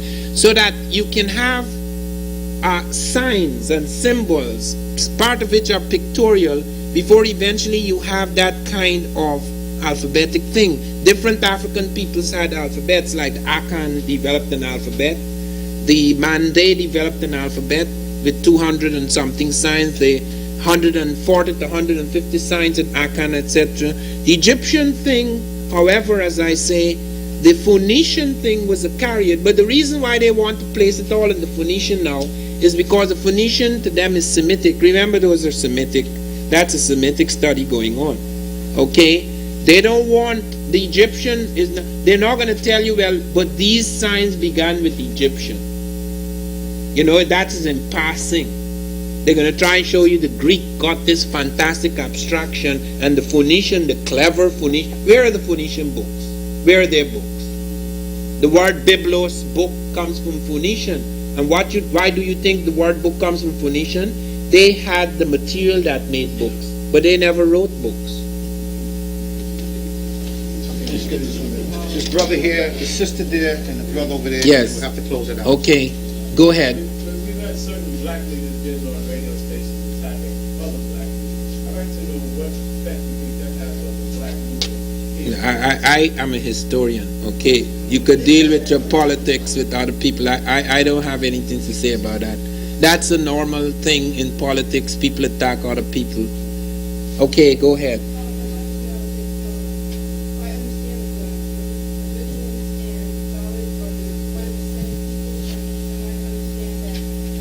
The Dravidians and the who? No. Dalit is a modern, the modern untouchable movement. One section of them, a great section of them, call themselves Dalits. Okay, but they are not Dravidian. Okay, Dravidian is a type. You see, the African has a lot of varieties. First, you had a very small type, almost like a dwarf, who went to China and various other places. Then you have a type following that small type, a larger bone type of African coming into, and some of them have wavy hair. Those are the Dravidian types. Yeah, I'm sorry that we may not have time for slides tonight because we're running out of time. But the Dravidian is not related to that. Okay. Yes, the Dravidian is an Afro-Asiatic, and the early Dravidians are Africoid. They also developed a script known as Dravidian script, which was used in the Harappa, Mohenjo-Daro cities, or rather civilization. Yes.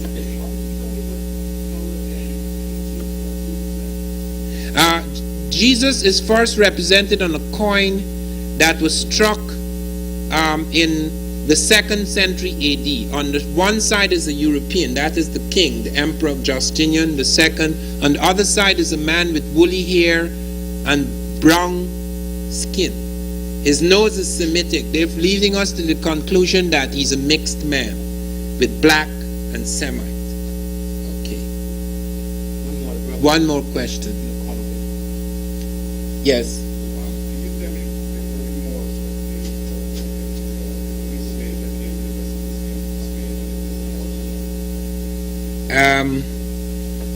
I don't know much about, as much as most people do, about the slave trade. I know that the first slaves, and this is a lot of people don't know about, that the first people in America who were turned into slaves were 6 Native American Indians whom Columbus captured and brought back to Spain at the end of his first voyage. He actually initiated slavery. I wish I could have said that in Congress, but that would have been too much. Okay. Yes. Okay. Yes.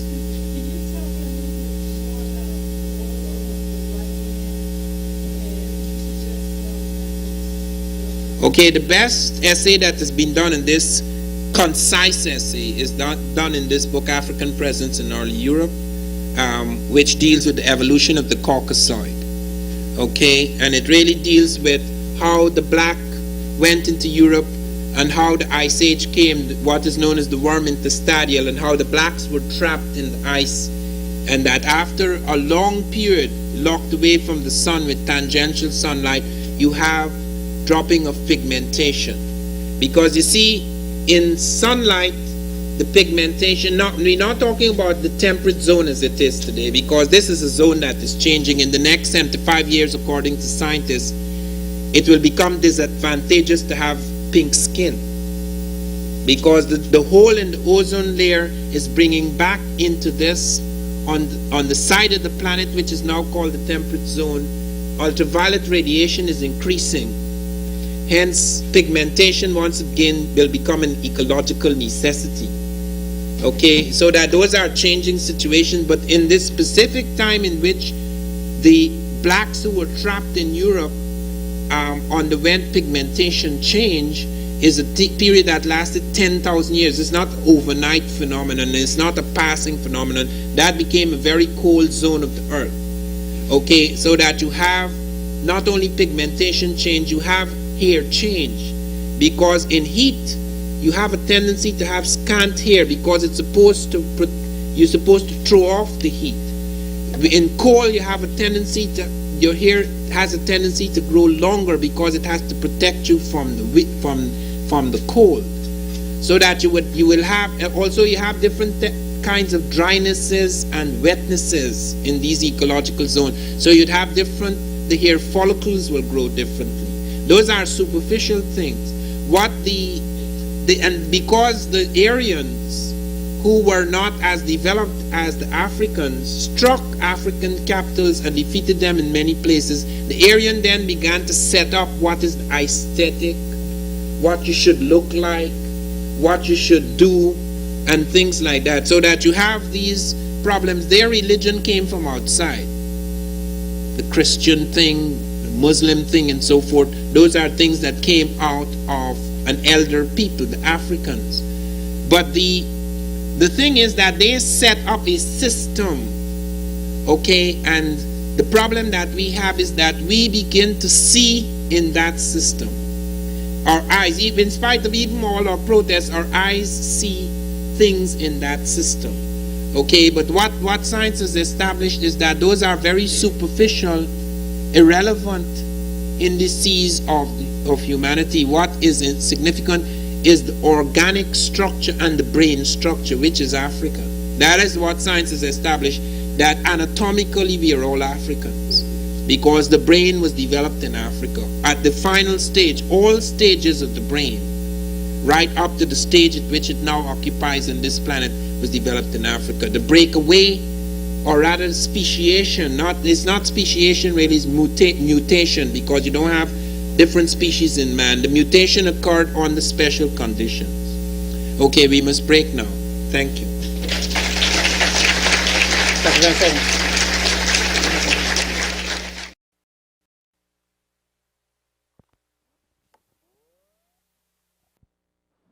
Africans and African Americans. Today, we are dealing with the science of the Moors. Who are the Moors? This is one of the most difficult of historical questions, and in fact, this is the most neglected chapter in black history. When the generals were surrendering, the Moorish generals were surrendering in 1492, the very year Columbus sailed for the Caribbean, a painting was drawn of these generals. These were the Almohade generals. The Almohade, the fourth of the last of four dynasties in Spain, had come to an end, had come to grief, in fact, in their last stronghold, Granada. And when the Castilian Spanish were defeating the Moors, a painting was done of the defeat, and there were black generals surrendering. What were they surrendering if they were not in charge? The story of the Moors, however, is extremely complex. But before I begin to talk about it, I just want to say something that fills me at the moment. Because one of the things that I remember is the way I felt after I finished writing They Came Before Columbus. I had spent 7 years, and even though I was teaching, moving about, etc., I literally lived in that book. I lived in my head for 7 years. And coming out of it was very strange to me, because I was looking at people differently. I was looking at a great lot of things differently, and I was not surprised that I was attacked. And I responded with great force. I don't know where my attackers are now. But one thing that struck me with tremendous force was the feeling of absolute loneliness. I knew very few of the people here. I did not know much about. I never met Ben Yochanan. I had met, I think, John Clark. I never met Chancellor Williams. I had read his work, etc. But I had lived in isolation. In order to do my work, I lived in total isolation. I had a habit from early of cutting myself off for years without seeing anyone. And that is what I did. After these years, these 12 years since They Came Before Columbus, one of the things I can say is that we are not alone anymore. What we have now is a crusade. This is not the lonely struggle it was. We have a crusade. We have a tremendous body of people all over the country who are moving in a certain direction. I traveled quite a lot. In February alone, I was in 18 states. And one goes before many audiences, all types of audiences. I was a keynote speaker, for example, at NASA a few weeks ago, where I had to speak before the space scientists, both white and black space scientists, and they were very worried about the question of the survival of the space program and the survival of sophisticated science in this country, because we are in a very desperate state where we are not producing enough scientists. And the head of the space program was pointing out that in the 21st century we have to make a tremendous appeal to blacks and Hispanics, because if we cannot recruit them into the field of science, we will not be able to maintain the level we have maintained before. And in fact, so serious is this problem that we're trying to build smart computers that would crystallize the genius of those great scientists that are likely to die and retire within the next few years. And we hope that the computers would be smart enough to have the insights of these great scientists. I don't think that will happen. So that we have got to realize that we have got to become aware of how important it is. We are living in a very different world. We are living in a world where there are more computers than people. That point was reached in 1982 when Bell Labs reported there were more than 4 billion computers on Earth, and there are not yet 4 billion people. So we are living in a world that is going to change dramatically, and a world in which we have to become very much aware of the power and capacity we have both for improving life and destroying it. And at the moment, many people who are in charge of science, in spite of the fact that it advances the world, or really the great majority of the world, still becomes poorer and poorer. So it really depends on a different kind of consciousness. We're not just intent on improving our technology, but improving the kind of human being that controls that technology. Because in the final analysis, civilization is not technology. Civilization is the humanization of the human. And if therefore as that technology advances, the human shrinks, then that technology will destroy the human. This in fact we saw very clearly in the war, where the Germans were tops. They were the marvelous great scientists. When I was being driven to speak at NASA, one of the NASA scientists was explaining to me that if they had not seized half of the German scientists, they would have no space program. The Russians seized half and the Americans seized half. So it was Hitler's scientists that made it possible for us to get into space so quickly. But what happened to the Germans? They were these marvelous people, advanced technologically, but they had become brutes, barbarians. So that we have to become aware of the fact that civilization has advanced and become more sophisticated with that technology.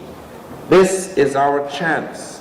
And we have got to look very seriously at our history, because it is only through history that we can become aware of our enormous contribution and become confident of what we can do and what we cannot do. That is the most important thing.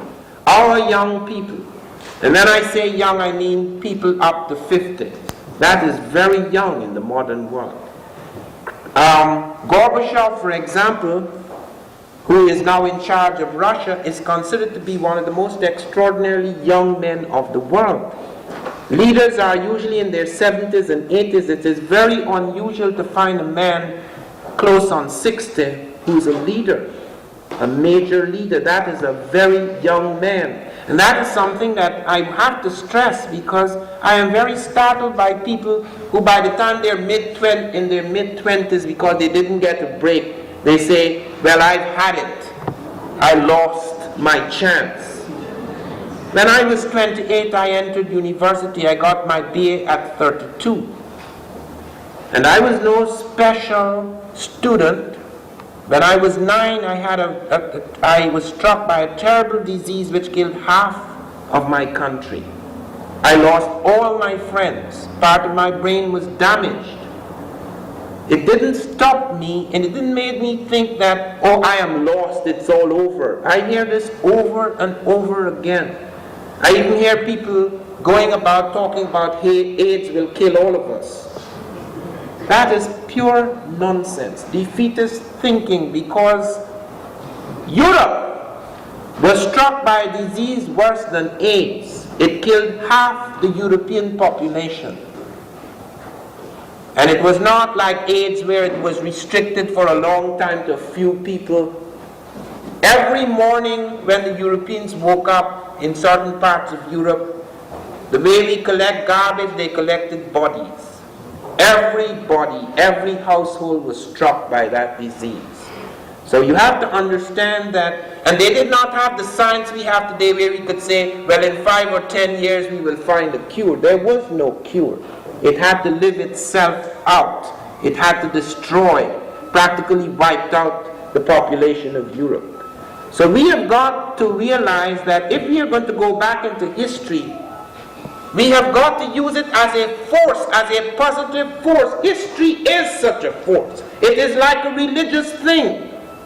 You become aware of these shattered fragments and parts of ourselves so that you could make yourself whole again. You cannot make yourself whole again by brooding 100% of the time on the darkness of the world. We are the light of the world.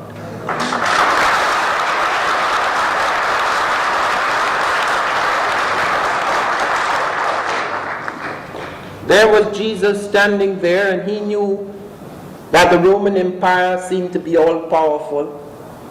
He knew that he was no man of great political power. He controlled no government. He was not even a mayor. He was not in any university. What did he have?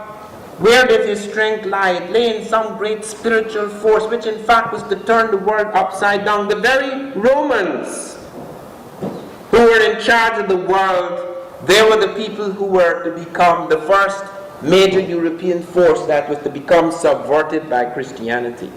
Do you know what they felt as they sat there and they looked out at these Christians, these ridiculous people who believed in life after death and things like that, and they looked at them and they saw them going to the lion, some of them with smiles on their faces. Do you know what it is to have all the power in the world and sit there shaking, and to see men strong enough to face lions? Then you become aware of an enormous power on earth, a tremendous moral force. That moral force fades in and fails in people when they lose a sense of their worth. And they lose a sense of their worth when they begin to crucify their imagination. They begin to destroy something inside of them by constantly brooding on the worst aspects. You must be aware of the terror of your world. No doubt about that. You cannot go about in a dream. But the terror of the world is what should give you strength. That is the test of faith, the test of force. It is not something that is supposed to defeat you. It is something that is supposed to push you into a new life, a new situation. Everything that you possess, all the imagination and energy and faith, must be brought to bear when you face that darkness. It is not intended for the human to succumb in darkness. It is intended for the human to rise and transcend over darkness. That is the meaning of the resurrection and the life. If we did not do that, if the black had not done that, the black would have disappeared, because no attempt to destroy a race has been so continuous, so systematic, so extraordinary, and yet that race survives.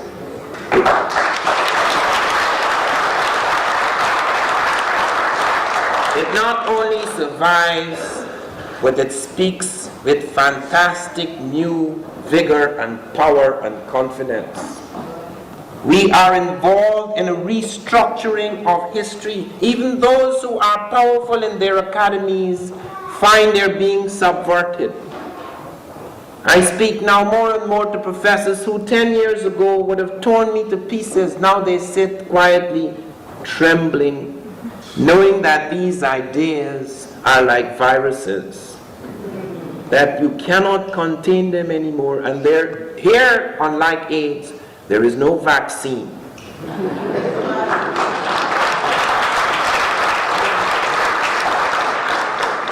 So that we are involved in a struggle in which we will win.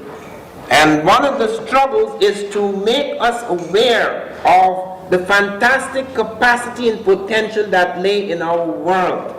The Moorish story is one of the most hopeful stories on earth.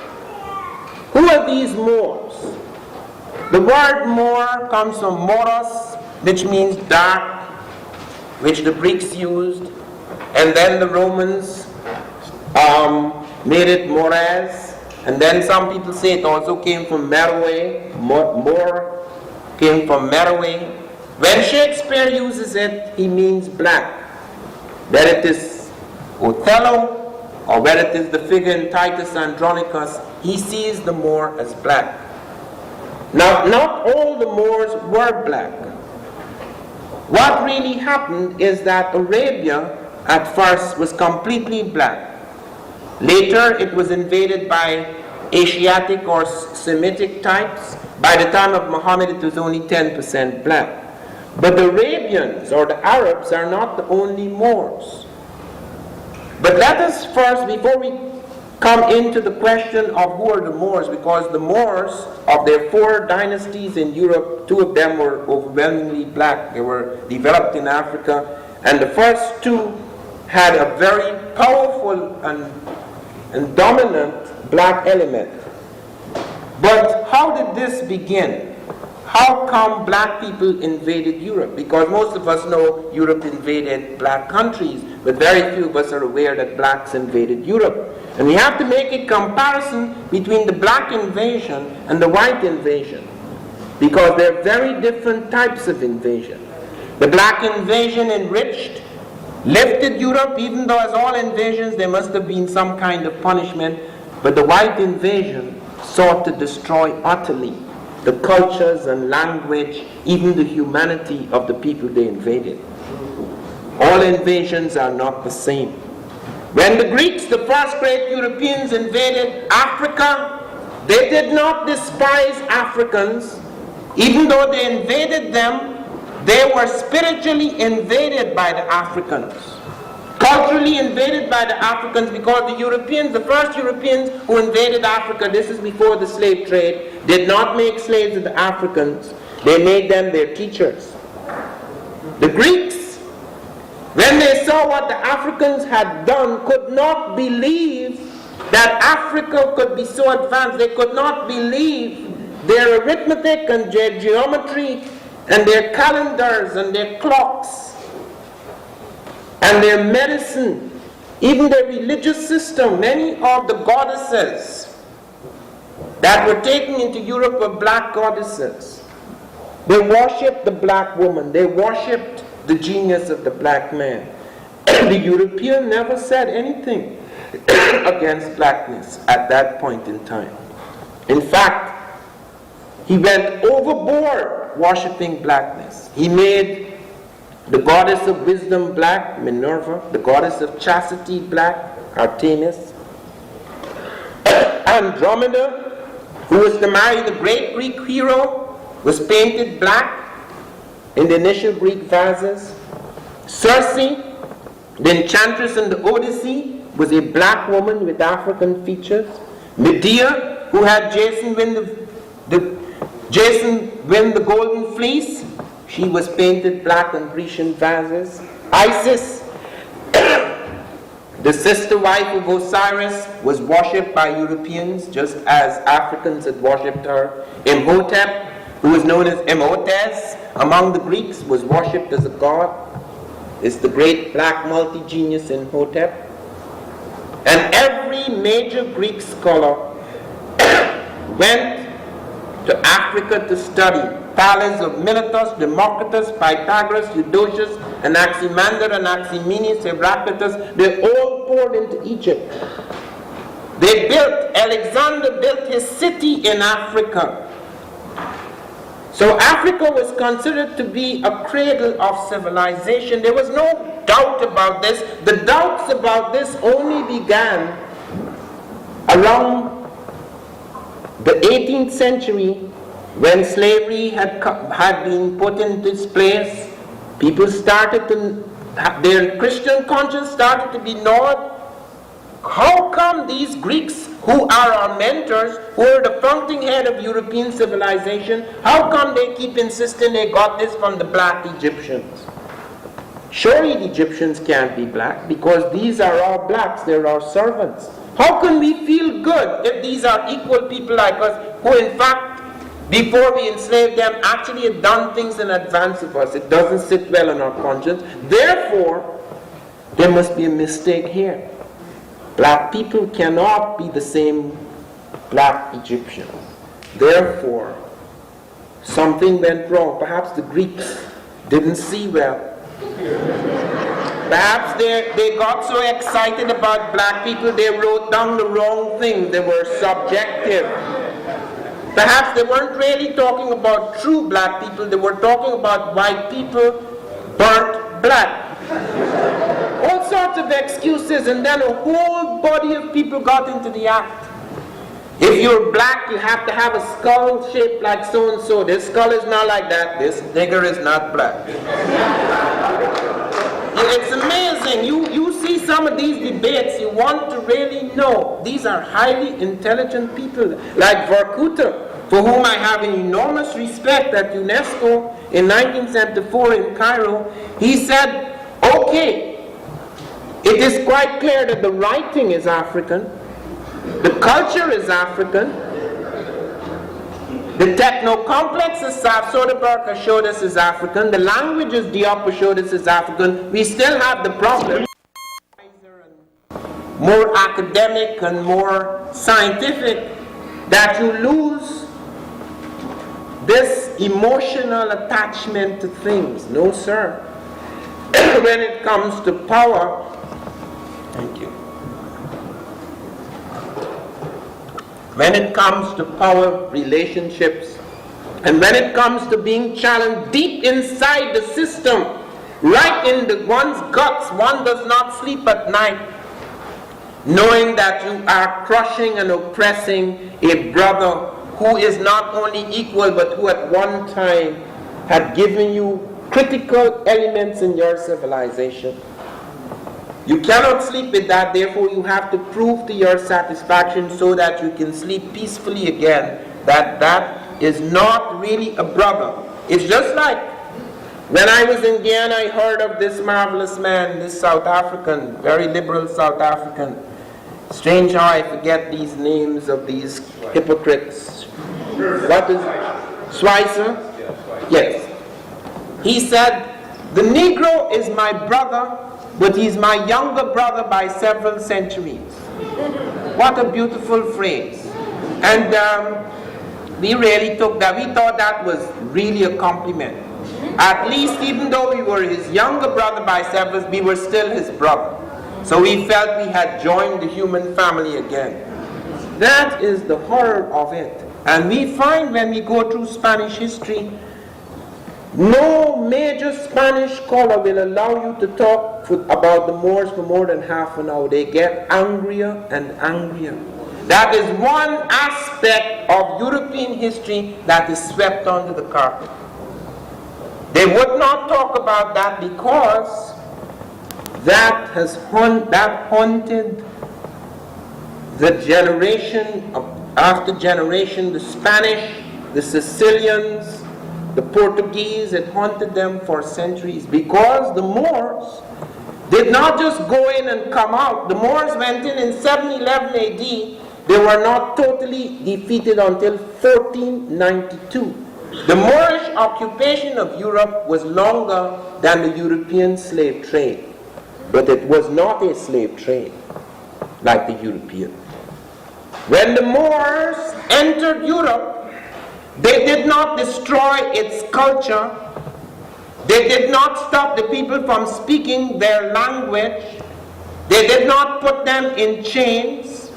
They did not take them out of schools. They did not rid them of their sense of humanity.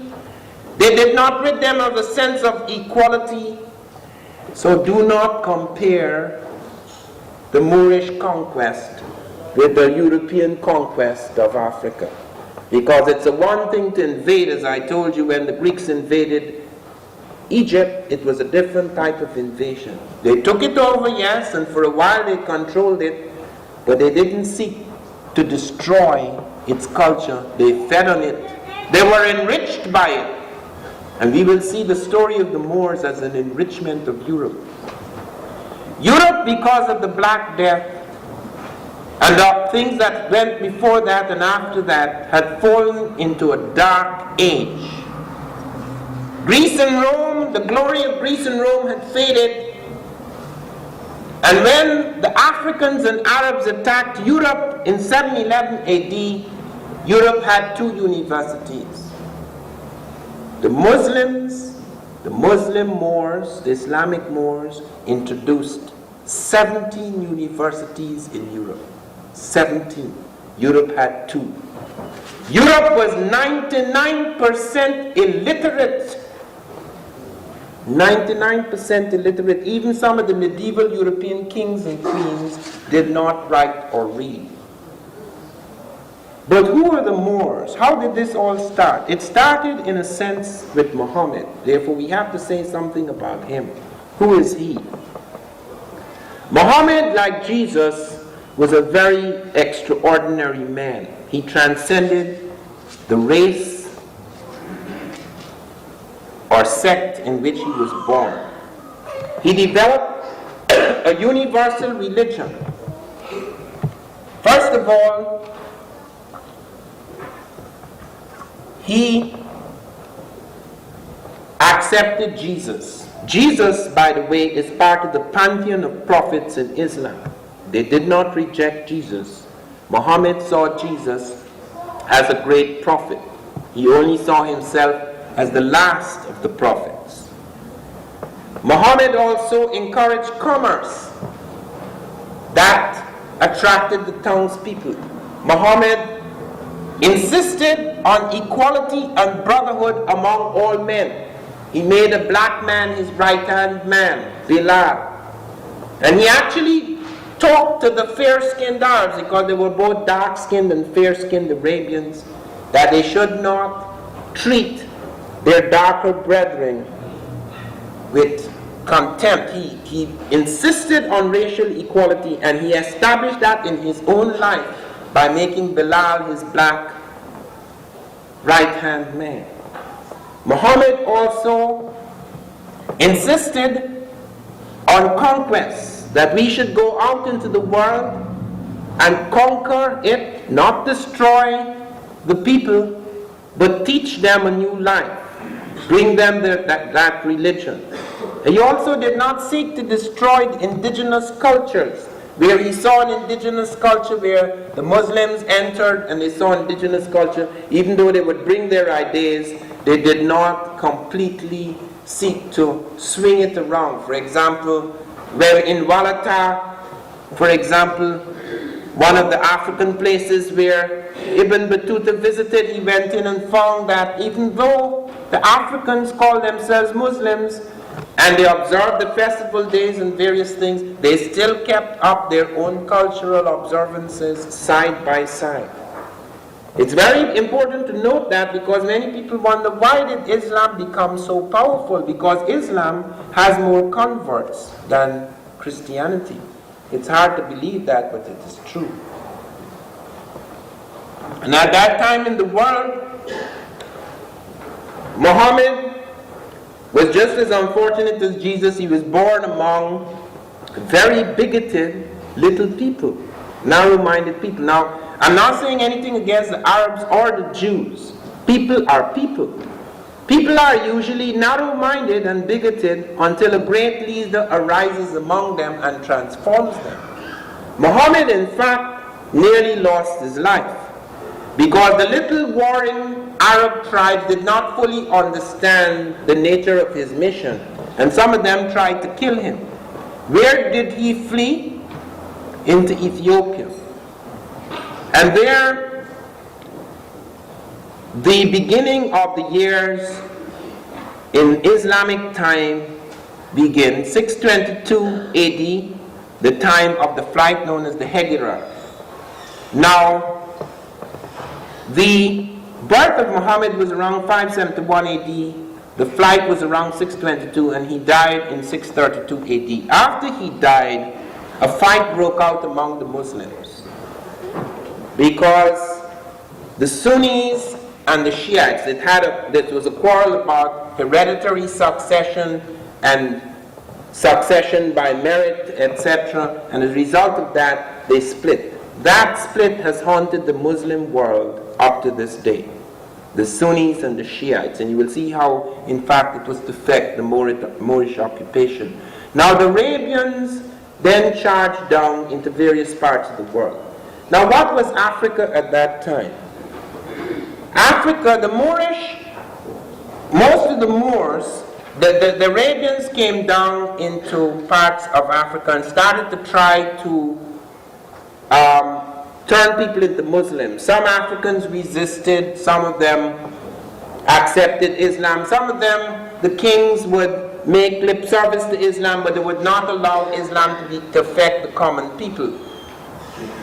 Whatever form it took in various parts of Africa, a fusion occurred between the black Moors, the Garamantes of the Sahara, who became very powerful. In fact, the Romans found they could not defeat them. They had chariots and the javelin throwers, etc. They became a very powerful, sophisticated people, at first farming and then building cities, etc.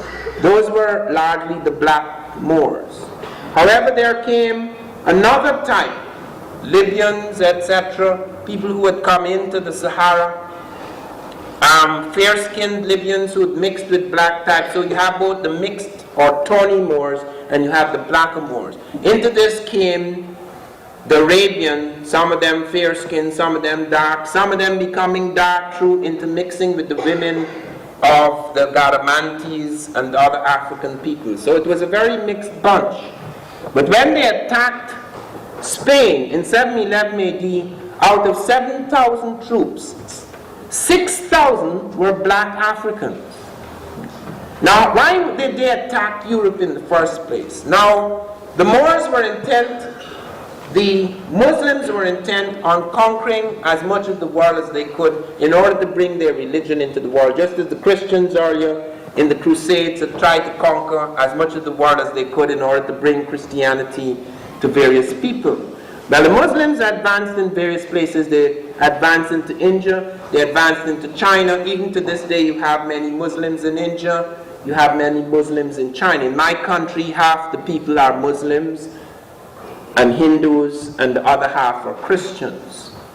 Okay, so that they advanced into various countries bringing their religion. As they went into Africa, into marrying with various African people, they formed various states.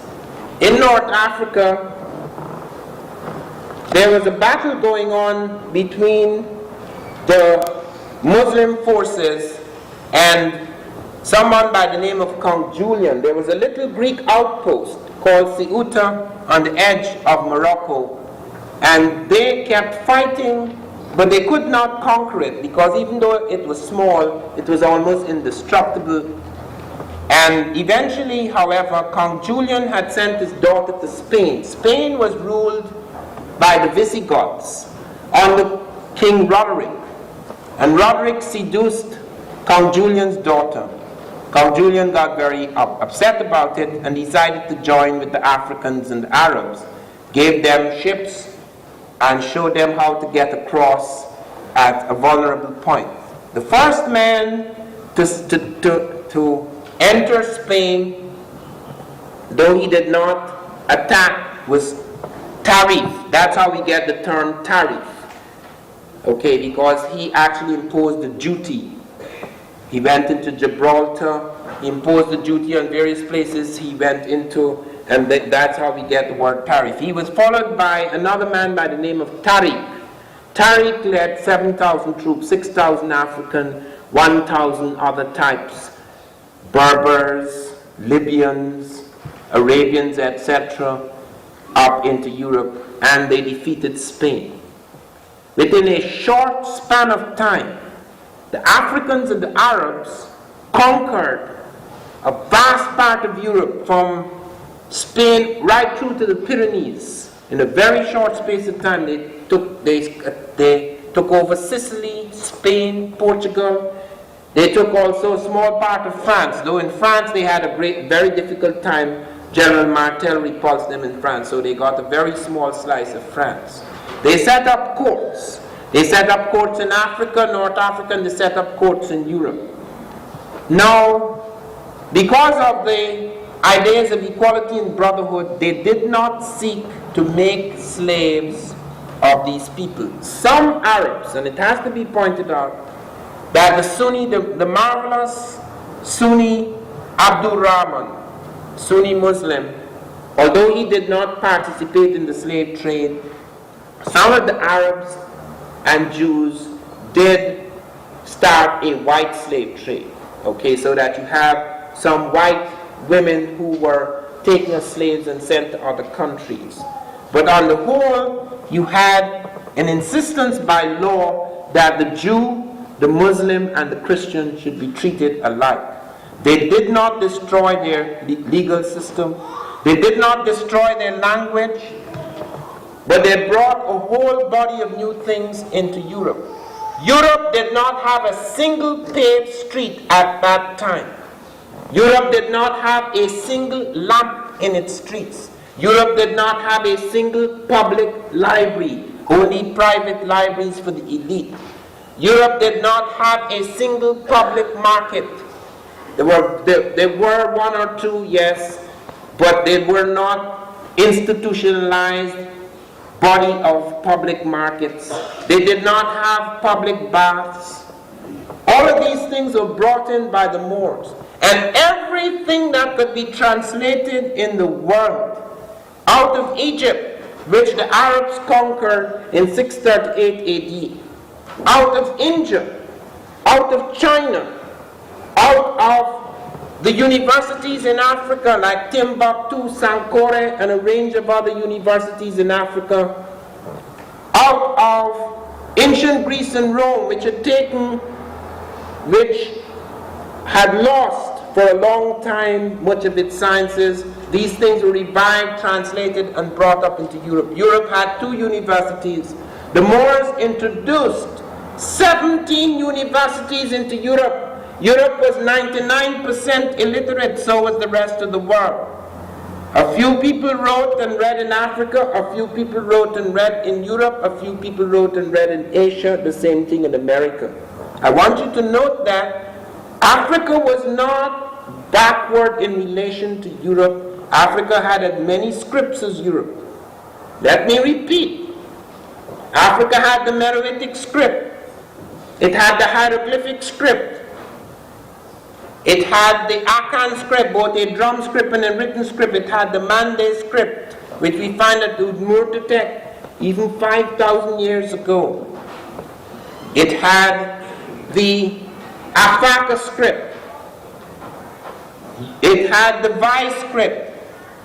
Europe does not have any more scripts. Europe has very few scripts. Europe has the Roman script.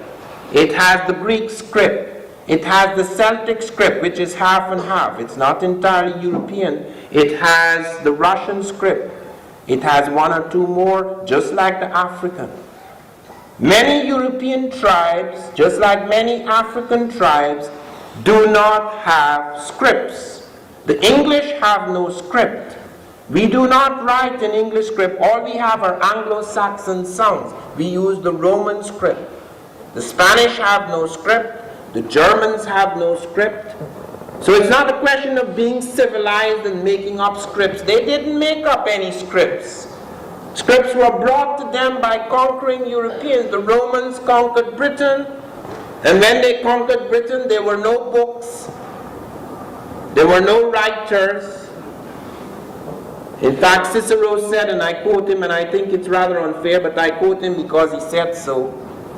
He said, these people are so ignorant, speaking of the Anglo-Saxon, that we are not even sure we can turn them into good slaves.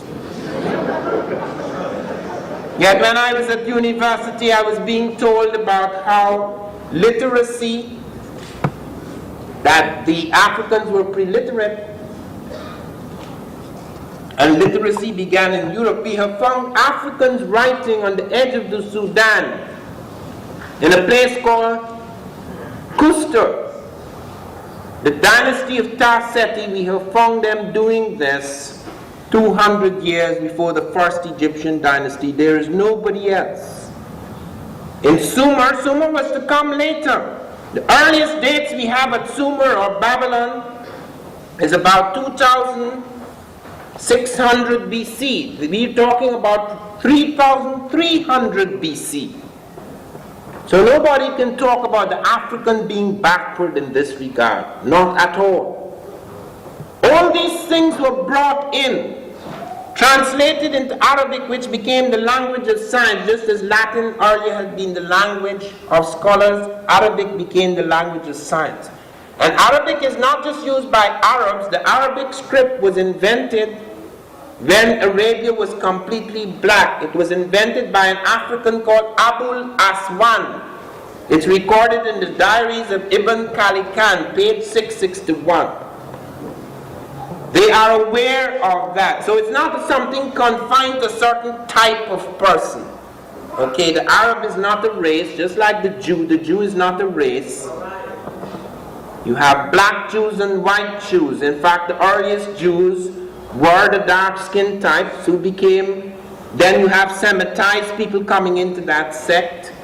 Then you have, in later years, the European type, which became the dominant type, a later Jew. Likewise, among the Arabs or Arabians, you have the fair-skinned type and you have the darker type. And you find with mixtures with the African type, this became even darker. Into Europe they came, and they established 4 dynasties in the heart of Europe. They established the Umayyad dynasty, completely African, because when the Muslims started fighting among themselves, they would always go back to Africa to regroup. Let me give you an example. The Umayyad set up a dynasty in Europe in 715, and in 750 the dynasty collapsed. Why? Because the Shiites murdered the whole royal family while it was holidaying in Damascus. Then Abdul Rahman built up an African force, charged, he's a Sunni, charged back into Europe, smashed the Abbasid dynasty and renewed the Umayyad dynasty. And the Umayyad dynasty brought many things into Europe. We are not aware of how profound the influence of the Moors were on European science. In fact, I go so far as to say, were it not for the Moors, it is quite possible that the Industrial Revolution would have been delayed by at least a century. The Moors were the first to take water from the mountains and lead it into the private houses by means of lead pipes. They introduced air conditioning in some of the houses. They actually passed the air over a bank of flowers so that they introduced perfumed air conditioning. They were the first to introduce hot and cold water in the houses. They introduced windmills. Nobody had produced windmills knowing that the wind could become a source of power. They introduced mills, paper mills. They introduced the cotton industry into Europe. They introduced the rice industry. They wrote marvelous books on agriculture. You could see a range of them. They advanced that agriculture. They introduced irrigation systems. They introduced worm and pinion gears operated hydraulically. They introduced a range of inventions. Optics, the first eyeglasses in the world were introduced by the Moors. They introduced trigonometry, new concepts in trigonometry. They introduced algebra. Algebra, Europeans did not use algebra, it's an Arabic word. Algebra.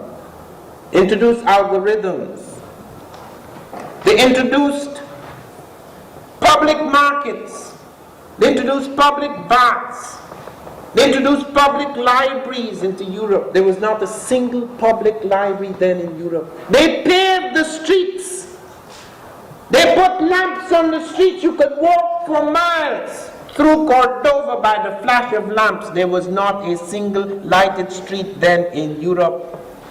These are the superior Aryans who invented everything. I am not attacking the European, mind you, because certain developments occur in certain places at certain times. Europeans have done marvelous things in science, but they have been arrogant enough to assume that they did these things because they were superior, or they did these things completely out of the blue. If you check it out, you find that when you go to the background of science, you find how much has been lied about. Dr. Finch recently did a study for the book I'm bringing out, Egypt Revisited, in July or August. Did a study of the Edwin Smith papyrus where a surgeon, Egyptian surgeon, had started to rewrite a book which had been used or developed long before him. He did this in the 18th dynasty, around 1,650 years before Jesus. And he only did 1/3 of the book dealing with the head, the neck, the brain. Do you know what the Africans were doing? They had mapped the insides of the brain. They knew the locus in the brain where auditory information was being processed. They could test the pulse. Europeans, the Greeks, were not able to do this until 1,000 years later. Yet, when you read medicine, you hear Herophilus, the Greek, he's the guy who first tested the pulse. And when you read about his test, you see it exactly coming from the Egyptian. Now we have, in all honesty, not only for ourselves, but for all mankind, we have to put the record straight.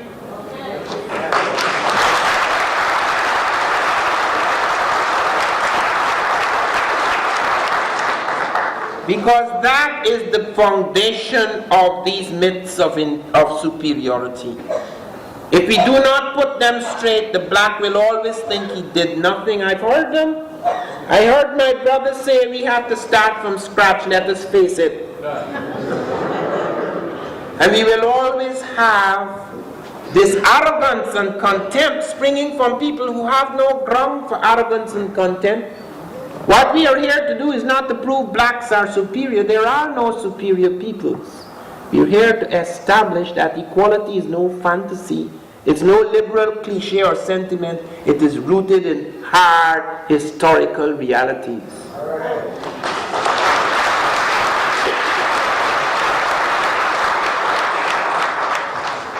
In the world of the Moors came a number of things which are absolutely critical. I spoke to Congress on July the 7th, 1987. I had been called there because a Congressional Overseas Committee was looking into the workings of the Christopher Columbus Quincentenary Commission.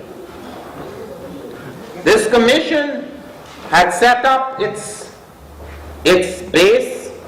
There were no Native Americans. They employed no Native Americans, no blacks. This was going to be a big commemoration in 1992 with just the Italians and the Spanish getting honor and praise for this so-called discovery. And as I pointed out to them, first of all, Columbus never put foot on the American landmass north or south. He only stumbled into the Caribbean. On August the 7th, 1498, 3 of his ships landed in South America, but he did not come off the ship. He said he had arthritis. And he sent message home that South America was an island. Just as earlier on the second voyage, it sent word home that Cuba was the continent. Just as on the first voyage, it came back to say that he was off the continent of Asia, and that the Caribbean was the Gulf of the Ganges. This is the man that we are celebrating in 1992 because he discovered us. He discovered America, thank God, because that enabled them to drag us out of the bush and bring us here and put us in a good footing. Taught us how to dress and how to speak properly. The absurdities, the lies upon which a whole civilization have been built. How can one sleep at nights? How can one call a civilization Christian when it is built upon grave immoralities? It is not only us, the black, who carries the burden. The white cannot sleep properly if his civilization is built on lies. Therefore, we've not only come here to save ourselves, we've come to save the world. Because to expose these fictions is absolutely vital, as I pointed out. Mr. Columbus was using a caravel. Do you know what the caravel comes from? Both Columbus and Vespucci were using caravels. The caravel comes from the Moorish caravos.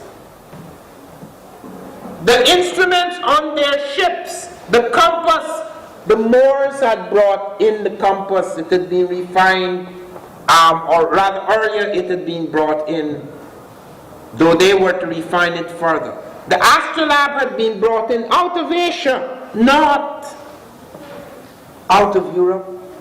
The sails on the ships of Columbus and Vespucci were Arab Latin sails which Arabs and Africans were using on the Indian Ocean. So what was so marvelous about Christopher? He went out, he struck out for the latitudes of Japan, hoping to land in India.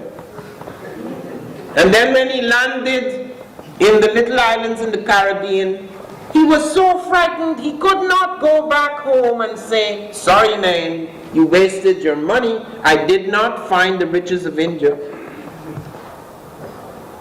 Do you know what Columbus did? He sent his notary, Fernando Perez de Luna, among the ships and made every man sign a document that he was off the coast of Asia. And he threatened his men. If they went back home and said they had not found the edge of, they were not on the edge of Asia, if there were members of his staff, there were officers of the ship, they would be fined 500 maravedis, and if they were common sailors, they would be given 100 lashes and have their tongues cut out. He was not joking. Can't go back home. That's like what happened in my country. Sir Walter Raleigh, Queen Elizabeth's lover, First Elizabeth, went out to my country to find the Golden City. Didn't find it, went back home, and she chopped off his head. So Columbus couldn't go back and tell Ferdinand and Isabella, "I'm sorry." That's a lot of money went down the drain. And that story about the great gold, even as a young man, I heard that the gold was in my jungle because Orinoco, the Golden City, El Dorado, was situated in the Guyana jungle. Jimenez de Quesada, Queen Philip II, Sir Walter Raleigh, all of them came into my jungle searching for the Golden City and met with grief. So when I was 20 years old, I went myself into the bush with a friend of mine searching for the Golden City. Damn fool as I was at that. So it is this vision of gold, this greed, that drew ship after ship after ship in this direction. And so it wasn't because of the superiority of the ships. China reported that Africans had brought ships to them 2 centuries before Columbus. They had brought elephants in ships. Do you know what it is to take an elephant from Africa to China in a ship? It was not a dugout. clearly not a dugout, and it was not the little ships, caravels of Columbus, because it would have been nice to see a herd of elephants on the Santa Maria. There would have been no celebration in 1992.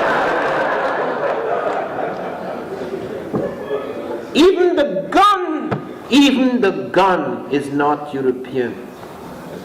The first evidence we have of the fire stick, as it is called, is the Moor using the gun in India as the Muslims attacked India. The Europeans took it. They didn't have gunpowder technology, which had been brought out of China by the Moors. Europeans took it, and it became the weapon of great devastation. And look at their number system. The Europeans did not have ciphers. They had numbers, but they did not have ciphers, which are symbols for numbers, which are critical in the development of mathematics. Because to reach a certain height in mathematics, you cannot have a cumbersome letter system. Look at the Romans, who were in advance of the Greeks. How do they count? 1 is 1, 2 is 1, 1. There's no 2. It's 1, 1. 3 is 1, 1, 1. 4 is 1 V. Then 5 is the V. Then 6 is V1. 7 V1, 1. 8 V1, 1, 1. It's all over again. Letters. They did not have ciphers. We owe the ciphers we have today to the Moors. The Moors took it out of India. We do not know how it got into India. When I was speaking at Princeton 2 years ago, I pointed out that several mathematicians had told me that these were Hindu ciphers which the Moors took out of India. When I presented that, a scholar who had studied the Hindu number system said he only found 3 of these shapes among the Hindus, so some of the other shapes must have come from somewhere else. About a year later, a gentleman, a mathematician from Philadelphia, black mathematician, discovered in a book called Mathematical Recreations by Fred Schur a picture of figures, symbols on the step pyramid of Saqqara, where there were dancers and there were people, snakes, forming these exact numbers, these symbols, 1, 0, 1, 2, 3, 4, 5, 6, 7, 8, 9 in Egypt. Now we don't know if it's a fraud. Okay, so I cannot say that it developed in Egypt, but the strange thing is that where they said it developed, we've only found 3 symbols resembling that. So we still don't know, but we know it didn't happen in Europe. Fibonacci in 1202 traveled to India, where he said he saw some of these symbols. But when he tried to introduce some of them into Europe as symbols that could be used, decimal numbers, the Europeans would have none of it. The church was in charge, and the church was superstitious, and the church said numbers are works of the devil. So that it was not used until the Moors introduced it into the commercial circles from wherever it came. For the time being, we will say it's Hindu until we find people who can tell us. I have sent out 6 mathematicians to pursue this matter, and we have not been able to go beyond that. But until we can find otherwise, it is clear that it was brought in by the Moors, and whether it originated in India or not, it was brought for certain out of India by the Moors. Now, that was not all.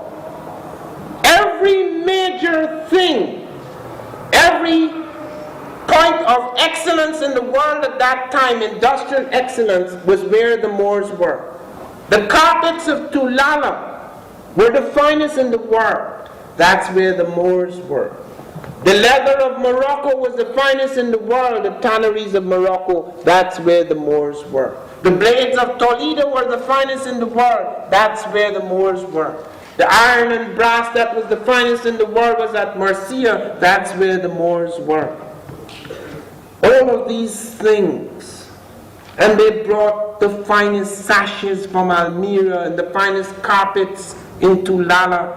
And they brought this incredible agricultural development in Spain at the time after the Moors were kicked out of Spain. Spain went down. It never became the power it was under the Moors. They charged everything. They insisted that education was absolutely important. It was not so in the Christian world at the time. They insisted that baths were important. That was not so at the time. Some people in the church thought that cleanliness is next to godliness was not introduced by the church. Okay, that was introduced by somebody who thought it was good sense. Because part of the Black Death had to do with the fact, there's a book called that deals with the dirt that developed in certain civilizations. You have to be very careful about that. This is not an attack on people. This is an attack on certain ideas, certain concepts that people had that were to profoundly affect them, and other people came in with different ideas. That is the nature of civilization. Primitive cultures do not advance easily because they are closed capsules of culture. Civilizations are open things. You're supposed to take into your system the very best that is available. If you want to study Africa and you want it to be profoundly affected by Africa, you don't eat Africa whole. You take the very best. That is why our lectures deal with the golden threads from Africa. That's why Egypt became great. Egypt drew on the finest things out of Africa. Its hieroglyphs, you could trace it back in various parts of Africa. You could see the various forms, the animals, etc. The religious ideas. We are now startled to find, when we look at Egyptian ideas of creation, and ideas of creation among the Dogon, ideas of creation among the Bambara, we begin to see the fantastic sophistication involved. The idea that after the primal matter, that there was a growth, a flowering towards consciousness, and that there emerged this incredible power that was the center of consciousness, God, who then reconstituted matter and gave a direction and a form to things that before were formless, things that before that were directionless. Then you hear in the Egyptian the beautiful poetry when God speaks, I am the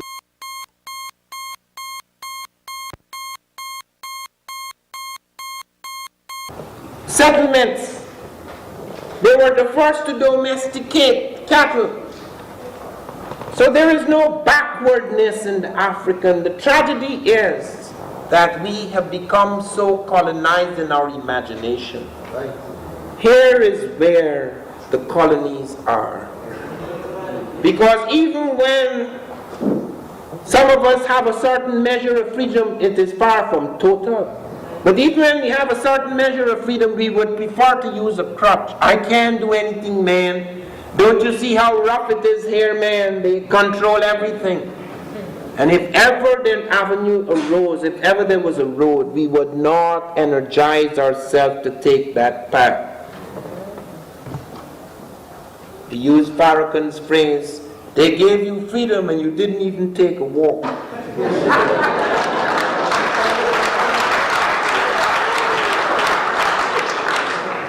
So we have got to use this as power. Ideas are force. That is the vitality. Matter is nothing. It is the spirit. It is this fantastic thing that spins around matter, that turns it around, that gives it power, form, force. That's how the universe was born. God is force. God is power. God is form. God takes that primal matter and reconstitutes it. That's what we do as men, as women. That is what you do in life. You have this thing here, and you do with it what can give direction and beauty and form and morality. So when we go back into history, let us draw upon these essences so that they fill us with a new force. because it is with this new force, the force that came with the Moors who were to transform the world, both in North Africa. It didn't just end in Europe. When Leo Africanus went down in the 16th century, when all Europe thought that after the slave trade was breaking up and devastating things, that Africa was a wild world, Leo Africanus went down and wrote his marvelous geography and history of Africa, which Shakespeare read. That's why Shakespeare produced the noble Moor, the very best. And then he showed how Africa had all of these internal cities and sophistication. And we seem to forget that because the Europeans came, devastated it, all the connections and continuities were shattered. But it is not a lost world, it is not a finished world. It is in us. Nothing is truly lost once we remember it, once we can reconstitute it, once we can turn it into force in our lives.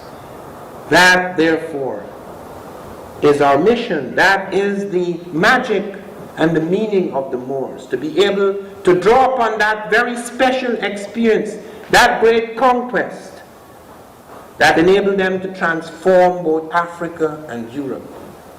I want to close by saying, and this is something that reminds me very much of Césaire in his great poem, Return to My Native Land, as he ends with these words, or words similar to these. It is not out of hatred or envy of any race that I proclaim the greatness of my own. It is because I know that no race has a monopoly of genius, intelligence, invention. It is because I know that the race of man is far from finished, that there remains a great deal to be done in the world.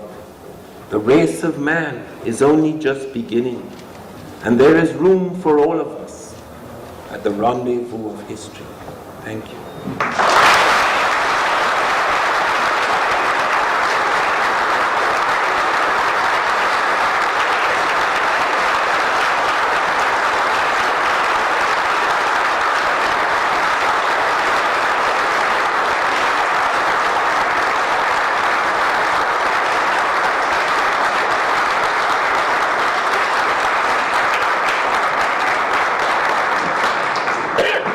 Just 10 minutes for questions.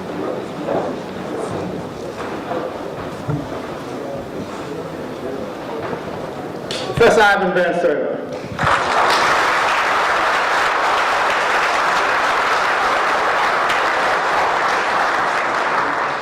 Professor Van Sertima has agreed to at least 10 minutes of question and answers. We're going to ask you, please. Around the course of the Amazon River, and they were cutting long shoes and lasty shoes, so I wanted to put it that way. We do not know that those are the Egyptians, okay? What I pointed out is that they found a map in Egypt, in Cairo, okay, that indicates that this map shows the correct latitudinal, longitudinal coordinates between the African Atlantic coast and the South American Atlantic coast, and that it shows the Trata River in Colombia plotted for 300 miles, and it shows a part of the Amazon plotted. Now this could either have been done in Egyptian times because they were masters of latitude and longitude, but it could also have been done in Moorish times because the Arabs had attacked Egypt and taken it over in 638 AD. One of the things I forgot to mention in my lecture, that some of the Moorish science is Egyptian science because they inherited Egyptian science. The Arab is not an Egyptian. Okay, he now occupies Egypt. Okay, just as the European is not an American, he's a later American. The Arab later occupies Egypt, but they drew on that science so that some of the latitudinal, longitudinal coordinate knowledge could have entered Moorish science, so that when they were became very powerful in Europe and in Africa, you could have also had visits. So that map could be later than the map that involved the Olmec thing, where you have the Egypto-Nubian complex. So at the moment we do not know whether it belongs to the early Egyptian or the later Moorish. Yes, go ahead. I was listening to Mark Arnold's show the other night, and the racist statement was made that he was telling the blacks that, so your African chief sold you all into slavery, and you left it like that. Could you respond to that? Yes, there's something known as the domino effect. When the advance of European peoples in Africa reached a certain point, some people, in order to save themselves, allowed other people to be captured. Okay, the question about selling into slavery, I do not know details about that, but I do know that this has happened in Europe too. For example, when Hannibal was moving his army across the Alps towards Europe, towards Rome, Europeans attacked him. But when he was on the doors of Rome, Europeans turned against their own Europeans because they knew that Rome was the enemy, not the blacks. So they joined with the blacks to defeat the Romans. Okay, there are many complex elements involved in this.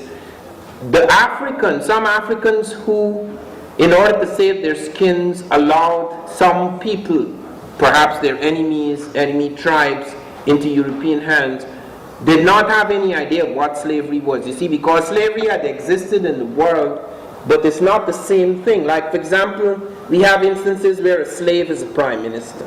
You see, the word slave is a very curious word, so that you can't link everything else when you hear slave. You have people, for example, who would marry into another family, okay? A foreigner marrying into family. She may be called a slave, but she's not a slave. In fact, she may have more power than a citizen. We have instances, for example, in Asia, where a slave becomes a prime minister. We have an instance where you find that the major military commanders are called slaves because they are foreigners brought into a country. Okay. Now that does not mean that there are not Africans who did that. In a struggle like that, where people's lives were deeply threatened, it is quite possible that cowardly chiefs did let some of their people or enemy tribes into European hands. Yes. You mentioned India as the birthplace of the number system, or the being evidence in Hindu culture was the origin. Is it not the case that the Dravidians, who were black, formed the foundation of Hindu culture? Yeah, but you see, the Dravidians were defeated. The Mohenjo-Daro and Harappan civilizations were defeated eventually by Aryan invaders. Okay, so that we do not know. The problem that we face is that the Hindu, they say that it came out of the Hindu. This Hindu scholar tells me it does not, because he showed me their number system, and it doesn't have, with the exception of two which may be coincidental, it's so few among the others. We do not know. All that we know is that it was taken out of India, and that it is claimed now that while it's called Arabic numerals, it is not Arabic. We have established it is not Arabic. It was taken by Arab types into Europe. So that at the moment we are stuck with a problem, because we can only assume, since it was taken away from the Indians and it was taken out of the Hindu, that it is Hindu. But it may be that it goes back to very early time, and if it belongs to the Harappan period, it would be Dravidian. Yes. It's not a solved question, okay? It's an open question. Yes. Could you give us some information of the origin of Jews and Catholics in Ethiopia? No, I don't know anything about that. I'm not a Jewish scholar, I must tell you. I know of them as I pass through various areas that are contiguous to the black experience, but I'm not a scholar on Jews. Okay. I do know that in the Jewish sect is not race. There is no race. The Jew is not a race. As I pointed out to you, and I can only say this in broad terms, the sect that was in Egypt that apparently was persecuted by the Egyptians because its various ideas, perhaps certain of its practices and rituals were different from that of the Egyptian. It involved Egyptians. The Jews leaving Egypt must have left speaking Egyptian. Okay, so that The Jewish sect must have been largely a dark-skinned sect at the beginning in Egypt, but it is, since it is a sect with certain ideas and rituals, it's not a racial thing. They were not persecuted because of their race. So that perhaps largely became Semitized, so that the Jew did not remain largely black. You have the Semitic type Jew, etc. When Jesus, for example, is represented in Ethiopia, he has a Semitic nose, but he has woolly hair and dark skin. So he has a mixture of the Semite and the African. Yes. About a month ago, I read in the New York Times that they discovered a mummy over 4,000 years old. And they said it was kept so immaculate that I think they even had the smile on it. Have you heard anything? Oh yes, that is reported. Nobody has talked about it since, because there are two reports. The one that you mentioned, which appears in the New York Times, nobody can get information on that until about a year or two had passed, because the people who discover it will not talk about it. They will not talk about it until they publish a report in it. There's another discovery where they have found about seven people. They have found the scribe Horemheb. This is a statue of Horemheb, which is an African. The others, they would not talk about their race or anything like that, but they were found in a period, some of them 18th dynasty, where you have a dominant African type. But after the initial report, how remarkable it is, because they found certain things like the goddess Hathor and so forth among them, they just remark on it that it's an unusual find, but they would give no more details. Yeah. One of the things that I've always been curious about during school is that when Columbus set out, there was a belief that the earth was flat or square or along those lines. No, not at the time of Columbus. The Arabs had made it quite clear to the Spanish and the Portuguese that the earth was round. The Egyptians knew that the earth was round. The Egyptians had made that quite clear. The Arabs knew that the earth was round. The Africans knew that the earth was round. Many Europeans thought the earth was flat, but that was not true of all Europeans. There were quite a number of bright European scientists who knew that the earth was not round. However, because it has not become a very popular idea, Columbus, having relationships, his wife was Portuguese, those are people under the Moors. Okay, Columbus was very much aware of these things, and he persuaded the Spanish and the Portuguese that since the world was round, you could go far to the west and end up in the east, which was theoretically true, but you would need an airplane, not the Santa Maria. Okay. Would you say it was in the time of Julius Caesar when the Aryans decided to discover the southern hemisphere around the time of Julius Caesar? What southern hemisphere? We'll talk about Africa. When the balance started. No. The Greeks, Europeans were aware of Africa for a long time. The Greeks entered Africa in force. They had entered trickles, but they entered in great force around 520 BC under Alexander. That was long before the Romans. The Romans only entered Egypt just before and after Christ. You had Julius Caesar was much later, that is centuries later than the Greeks. So the Greeks had entered Africa, and as I pointed out to you with great respect, this racist thing that has developed here is fairly recent.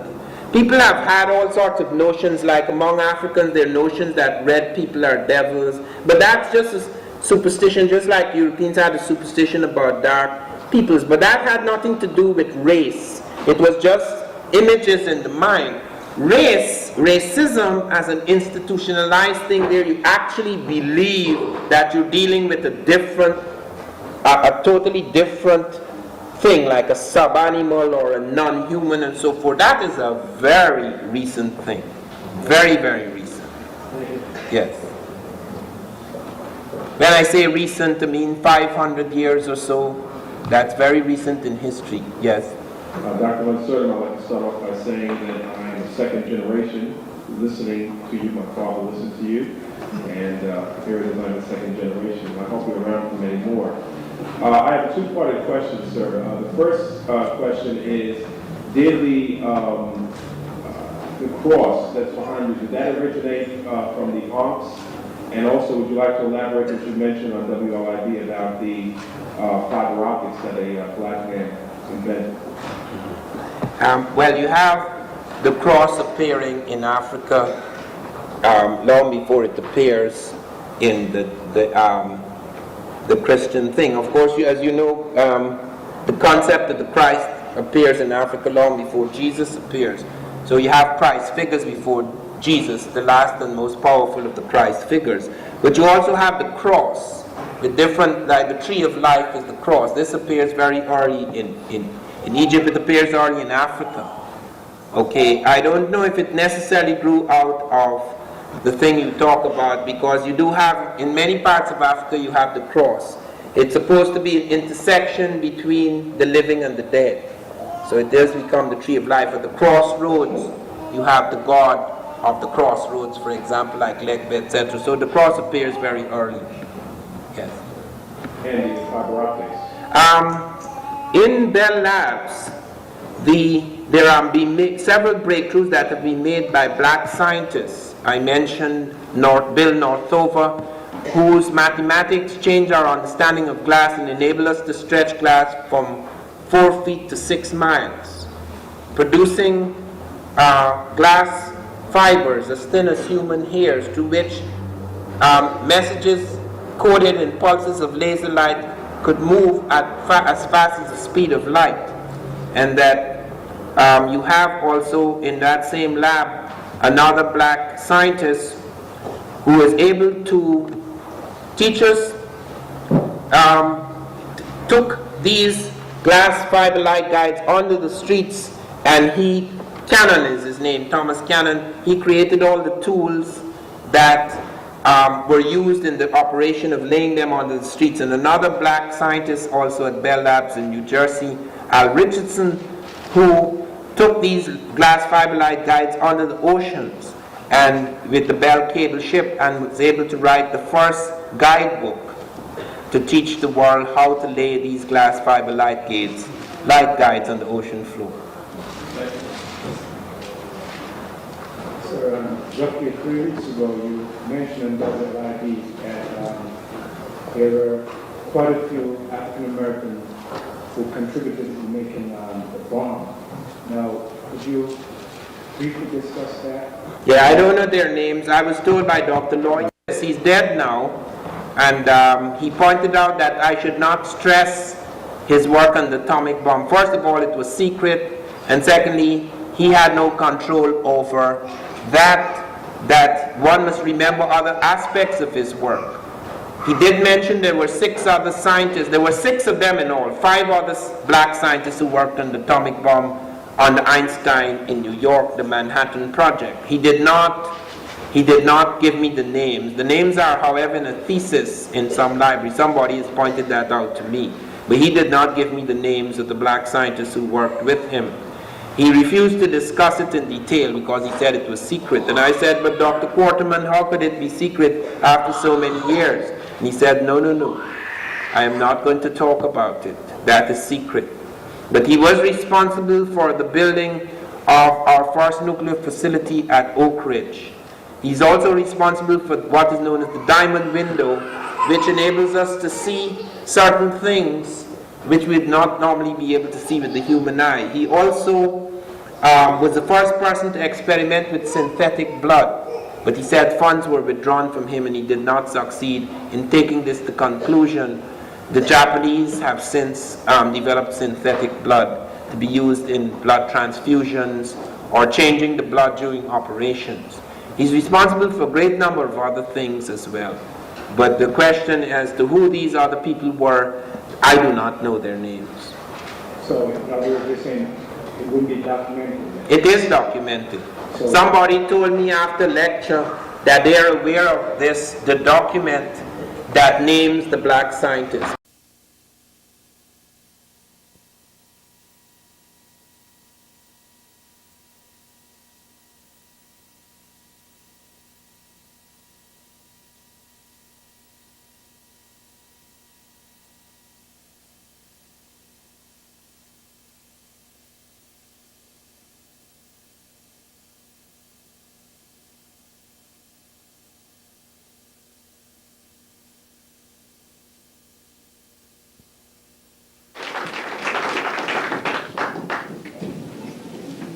I always come with a certain hesitation to a lecture on black women in antiquity, because difficult as it has been to rescue the black as such from antiquity, in the light of all that has been done to suppress and obscure that history, it has become even more difficult to rescue the black woman from antiquity.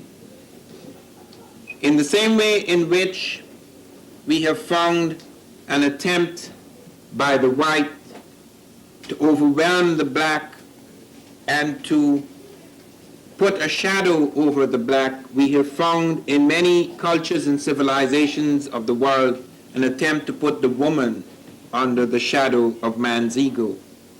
This has not been so in Africa as it has been in Europe and Asia.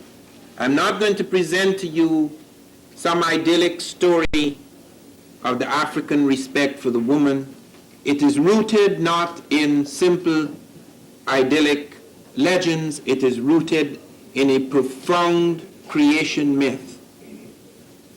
We have been taught, and perhaps it was just a symbolic story or an allegorical fable, but we have been taught that man began in the Garden of Eden with Adam and Eve. Now that story, like the beginnings of man in the Bible, is not supposed to be taken literally, because man has no knowledge of how he began, except on this planet. Man has no knowledge about how the universe began.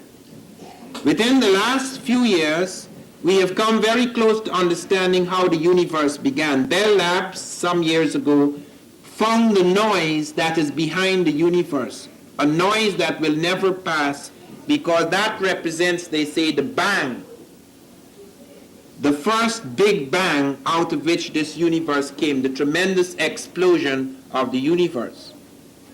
But the more we look at the universe, the more we become aware of its extraordinary complexity and its extraordinary size. Last week, it was discovered, in fact, that we have only observed or have only intuited 1/10 of the mass in the universe.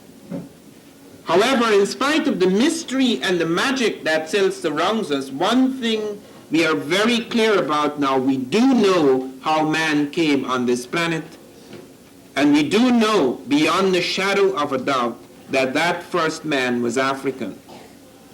And we do know now something further which is far more important, and that is that all creatures now living on the earth that are called Homo sapiens sapiens come from a black woman of about 120 to 140,000 years ago. Just a few years ago, this was not known. This is very, very recent. We have known for a long time that humankind, man and woman, was born in Africa. That does not mean a thing. Apes were born in Africa too. So that by itself meant absolutely nothing. What we have recently discovered is far, far more important. What they have discovered is that not only the first man and woman was born in Africa, but the last man, the last stage of man and woman was born in Africa. There are 6 stages in the development of humankind, and if I use the term man, forgive me, it is not sexist, it's a habit. There are 6 stages in the development of man, and it was assumed that man came out of Africa at a very primitive, low-level stage, and then he evolved to higher stage in Europe and Asia. So that when I was going to university, if it were ever raised that man was born in Africa, my professor, whether he was in Europe or America, would say, fine, we all know that, we all accept that, but that doesn't mean that they're equal. All it means is that man came out at a very crude, incomplete stage, black, yes, but then he emerged into higher refined white type, which developed civilization and then brought it back to the unfortunate, benighted barbarians in Africa. So that the fact that man was born in Africa was not anything of lasting significance. Then came an extraordinary study which was only published about a year and a half ago, Oxford, of all places, Oxford, one of the most conservative universities in the world, one of the first universities in Europe, published a study from 11 doctors which claimed with scientific precision that there was now no doubt that the African provided the founding population of the modern world. In other words, the last man on earth. The final stage of man, the most evolved stage of man, carrying the brain case of modern man with the size and convolutions of the brain of modern man, was an African. And since then, studies have come out of Hawaii, studies have come out of California, which shows that a black woman mothered all people on the planet at this time. And they have been able to trace it through blood studies, DNA, analysis of DNA polymorphisms, and they could show you that the black woman carries everything no other woman does. She carries every element. There is a certain stage at which there's a break-off, and one of those elements is just resides in her. It doesn't reside in other people. It doesn't make them inferior, but it makes it quite clear that they are branches, mutations, extensions of that central woman. Hence, the myth we have in the Bible, and we are not attacking the Bible because you have to understand it was necessary for the early patriarchs who wrote the Bible. And the Bible is full of truth, historical truth. Do not dismiss it. But it was necessary for the early patriarchs who had no idea of what had happened, who had no idea about beginnings, and who assumed that their theories and assumptions came to them from God above. It was only natural for them to assume, since they were in charge and they were male, that God created the male first, and then he took a rib out of the complex male and made woman. Woman, in fact, is physiologically more complex than the male. Hence, women cannot come out of men. Eve cannot come out of Adam. Only Adam can come out of Eve. The Africans did not have that absurd theory of events. The Africans had created the myth of Isis and Osiris. Isis and Osiris, unlike Adam and Eve, gives you a vision of the completeness of the human through the equality of the male and the female. God is not a man. God is not a woman. God comprises both. And the strange story of Isis, the great black goddess searching for Osiris, the great black god, is that you find that Set, which became the prototype for Satan, that's African, by the way. All of these concepts are created, strangely enough. We find it after so many hundreds of years in Africa. Satan is Egyptian. Satan is a force, the dark force, the evil force. Let me not use words like dark, the evil force. Satan destroys Osiris, and he's split into many pieces, and Isis goes searching for Osiris, and she finds most of the pieces, but there is one piece missing. We need not name that piece. It is the piece that is absent in woman and present in man. But that piece cannot make sense without the woman. In other words, that piece is what completes them. So that it is not as if you have the great male god and the inferior female god. She becomes the sister, the wife, the mother. She is all that is female in the female principle of the universe, and he is all that is the male principle of the universe, which completes the universe in order to create life. So that you have a vision of creation complete through the woman that you do not find in the early absurd imaginative version that you find in the Adam and Eve myth. That Adam and Eve myth, interpreted as it was later on in history, led to profound conceptions of the woman as inferior, and sometimes in some civilizations as essentially evil. So she's supposed to be the great seductress, the weaker kind, etc. This was not the case in the African mythology. So that you already had a divine myth which gave a basis. It was a sort of bedrock for a reality that could give the woman greater freedom and power. It is not an accident, therefore, that many of the goddesses of the Europeans were black. They could have chosen their own women, they chose some of their own women, but the most important goddesses were black. Not just for the African now, in the civilization of the Greek. The Greek was so profoundly affected by the Africans that the goddess of chastity was a black woman, Artemis. The goddess of wisdom was a black woman, Minerva. The goddess of beauty was a black woman, Diana. And many of their great mythological figures which were critical to the vision of history, the history of the Greeks in the Odyssey, the woman who draws, who has the power to draw Odysseus and all his crew into her, is Circe, who is represented as a black woman with African features on the Greek vases. The woman who helps Jason win the golden fleece is a black woman, Medea.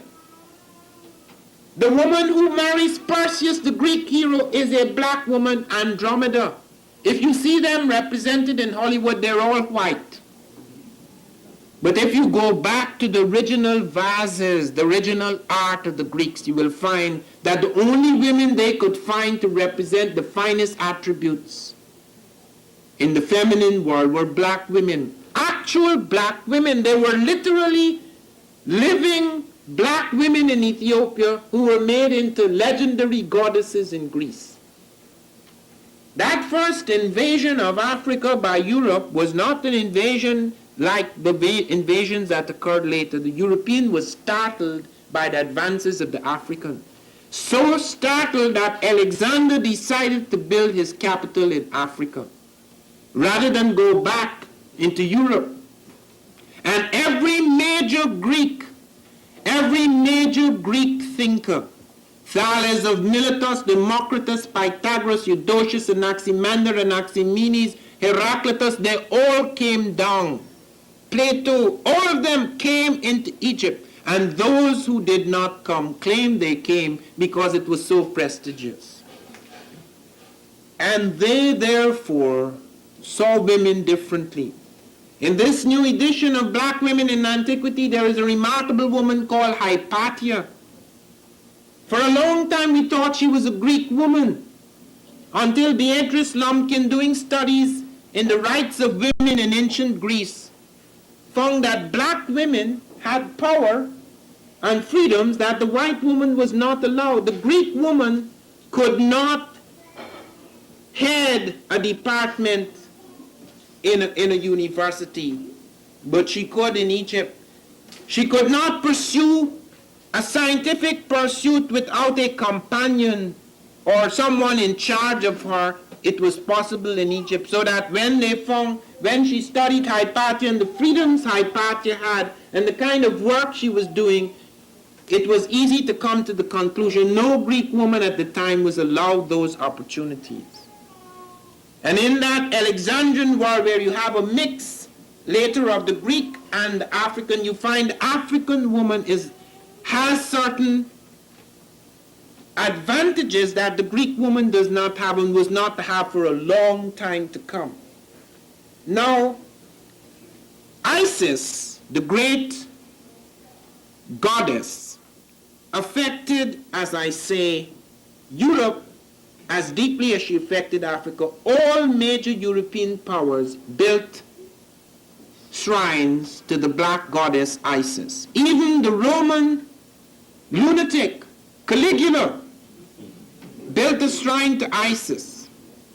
Out in the British Isles we find shrines to Isis. That was the beginning of the Black Madonna. You go to Nuria in Spain, not just black with Africoid features. Some of them later on became black-skinned but with European features, because as some of them became destroyed or lost or broken, they would build them again and retain the blackness of ancient times, but they would give them European type features. Sometimes the child would be African, but the woman would have a European face but a black skin. And then later when this was found, and of course the movement against the African, or the reduction of the African, became something that became significant in the life of Europe, then they would try to explain it away. The reason why it looks black is because it's been gathering dust over the ages. Soot. The reason why it looks black, it fell into fire. The reason why it looks black, they used the wrong clay. Anything to explain it away. But when you go to the roots of the religion, when Jesus died, he was not considered important except by his followers. The Europeans did not have any respect for Jesus the Christ. There was no Christianity in Europe. The only people who had Christianity were the Africans. The word Christ is an African word, K-R-S-T. When the Greeks later on took that up, and the Romans they called Christus, it is first appears in African Christ. The concept of the Christ, the 8th form, the 7 stages or forms of man, which then becomes the supreme divine form, the Christ. Hence you have Christianity before Christ. The idea, the concepts, even the words, even the images, the virgin birth. The 3 kings, those are Egyptian ideas. Those were the 3 great stars in the firmament, the 3 kings, which then became the 3 powers on earth that came to worship the divine form. It's all there. It's on the temples of Luxor before the birth of Jesus. And then when Jesus came, making myth real, as only gods can do. When Jesus came and he died, the sword that was pushed into him was a European sword. The Romans cut him to pieces because the Jewish high priest wanted it. Because Jesus challenged, as all rebels do, as all men of truth do, challenged the order of the day. And he had to be sacrificed for that. It was Isis and her little child Horus, suckling at her breast, that was worshipped throughout the world as Mary and her child Jesus. And when we first see Jesus on a coin in the 2nd century AD, there is a Roman face, European, and on the other side is a man with dark skin, woolly hair, and a Semitic nose, an Afro-Semitic type, who is represented for the first time physically, Jesus the Christ. And all this has been pushed aside. But it's there. As you go back, you find these figures, you find the profound impact of the black woman on the world. And some extraordinary women appeared in the world. Makeda, the Queen of Sheba. This is no myth. We have found stories about her in the Kebra Negast. It's been translated now, and we could see what actually happened. As it was represented in some of the Jewish chronicles, it appears as though this woman was just a beautiful black woman, and she came to Solomon's court, and Solomon got very obsessed with her and built this fantastic palace and then gave her a son, and she went back to Ethiopia. It was not as simple as that. It was not confined to romantic concerns. The reason why Solomon was paying such tremendous respect to the Queen of Sheba is because the Queen of Sheba had a larger empire than Solomon. One of her merchants, Tamarin, alone, had more than 300 camels and more than 500 ships. One merchant. She controlled a part of Ethiopia, a part of Egypt, a part of Persia, vast domains. And she was involved in a very important trade. A very important trade links had been established by her. She therefore went to Solomon as an equal. Solomon built a palace, or at least a room within his palace, where the walls were made of fine crystal from the floor to the ceiling, and treated her with enormous respect because it wasn't just romantic, it involved trade links and connections. Trade links and connections. When she came back to Ethiopia, she bore a son for Solomon, Menelik I. That is the longest line in the world. There is no line, by the way, there is no line in the history of monarchies in the world that is as long as the Ethiopian. It dates from the romance between the Queen of Sheba and Solomon and goes all the way down to Haile Selassie with just a break of about 300 years. We find, however, that the Ethiopians who had moved up into Egypt, even though the woman was more important, or certain aspects of the woman was more important than the man, when that movement went up into Egypt, you find the male priests trying to seize power from the woman. So they built a concept of the sovereign, the pharaoh, as something that could only be a male, because there were certain things that they associated symbolically with the pharaoh. So even though women became powers behind the throne, it is only when they came to the end of a dynasty they allowed a woman to reign. And then came extraordinary women who reigned anyway. Hatshepsut was one such woman. She refused to accept that the male heir should reign. She said, no, no, no. And they said, but you are not male. You cannot be the true pharaoh. And she says, yes, I'm male. And she stuck a beard on her chin. And she said, I dare you, do not call me she, call me he. I'm in charge.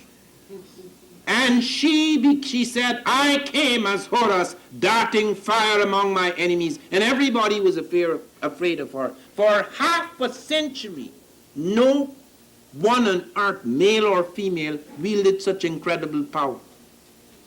And the thing about her, and it's very important to note because it seems to run through the history of great women, is that they were not just power hungry. She had to assert her power, and she had to blend and merge both male and female, what had become to be accepted as male and female attributes, in order to assume the full pharaonic powers.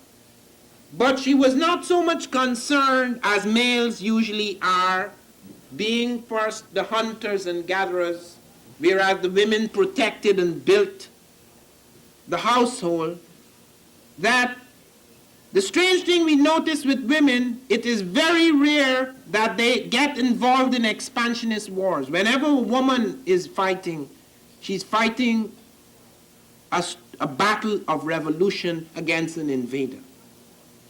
We find that again and again. There is only one exception I have found, and that is Queen Judith, a Falasha Jew, a black queen, who was very angry with the Christians. Something had been done to her in her childhood. We always have exceptional cases because of personal quirks. She wanted to kill all the Christians, and she ravaged their lands. That is one exception. In the other cases I know of, in particular in the case of Hatshepsut, and one or two other queens I shall mention, they engaged in necessary war, never in expansionist war. They built the most remarkable temples. When you go and see Hatshepsut's temple, it is unbelievable. The only other man, the only other pharaoh who built incredible statues and temples like her, I think, was Ramesses the Great.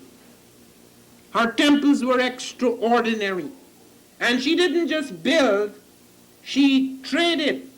We find her with great ships, some of the most remarkable ships of ancient times, going right up into Somalia, bringing back things out of the heartland of Africa back into the Egyptian world.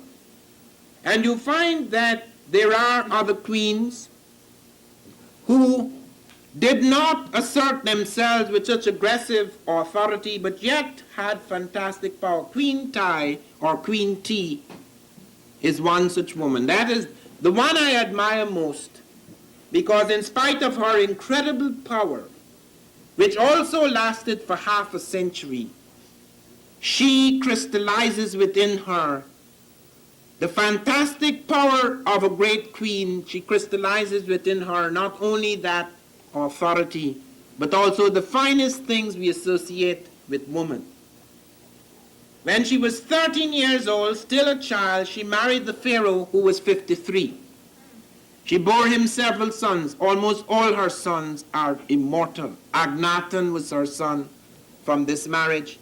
Tutankhamun was her son from this marriage. Smenkhare was her son from this marriage. She bore him 4 sons. 3 of them are of tremendous importance. And he loved her. Her Pharaoh loved her to distraction so great that he refused to listen to the priests who insisted that when he carved her out, she should be knee-high, that he should show his incredible godlike authority over her, the woman. He said, no, no, sir. This is my woman I deeply love. She is my equal. And he insisted that all the great statues built, she should sit beside him as an equal. He cut a lake 1 mile long. We can still see it, Lake Tai or Lake T, an ornamental lake 1 mile long. He built temples to her. He wrote poems that immortalized her beauty and his love. And she, as he grew old and began to wither with age, she became, as it were, the true Pharaoh.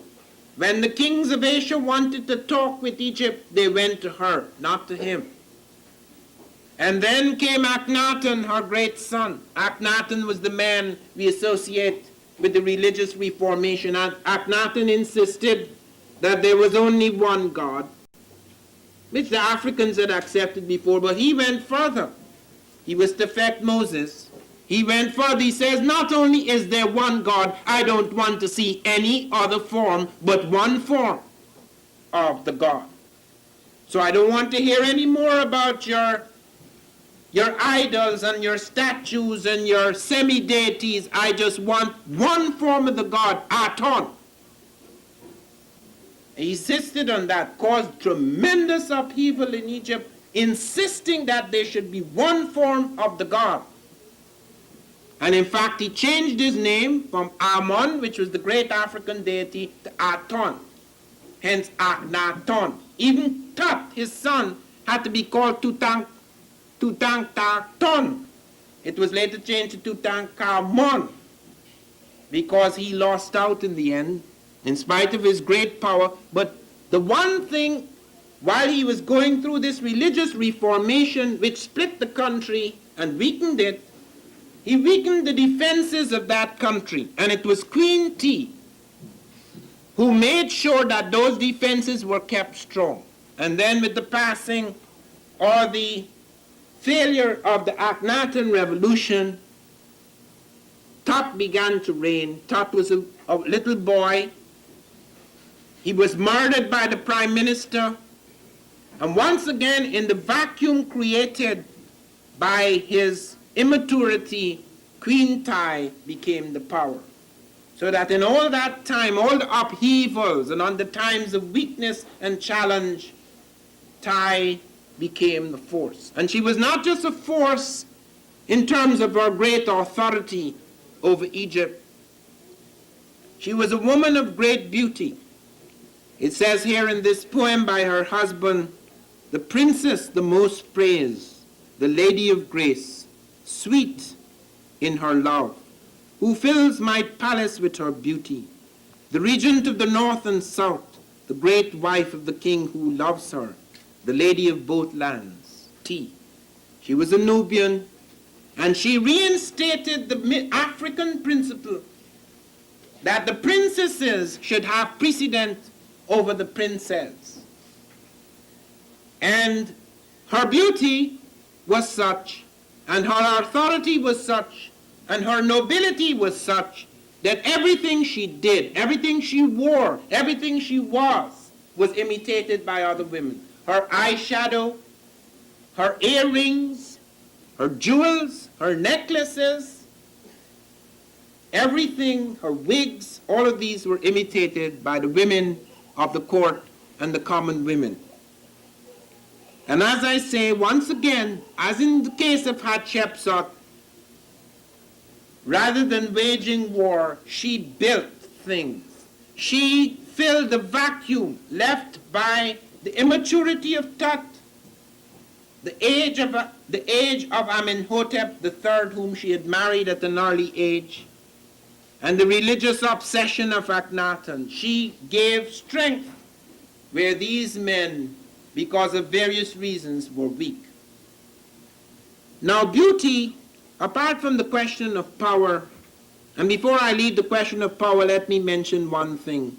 In Ethiopia, the African principle was retained intact. As it moved up into Egypt, there were slight modifications. One thing was kept up, is that power could only be passed on through a woman. That was kept up right through the Egyptian thing, which is very unlike European. Many of the people who were claiming that Egyptians were European, note this.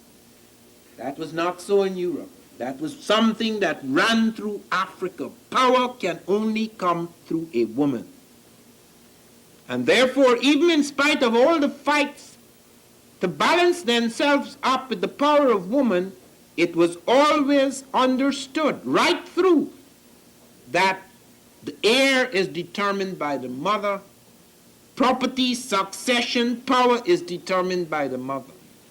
But the Candaces now in Ethiopia, when the great Ethiopian empire collapsed, when the many invaders came in, and when Ethiopia once again became a power, you notice that the brothers, whenever the males seized power, they would hold on to political power, but spiritual power would be in the hands of the women. Now, do not dismiss that, because the church was not a mere appendage of the state as it has become today in most places. The church was equally powerful with the state, and in some cases more powerful.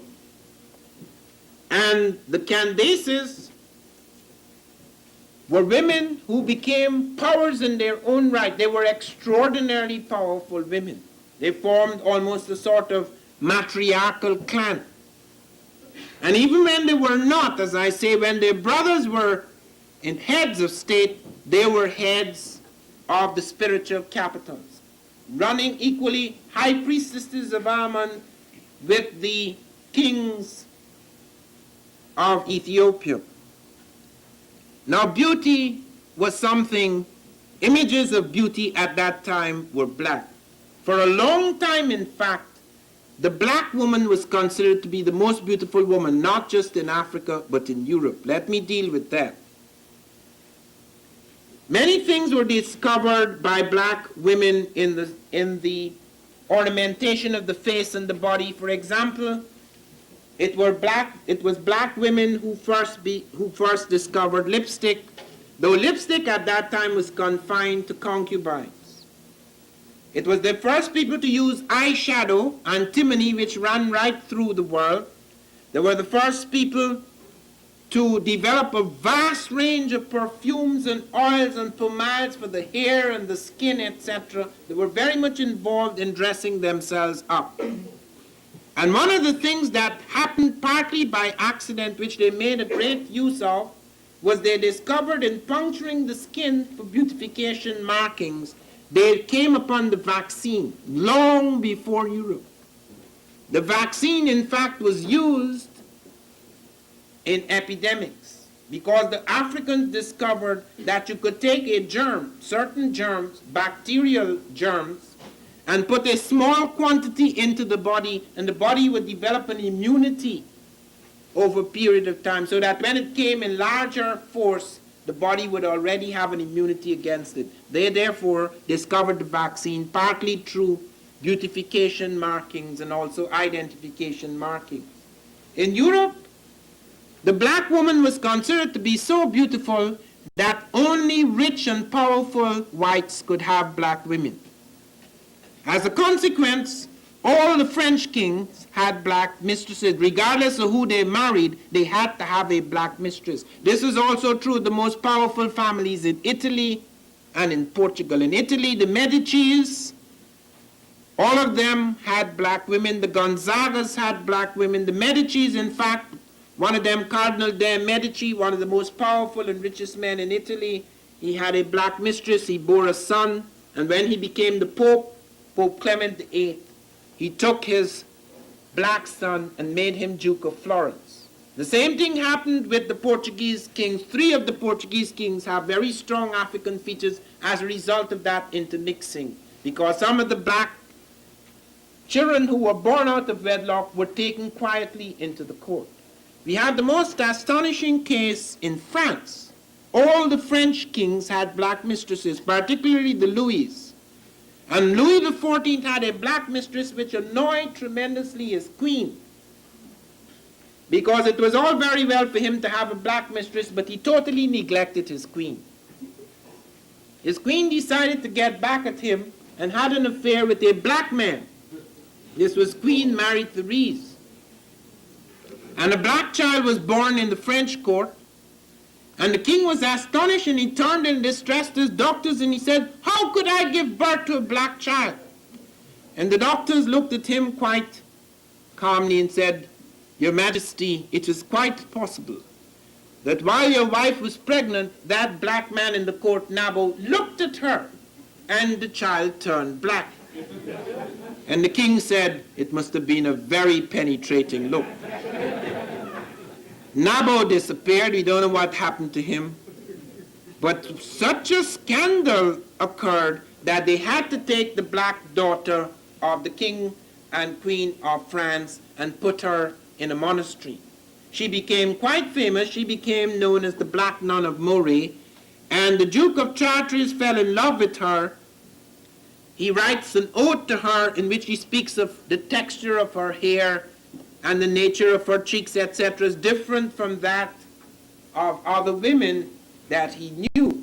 And Gauguin also had a black mistress, and Napoleon also played with the idea, because Napoleon said, in order to solve this race question, a man should have 3 wives, a black one, a white one, and one in the middle. So he decided, since he couldn't have 3 wives, he picked one who was both black and white. He went to the West. He took a woman from the West Indies, Josephine, and made her his queen. Now these are all oddities and strangenesses in the European. And the curious thing about it is the contradiction. That they saw the black woman as a sex symbol in the way the white woman was eventually converted into the sex symbol here in the Americas. The black woman was considered to be the beautiful woman. And the strange thing about that, she was also considered to be the saint. She was also considered to be the goddess of chastity. So a very strange contradiction began to appear in the European mind. Now, the curious thing is that out of the history that we have been looking at, all sorts of fictions emerge. For example, one of the things that has bothered us for a long time is African polygamy. If it is true that the woman is equal, how come can a man have several wives? Now, polygamy is one of the most gravely misunderstood things. Not every African could be polygamous. You had to be very wealthy and very prosperous to be polygamous. In the case of kings, polygamy was permitted both in European, Asian, American, and African worlds because it was necessary for a king to have several wives. Regardless of who was he picked as his queen, he had to have several wives or his kingdom would break up. The reason for that was that if there were 12 tribes or 12 peoples in a kingdom, you could not pick one from one tribe because you would insult the others.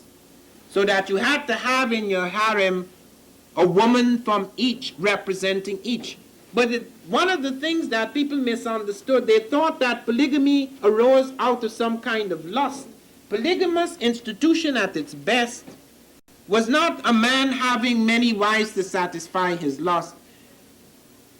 The problem was that they had to have some sort of social institution to protect unmarried women. Not everyone in the harem, therefore, was married by the man. A man's mother could be in his harem. A man's sister could be in his harem. Those are not his women in a sexual sense, but they are part of the household that he must maintain. And to marry a woman was no simple matter. One didn't just flick one's fingers and marry. One had to maintain that woman and her children. The Africans were very serious about that. I spent a year in Africa studying law, Swahili law. I wrote the Swahili dictionary, the first Swahili dictionary of law. And I had to go about the courts in Africa, and when I was coming out of Europe, my teachers told me, you see, the African doesn't really respect women, because in Muslim law, all you have to say is, nimikuacha, nimikuacha, nimikuacha, I divorce you, I divorce you, I divorce you, and it's all over. When I got into Africa, I found it was not true. The only woman you could tell that to is a virgin. If you married a woman behind the veil, and you lifted the veil off that night, and you were quite unpleasantly surprised by what you saw, you could say to her, I divorce you, I divorce you, I divorce you, and walk away. But once you entered her, you were in serious trouble. The law would follow that through and see whether she became pregnant. If she did, you would have to support that child. There was no nonsense about that. That was hard law. Wherever I went, it was hard law. And in fact, there was one case that came before me. That is the first time in my life I dropped English for half an hour. It has never happened again. I learned several languages, but I never dropped English in my head. I would make quick computerized translations. But once I was sitting in the court, and I was being treated as a magistrate, because although I had tried to convince the people I was working with in Africa that I was not a magistrate, that I was not inspecting the books, in England, I got the word kuchagua mixed up with another word. And kuchagua is not to inspect as an inspector, but it also means that you are examining and checking these people out. So every time I said, I have come here, kuchagua, to inspect the books, the magistrate would start to tremble, because he think I was sent from the central government, Nyerere's government, to check him out. So sometimes I would find all court business would stop because this curious, strange inspector had arrived. Now, when I started to really inspect those cases, I began to discover 99% of the divorce cases were brought by women. And women had a right to demand things out of men if they were not supporting their children, and to demand things out of them if they disappeared. They could even take their property away if they suddenly decided to disappear in order to relinquish their responsibility. And in that polygamous institution, it wasn't a case of a man standing like a great lord. That was the extremely prosperous men who had to give land to each woman he married, to build great farms, to have some enormous agricultural enterprise perhaps. Then you have situations like that. The ordinary man could not do any such thing. It's therefore important to understand it in a certain perspective. The independence of woman, in fact, under polygamy, made her acquire powers greater than in Europe. So that whereas the woman in Europe emerged as a kind of serf to the man, and it is only quite recently because of strange new economic changes, sudden economic changes in Western economy, women have become as powerful as men. So powerful and so sudden is that power in the European world that lots of men retreat into homosexuality. They're not accustomed to finding equality in women. But in the African world, you do not find the same thing happening. Because when the woman entered market economy, you found many West African women having independence. Even before the slave trade, those West African women acquired an independence, an economic independence, which gave them a certain power and equality. And if the men were mad enough not to respect them in a certain way, they had various ways to deal with that lack of respect. Now we come to what happened to that woman as she came over in the slave trade. What happened to the black male was extremely unfortunate in relation to the black female, because even though the black female suffered tremendously, as did the man, the white man could sleep with the black female and push the black male out, or he could send the black male running wild all over the plantations, thereby forcing him to enter into plural liaisons. So he can assume to some extent that he was following a polygamous bent. It wasn't polygamy, because polygamy in Africa sprang out of prosperity and stability. The polygamous relationships here sprang out of the opposite, economic insecurity and instability. The plural liaisons with women, therefore, sprang out of an incapacity to stand one's ground, to have firm, stable relationships with women. And then what made things even worse is that women, because of the fact that they were constantly being deserted through the slave system, their men would be sent away suddenly, etc. Their power would be broken by the white man. They would develop less respect, or they would be forced into a situation in which they would have to hold their own. They would have to protect the family, be by themselves. So a division and alienation developed that had nothing to do with the African situation. And so powerful in relation to the male became the woman that in the South, when they did a census, they found 90% of the property in the South were owned by black women.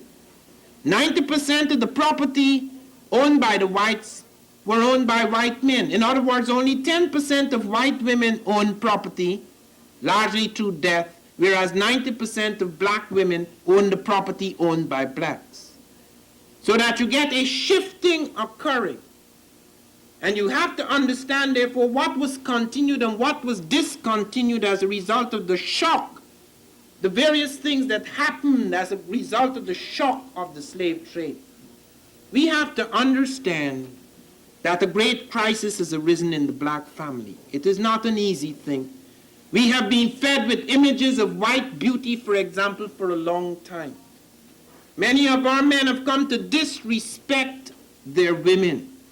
I've come to look at them with a different eye, a different consciousness. And many of our women also have come to disrespect their men, not knowing the terrifying situation out of which those men have taken a certain form.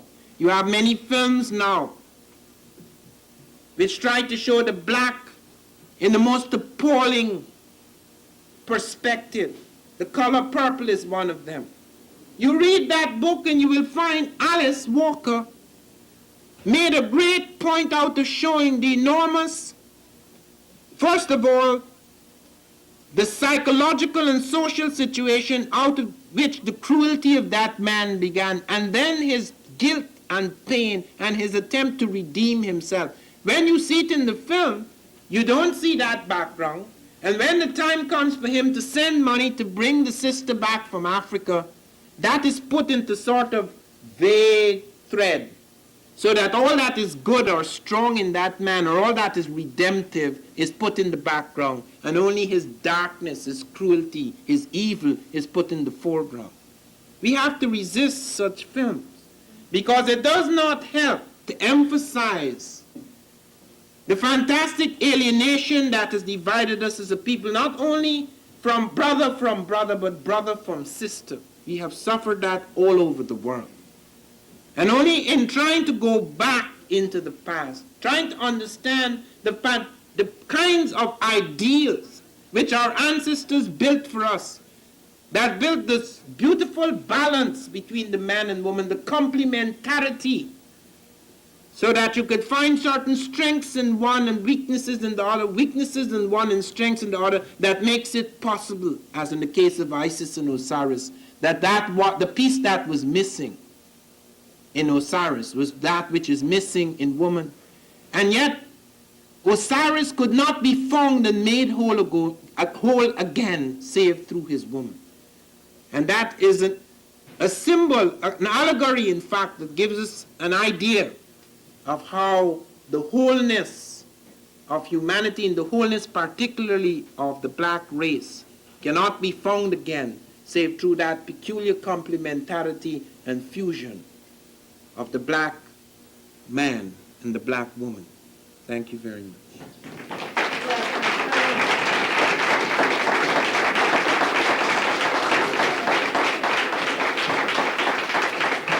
Dr. Ivan Van.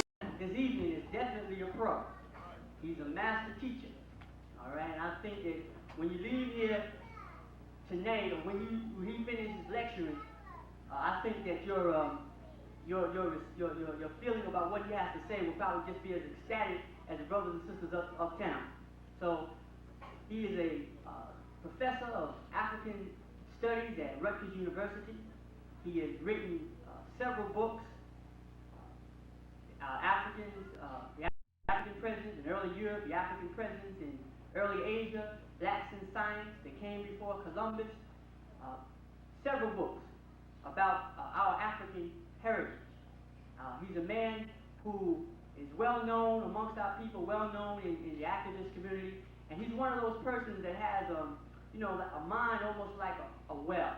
You dip down in it, and every time that you come back up, you come up with some fresh, clean water. That's the type of mind that this brother has. And so without further ado, and with great honor, I'd like to present to you our featured speaker for this evening, Dr. Ivan Van Sertima.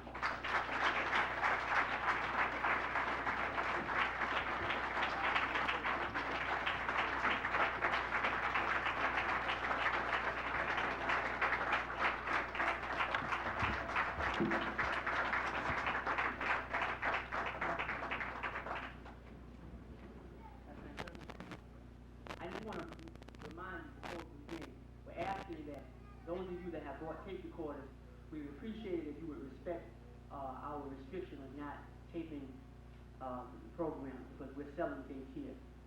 All right, you can purchase one at the end of the program for $5. Thank you. Okay. I was asked today on the Gary Bird show what led me to the creation of They Came Before Columbus. I think the incident that led me to this is perhaps one of the most remarkable incidents in my life. I do not think I'm by nature superstitious, but I have noticed during the process of my life certain extraordinary coincidences which, when studied carefully over many years, impress one not as coincidence at all, but as acts of fate. Because I do distinctly remember that I had no right to come to America. I had not the slightest idea I would come here. It was a pure accident. I was unemployed in England. I had left the university. I found it utterly impossible to get a job. And I was working on a novel. I had been doing for a while literary criticism. And I'd been working on a novel, and I had worked on novels before, and then I went into the university. I finished my degree, and I came out, and I found myself still working on a novel because there was nothing else to do. I had studied, I had made careful study of African societies, etc., not major studies in civilization, not at that time, and I did not know what to do with my degree because nobody would employ me. So there I was, all alone in London, and I was invited by my Prime Minister, along with other writers and poets, to come to witness the independence celebration in Guyana. So I got in a plane, it was all paid for, and I was flown, and it was to be one great week in which I would see my friends again. I had not seen them for many years, and my family, and that would be it. But as I was coming out, I was just about to leave Guyana to go back to London and emptiness. A friend of mine said to me, "Why don't you come over to New York and then come on to Princeton?" And I said, "I can't come to New York, I don't have a penny." And he said, "You don't need a penny because your plane has to land in New York anyway, and you could land in New York and then catch the plane the day later, or a few days later, it's the same thing." So I said, "But I don't have any money to go from New York to Princeton." And he said, "Well, I'll lend you some money." So he made out a check for $7-something. It was a traveler's check, but he forgot to sign it.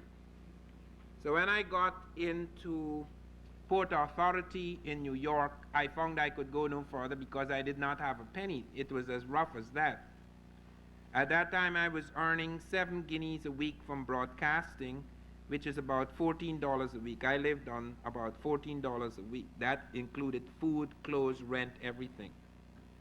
And I utterly stranded, and I was arguing with the Port Authority, "Could you let me on this bus, please?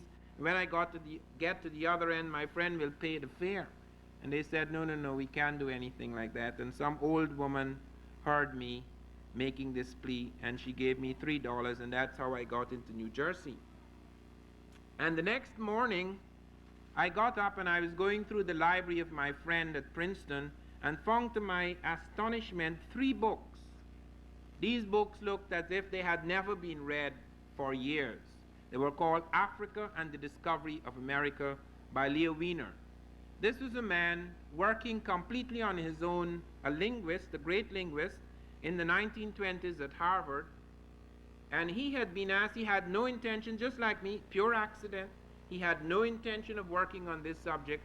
He had been asked, since he knew many languages, including Arabic and Russian and French and Spanish and you name it, he knew quite a number of languages, and he had been asked to prepare a primer of American languages. And as he was doing this, he began to discover words that did not make sense in terms of that language. It had endings that were not correct, or forms that did not seem to be native, that is, it did not spring from those languages.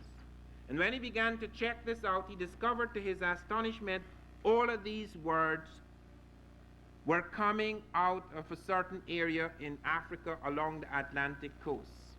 And he checked etymologies and dictionaries, and he found, yes, this is very strange. Here are some words for various fruits in South America. Here are some words for various garments and other things, and various rituals in Mexico, and they are African words, or they're very close, so close that it doesn't make sense not to link them up. So he began pursuing this, and he wrote these books about rituals, linguistic links, and various things.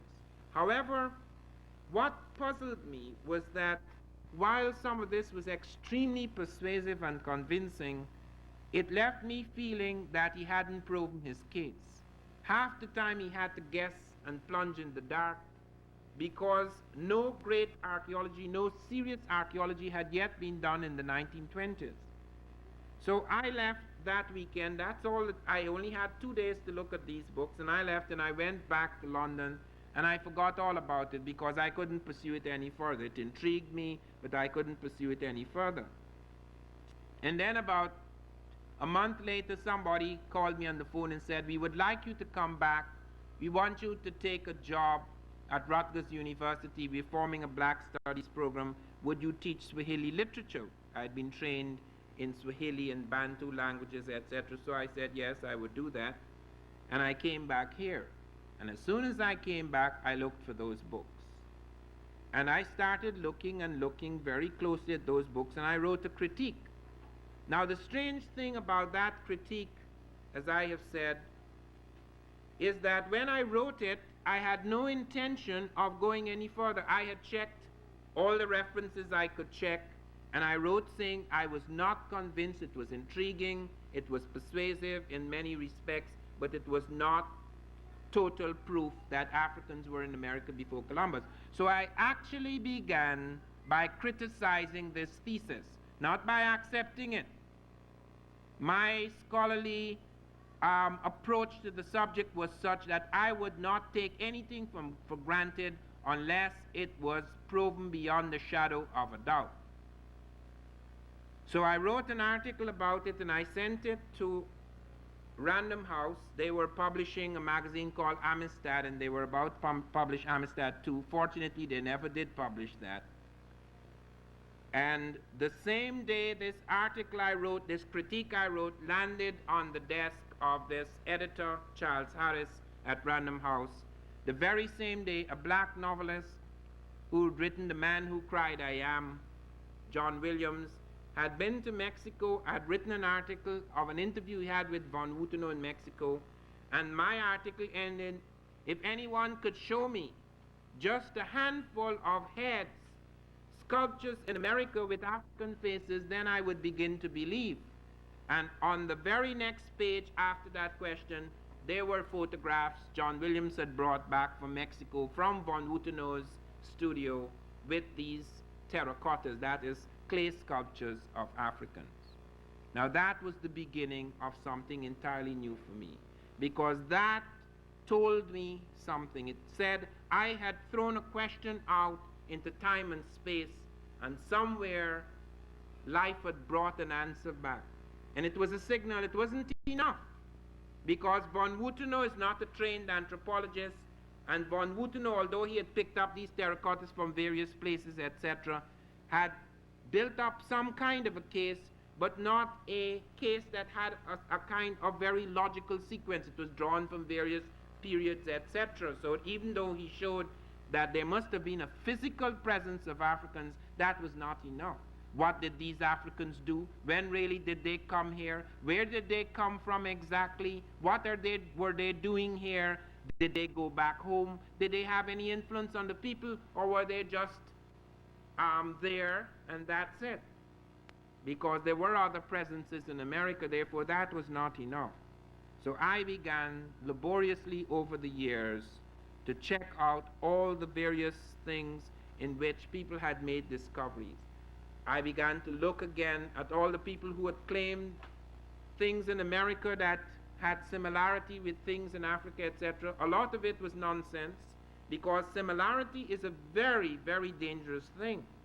If you find a fish hook in Egypt and you find a fish hook in America, there is no relationship, because it's very easy to make a fish hook. Nobody told me to make a fish hook. I lived on a river for 14 years and I made fish hooks. So that it cannot be simple. It has to be very complex, it has to be very unique, and you have to have proof that nobody did it before. So that it's a very, very difficult field. You can't just pick up similarity in place A and similarity in place B and says, yes, there is an influence. Because the Americans were living here for thousands and thousands of years. They'd come across the Bering Straits about 50,000 or 20,000 years ago. There were 2 ice ages, and therefore they could have done all sorts of things. Therefore you had to find things that you could establish beyond the shadow of a doubt had never occurred in America before, that was very complex, very unique, and for which there was an antecedence or beforeness in the African world before one found it in archaeological strata or layer in the American world. Now then the one thing that struck me with great force is that you cannot recover American history or African history in the same way in which you recover European history. Europe has had the advantage, because of her conquests, of having an almost unbroken continuity in certain respects. She has what I call an archival continuity. Archives are libraries. If you want to find out anything that happened in 1492, you go to a library in Europe. For Europe, that is possible. But what happened to Africa and America isn't like a shattering and an explosion. In order to find out what happened to the shuttle, when the shuttle went up and it blew up, they had to go and track everything they could find on the floor of the Atlantic They had to look at every little fragment. They had to fit pieces together. They had to take them into the laboratories. It took them months before they could say with an absoluteness, it was the seal, it was the seal, it was the seal. They had to check everything. They had to check the cabin, the disintegration of the bodies, the booster rocket and everything. That is what has happened to Africa. What Europe did to us is like dropping a bomb that blew us to pieces all over the place. And it is necessary to pull the fragments together in order to see what Africa was before it exploded. And when one can do that, one can do two things. One can take out of the broken, fragmented world which one now inhabits, one can find a new wholeness. And one can, by putting those pieces together, make it impossible for anyone to blow us up again in the way they did before. A different kind of world, a different kind of mind, a different kind of consciousness comes into being. And one is not talking because one likes to talk nice things. One is saying this because history has shown this. This has happened to other people, the Jews, for example. I have been in streets in Europe where they took Jews up and threw them in the river like garbage in the Danube. The Jew is not powerful today by accident, and I'm not saying that one approves the various methods that people who have once been down on the ground seizing power take, because that is very unfortunate that Israelis now behave with such an arrogance and such a disregard for the past that all they're concerned about is what happened to us. And yet the people who have suffered as they have suffered are thrust into the dust. I don't want to go into that any further. One can say a lot about that. But I want to make it quite clear that in history there have been many, many stories of people who have been fragmented like this, who have had their world shattered like this, and who've been able to build again a new nation, a new consciousness. Hence, when we go back into history, we are not just doing this to accumulate new data. We are doing this with a serious political and psychological purpose. We are doing this in order to build a new nation.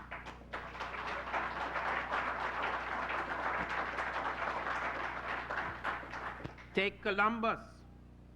Columbus was the first person, not I or Wayne, to suggest there were Africans in America before him. He actually says so in one of his diaries, the diary of the second voyage.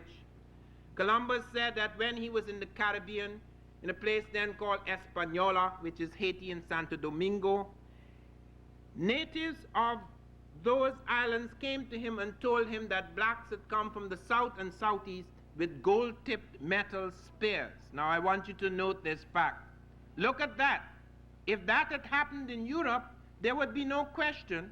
It would go into a book, it would be in a library, and everybody could come back and say, here's the proof.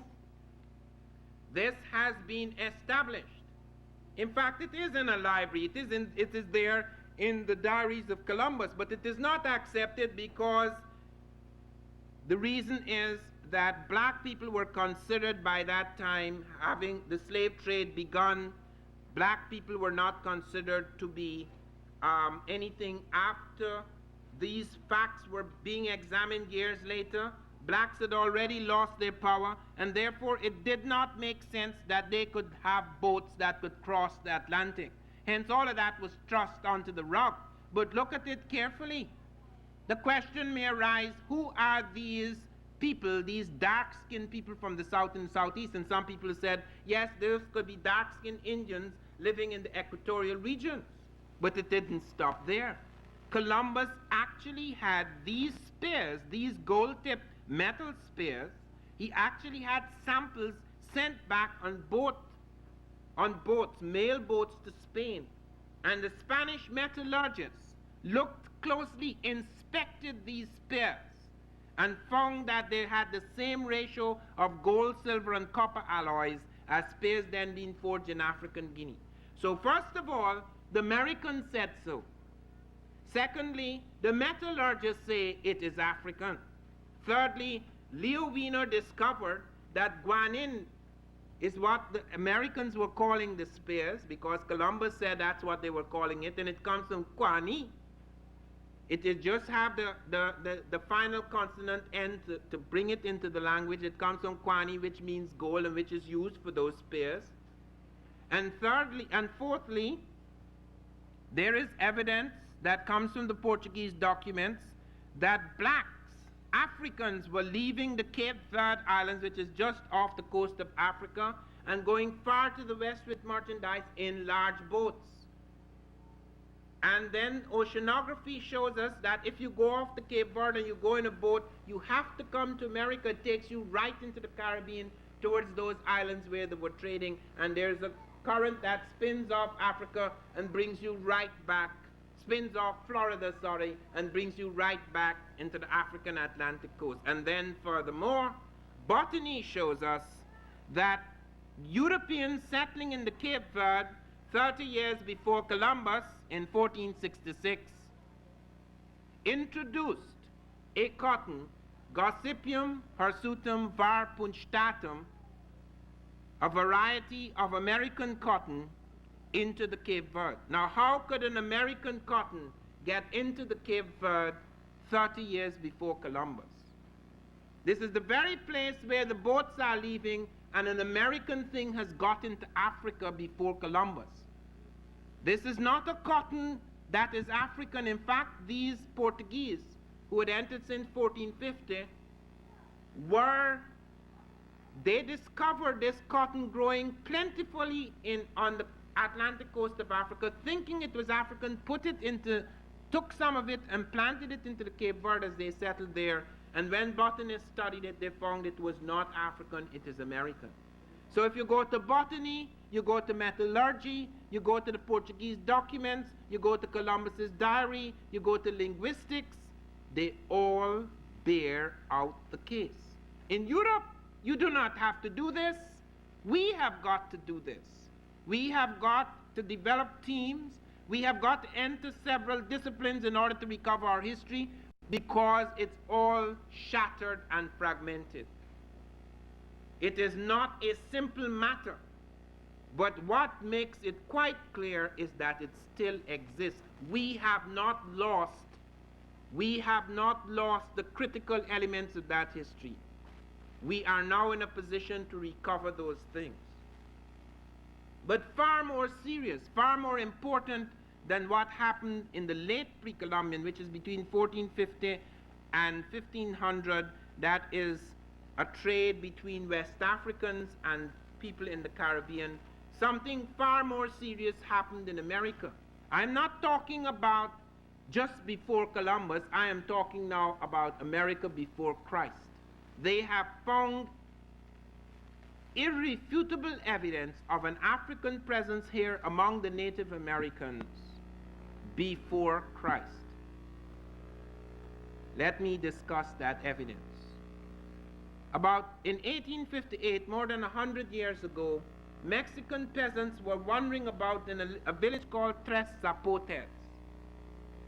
They discovered a stone head. This stone head weighed about 10 tons. It had unmistakable African features: broad nose, full lips, the structure that you associate with the African face, and a helmet. Now, because of the helmet, the hair did not show, therefore you couldn't say conclusively. You could say, okay, it looks like an African, but people could say, but there are some Asiatics who look like Africans. After all, Africans went into Asia and mutated. Africans went to Europe and mutated. So you could say, suppose that's an Afro-Asiatic type. There are Asians who look like Africans, and there are Asians who look like Europeans, because you have that kind of mixing and melting in Asia. So how can you swear it is an African? But in 1862, note this. This is not even they came before Columbus. In 1862, they found a head in Mexico. It is now in the canton of Tuxtla. This head not only has African features, it has 7 braids. It has 7 braids. No figure in American history, in the history of American sculpture, no American ever had a 7-braided hairstyle. In other words, it's not only the nose, it's not only the mouth, it's not only the brow ridge, it's not only the jaw, the hair, which is one of the unmistakable distinctions between the Mongoloid type and the Africoid type and the European type, that was found on the stone head. Do you know that that head has never, that photograph has never been published? I published it in the fall.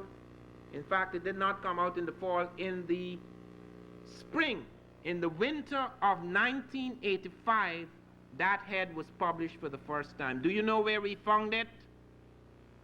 Lying untouched and unpublicized in a file in the Smithsonian.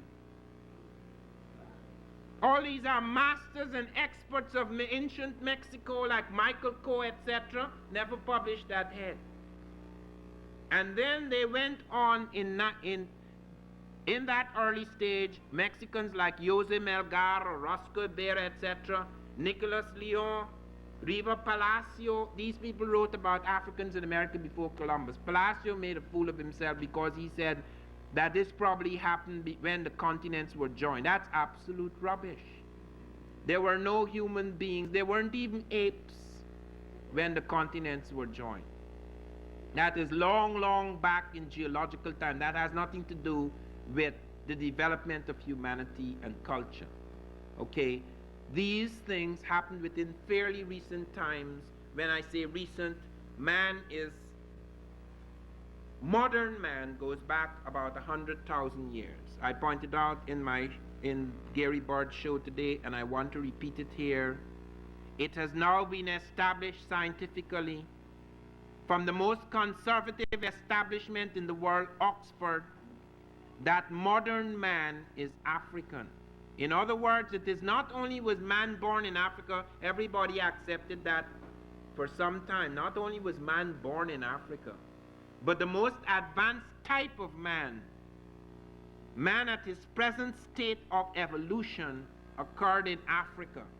They have now found evidence of that he then moved up into Europe, and he moved up into Asia, and he mutated into European type man and Asiatic man. In other words, they have established now, through the study of blood and DNA, they have established now that all peoples have African ancestors. And I'm not talking about primitive ape man. I'm talking about modern man with the modern brain case of man. In other words, there are no creatures on this, there are no humans on this earth. 90,000 years ago, there are no humans on the earth who are not black. The white man, that is European man, does not come into existence until about 50,000 years ago. Some people put it, the breakaway, a little later, 30,000, but we could safely put it now at about 50,000 years ago. 50,000 years ago, then, there are no men on the earth who are not black. Okay, all man is African. In other words, the brain case, and this is very important because people have argued it's not enough to say man was born in Africa. That doesn't mean anything. Man being born in Africa doesn't make African man equal with European man, okay? Let me explain that. It has been argued that although man was born in Africa, he was very primitive, very backward, did not have a proper brain. And when he came to Europe, he evolved an advanced proper man. In other words, European man is complete man. What this scientific study, which in fact was not released until February of this year, one day before Diop's death, what this scientific study shows is not just primitive man like Homo erectus and Australopithecus robustus and Australopithecus gracile and Homo habilis and all those types. Modern man, Homo sapiens sapiens, modern man, man with the brain case that we all have now, is African. And all other non-African populations spring from that final man. Okay, that is very important. It is important not only in the study of the early history of man, it is important because that man was to move into Egypt, he was to move into Ethiopia, he was to move up into Egypt. When we talk about what happened in America, therefore, before Christ, we are talking about the influence of a major African population. I'm not talking about the beginnings of man now, that's 90,000 years ago. I am talking about the movement of civilized man, advanced man, man with a Egyptian civilization, Nubian civilization, man who came very recently, only about 3,000 years ago. Okay, so I want you to understand, separate those two things. We're not talking about the beginnings of man, because I've dealt with that separately. I wanted you to know that because I want you to know the distinction between what has recently been found establishing modern man is African, and all modern man has African ancestors, to something that occurs thousands and thousands and thousands of years later. What we found in America is astonishing. It's not only that we found heads with African features, we found heads that were, some of them weighed as much as 40 tons, one head, 40 tons, carved out with tremendous skill. Carved out with tremendous skill. And in addition to those stone heads, we found so far about 14. Last week they found 2 more. They're still finding more. The archaeology of America is not finished. They have only scratched the surface. They have found more than 100 terracottas. That is clay sculptures. Those of you who come with us to Mexico on this trip, and those of you who want to know more about it, Dorothy Anderson is here tonight. She's organizing that trip, and I am the major lecturer. We go to major historic sites in Mexico. We go to the Great Pyramid at Teotihuacan in Mexico City. We go on to we will also look at the Von Wutenau collection, because there you have the finest collection of terracotta with African features in the world.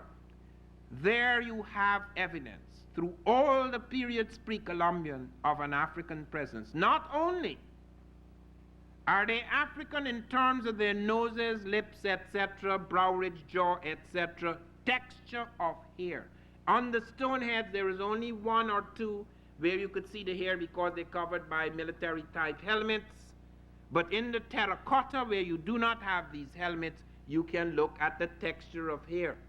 And also, an oxide dye is being used in the clay in order to evoke the coloration of the skin. You can't escape it. It's as Diop said when he was in Senegal last year, just a few months before he died. Whenever they find a white man, there's no problem. They find a nation, there's no, but when they find a black man, we are not sure. They don't know who a black man is. We have always been classified, you know, when you go to South Africa, they know very well who a black man is. But as soon as they find him where they shouldn't be found, they don't know who a black man is. When they were at the conference in 1974 in Cairo, do you know how many people tried to argue there's no such thing as race after they have classified us?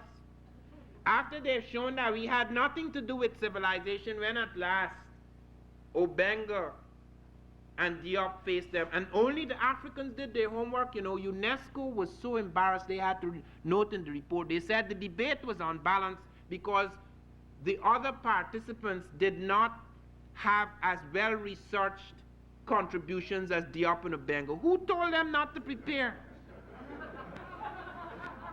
They didn't have to. You see, these guys thought that we would sit back all our lives for the next few centuries not learning anything. But when we got a chance, we learned. And we learned every damn thing because we had to learn. When I faced some of these critics of mine in Arizona, I blasted them into hell because I suddenly realized these guys do not have our equipment. Because they got it so easy, they only had to say, so and so is so. I can't say that, I have to prove it. Hence, I had to learn my stuff well. Diop also had to learn his stuff well. It took him 10 years before they would accept his doctorate. He had to get a battery of people before they would accept his doctorate. Because he couldn't say something, he had to prove it against the centuries of scholars. But these guys had it easy. So when at last they met real Africans, Africans with the classical ability of the early Egyptians, men like Diop and Obenga, then they met their match. And then when they found they couldn't, one guy got up and said, and note this guy is from the United Arab Republic of Egypt. He said there were no people in the, no Negroes, quote unquote, that's his word, no Negroes in the world until the Neolithic stage, that's the age of agriculture. Everybody was Caucasian. The Negroes came later. And then Diop showed that he was a fool. And then somebody got up and said something else, and Diop smashed him down. And then the others say, let's not talk about race. Mokhtar, Gamal Abdel Mokhtar, he said race is unimportant. And then another guy said, Saf Soderbergh said, it is quite clear that the language is African. It is quite clear that the culture is African. It is quite clear that the techno-complex is African, but we mustn't talk about race. Well, are they white Africans? And Shinny from Canada, he said, you must be very careful that when Herodotus, the Greeks, and other Greeks said that the Egyptians were black, they were just being subjective like Diop. They didn't know what they were talking about. They were probably dark like Italians. Note what was happening there. These people, for the first time, all the time they had it to themselves, they could declare that they were dealing with Caucasoid. They said how the pyramids were built, or a race of pyramid builders, Libyco-Asiatic, entered. Where are their pyramids? They're a race of pyramid builders. They must have been building pyramids for thousands of years to start coming in here among Africans to build pyramids.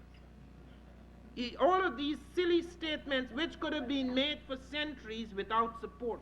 Now it is impossible.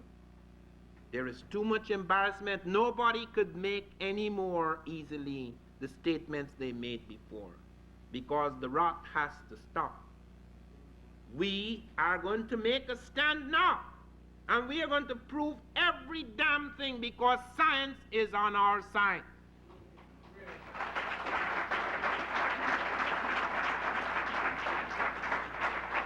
They have found skeletons.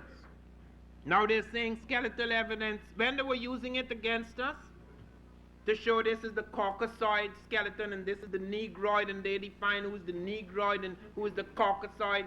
Now that we're showing, well, okay, we take your definition. Look here, there are Negroes, as you call them here in America. Look, they have the depressed nasal ridge and the platyrrhini and all of these things that you talk about, the classical Negroes. No. Skeletal evidence is doubtful. Wierzyński, working in a school, the Krakow school, the school in Eastern Europe and in Russia, when it comes to paleontology, you can't beat the Russians. The Russians can reconstruct. If you give them half a skull, they could reconstruct the whole skull with computer-like precision.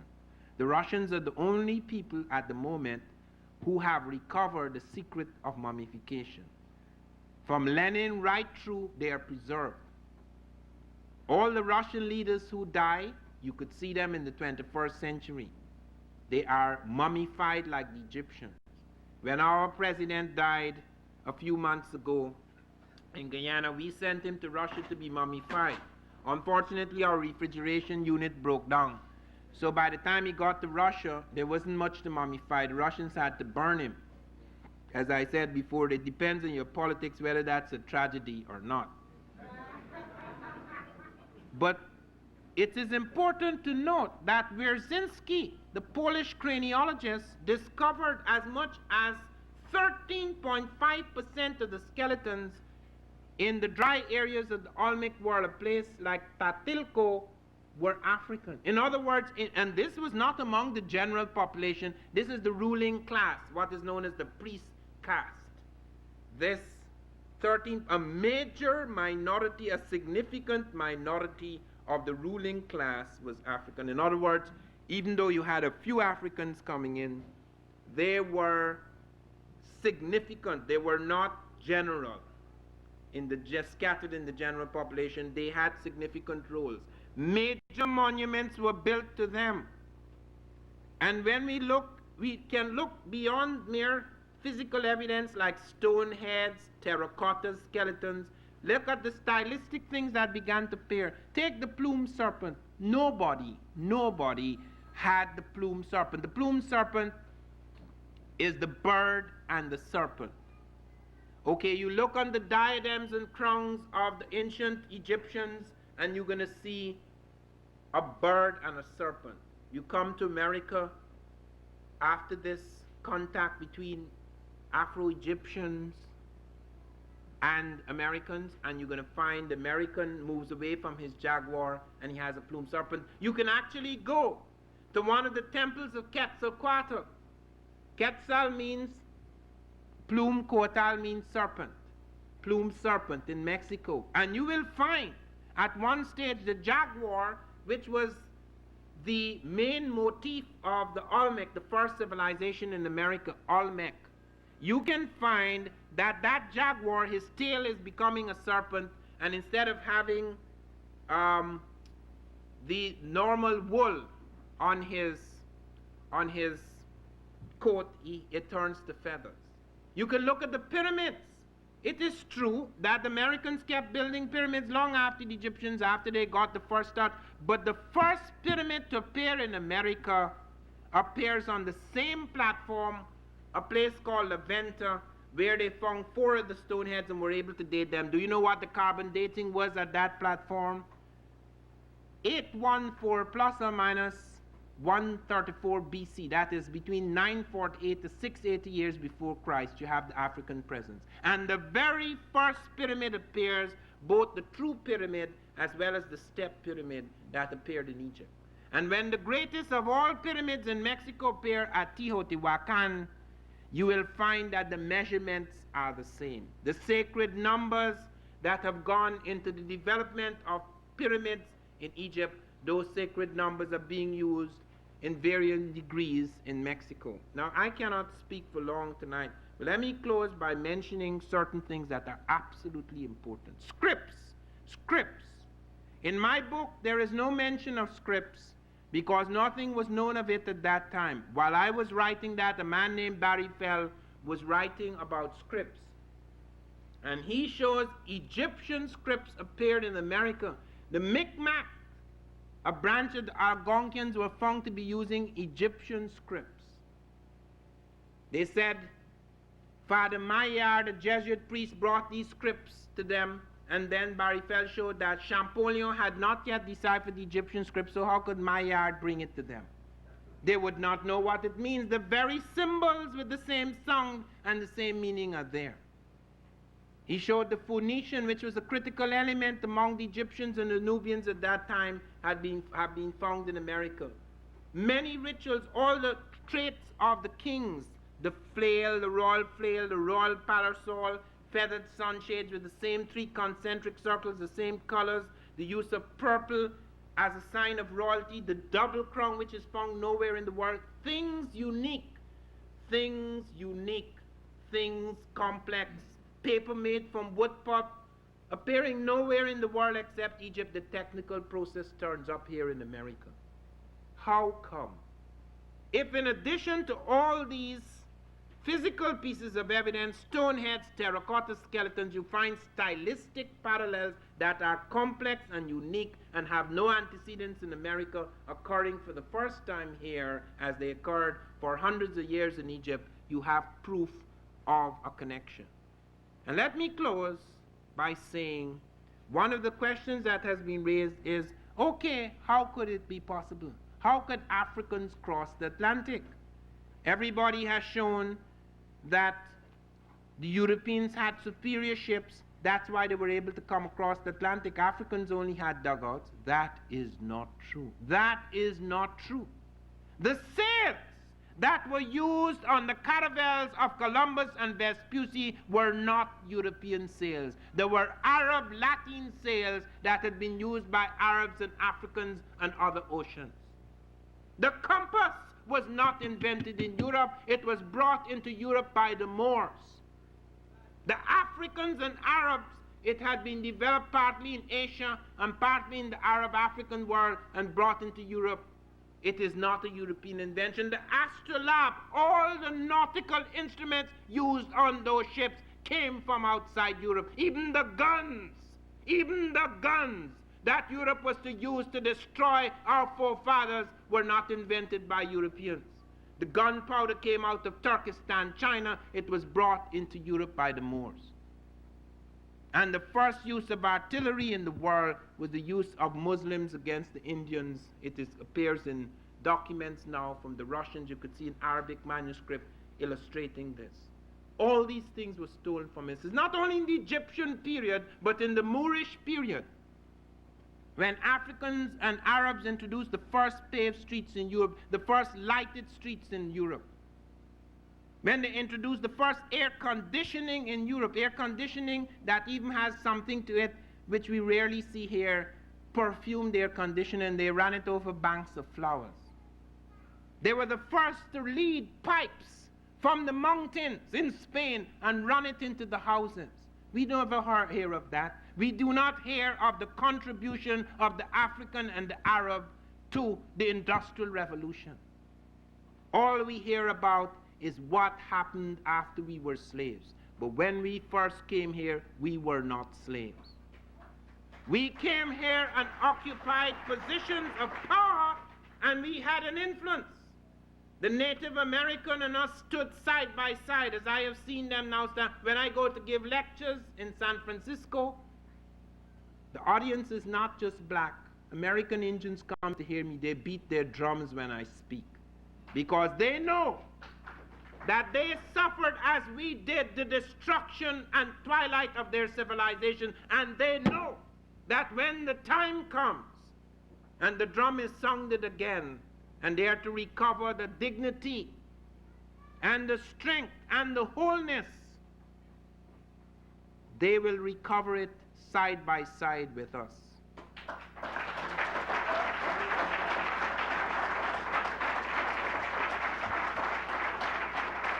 They say we did not have boats. I'm going to close on this.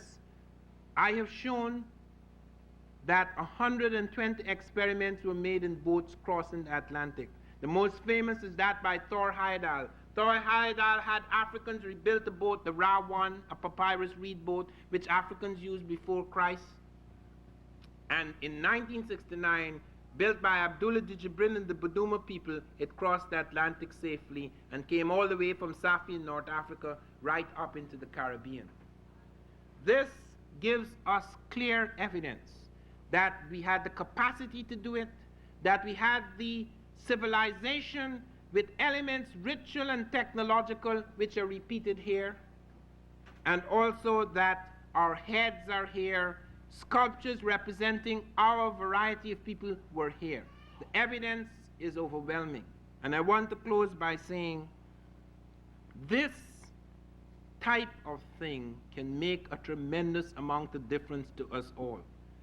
As I always close my lectures by pointing out to you that what happened 1,000 years ago or 3,000 years ago is just as fresh, just as relevant, just as urgent, just as real as what happened 5 minutes ago, because it occupies the same time, space, and consciousness. Therefore, we must bear in mind that the prejudices that we suffer now, the kinds of stupidities, the blindnesses in our civilization, which are part of that false vision of history, can be repaired and redeemed by this new vision. It is a new vision that must change our lives.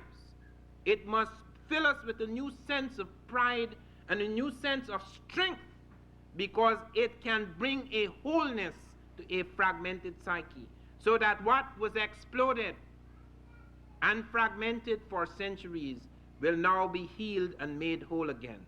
Thank you very much.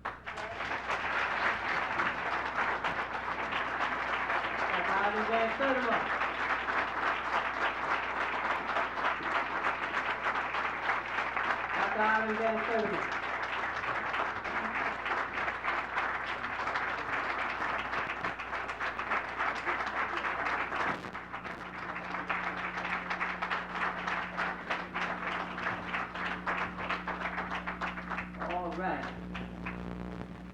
I enjoyed that. I know you did. All right. Dr. Van Sertima is on a tight schedule, brothers and sisters. So he's going to be right up here real short to answer some of your questions. The question and answer period is going to be a little abbreviated in that because of the fact that he has to leave kind of earlier than usual. But for those of you that have been here before, you know that this part of the program is something that I wanted to know about the trip to Mexico. You were speaking that you were going to get a lecture down in Mexico. Yes, I went 2 years ago with about 40 Black Americans to Mexico. It is organized by Dorothy Anderson, who's here tonight. She's passed out forms, and could you stand up, Dorothy? Yes. You can get all your information from her. Her number, by the way, is 212-222-1642.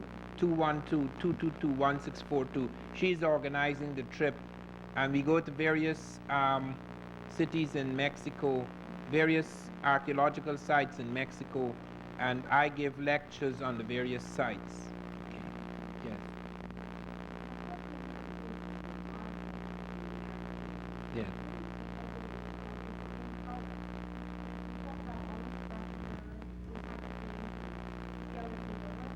Okay, skin color is produced by pigmentation. In the beginnings of man being born in Africa, in the East African Rift Valley, it was necessary that he should be black because the ultraviolet radiation in the tropics and equatorial regions is such that you must have pigmentation. Okay, so however, during the Ice Age, what is known as the worm interstadial, you could call it worm, period, W-U-R-M, worm, you have mutations occurring. You have, for example, the production at first perhaps of albinos. The black can give birth to a pigmentless type, that is a white type. It would have African features, but it would be white.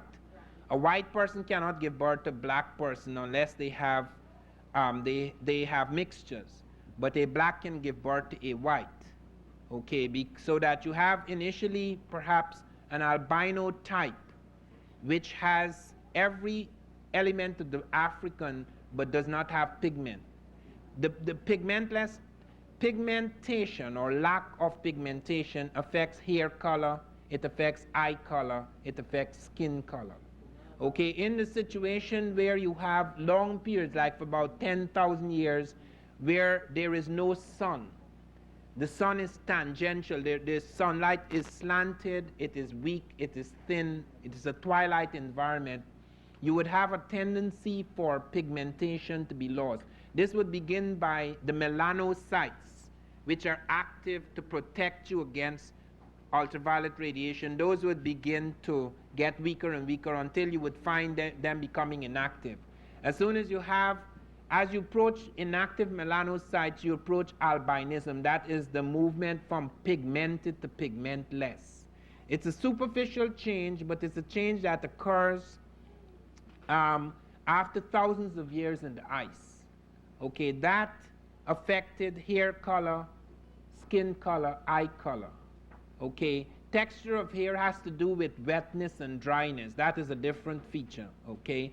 But the question of coloration, that has to do with pigmentation, pigmented and pigmentless, okay? We are approaching another stage in the world where that pigmentation again becomes necessary. I was in the astrophysical laboratory at NASA some years ago and discovered that because of the breakup of the ozone layer, people who do not have color have suffered 20%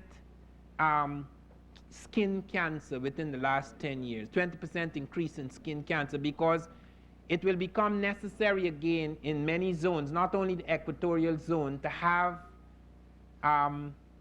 protection against ultraviolet radiation, because ultraviolet radiation on this planet has now begun to increase again. It is not only active. Almost all the people who live in South Africa, for example, 25% of the people, white people who live in South Africa, parts of Australia, parts of the tropics, have skin cancer. No, this is not something to clap about. These are just the hard facts of a situation, ecological changes. These are ecological changes. So that I've answered your question. Okay. All right. To my knowledge, the Arabians have also enslaved the Africans. Yes. So why do you say that the Arabs, claim that the Arabians and the Africans contributed to civilization? Okay. The Arabians also enslaved the whites. In fact, the first slaves were white. In fact, the word slave comes from Slav. Okay, the Arabs first enslaved white people. Okay, many white women were made into concubines. They were enslaved. They were sold in various places, etc. White men were also sold, etc. At a certain period, Arabia was completely black. Then you have a Semitic type or an Asiatic type coming into Arabia. At the time of Muhammad, the majority of the Arabian type is a fair-skinned type. Okay, a Semitic, sometimes a Eurasian type, etc. This type then started to spread out in various parts of the world. Some of them were black, only a few of them were black. However, when they entered into Africa, they intermarried with African women and became black. When they attacked Spain, because the Moorish invasion was an attack into Spain and Portugal, you find the first troops that attacked Europe. Of 7,000 troops, 6,300 of them were black, 700 of them were fair-skinned Arabian types. Okay, then you have 4 dynasties in Europe that are black and Arabian. Okay, they are the Umayyad dynasty, the Abbasid dynasty, the Almohade dynasty, and the Umayyad dynasty, the Abbasid dynasty, the Almoravid dynasty, and the Almohade dynasty. The last 2 dynasties are mainly black. In other words, the last 2 dynasties are about 80 to 90% black, 10 to 20% Arabian. Okay, those dynasties which involved a mixing and fusion of Arab and African types contributed majorly to European civilization, because at that time, for example, you have at that time as much as in Europe only about 2 universities. The Muslims introduced 17 universities. The Muslims introduced various industries into Europe. They had all the major manuscripts translated from Persia, from Greece, from Egypt, from China, India, etc., brought into Europe, and Europe profited from these translations, because they had, the only thing that the Africans and Arabs insisted is that they have control in the election of bishops, but they did not interfere with the language, they did not interfere with the culture, they did not interfere with the fabric of European society, although it enriched it. Whereas when the Europeans eventually seized power, they then destroyed what they found. The Arabs, naturally, after Europe seized power, anything that was black and non-European became debased. Hence, everybody picked on the black. Okay, take the United Arab Republic of Egypt. At the debate in 1974, all the people who attacked the op most viciously were the Egyptians, because they are not proper Egyptians. They came into Egypt in 640 AD. They're not Egyptian. The present Egyptian is not an Egyptian. It's just like the present American. There are no Americans in this room. Okay, the present American is not an American. That is why they want to be white, so that they got people like Galab, people like Abdullah, and those people who started attacking Diop. I mean, they're from the United Arab Republic, so that you have to understand there are different types of Arabs. For example, take Gaddafi. Gaddafi read my book. And when he made a broadcast to the Nation of Islam, he pointed out that it has been shown that the Africans have as much claim, far greater claim to America than the Europeans, because they were here with the Native Americans. Okay, so that you have to make a distinction. You can't just say, well, because the Arabs enslaved Africans, they didn't make contributions to civilization, okay? The Europeans made contributions to civilization. What one is saying is that the African contribution is very important. It is major, and it was to affect and shape and considerably alter both Asiatic, European, and American civilization. Okay. We have about 3 minutes left for questions. Okay. My question is two parts, and I would like to make an association. If you could come closer to the mic. Yes, okay. I would like to make an association because I'm a Bible reader, so I have Bible history versus what I'm listening to from you. You said 50,000 years ago, Caucasian man. That is the breakaway from we have carbon amino acid dating, which establishes that in Classes River mouth and at Omo in Ethiopian, Classes River mouth in South Africa, that Homo sapiens sapiens, the last species of man, which we are in, the phase in which we are in, is the African, and he has been dated 90,000 years, and he moves into, he starts to move out until he enters Europe and parts of Asia. Yes. The connection that I want to make is, I want to find out what's the connection between the story of Isaac's two sons, Jacob and Esau, and the mutation of Caucasian. I can't comment on that. No, I don't know enough about that to comment on that. Yes.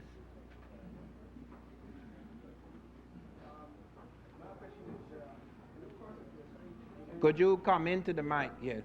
In the course of your speech, you mentioned about the contribution the African people and modern industrial revolution or industrial age. But however, what I'm thinking is, now, if Africans did contribute to the modern industrial age, now it puts my imagination at present time that most of the African countries, despite the fact that they gained their... Oh no, the modern African made no contribution to the industrial age. I'm not talking about the modern African, okay? I'm talking about the Moors. I'm saying that at the time of the Moors, the modern African has not been in any position to make any major technological contribution, because the modern African only recently started to go to school, only recently started to have semi-independence, only recently started to regain some measure of independence. You look at me. When I was a boy of 14, I was in the bush. Don't talk about modern, because we have had everything stolen from us. This is a recent phase. This is just the beginning. I'm talking about early, before the slave trade. The Moorish thing is before slavery. Slavery has taken almost everything away. We are only now slowly recovering that. There are significant moments in modern technological history, as I show in Blacks in Science, which I didn't lecture on tonight. You could see various contributions made by Africans and African Americans to modern science. And I have shown that in the Moorish period, you have the Africans and Arabs making significant contributions to Europe. But after 1492, Europe takes over everything. Africans are not in school, Africans are not in scientific institutes, Africans are not in anything. So don't talk about the modern African. The modern African is in a mess. We have to help that Africa. Okay? So I'm not talking about modern Africa. I am telling you what we were before we were made into slaves, colonials, and second-class citizens. And we have to find that out and feed ourselves with this in order to recover, as we have already begun to recover what has been lost.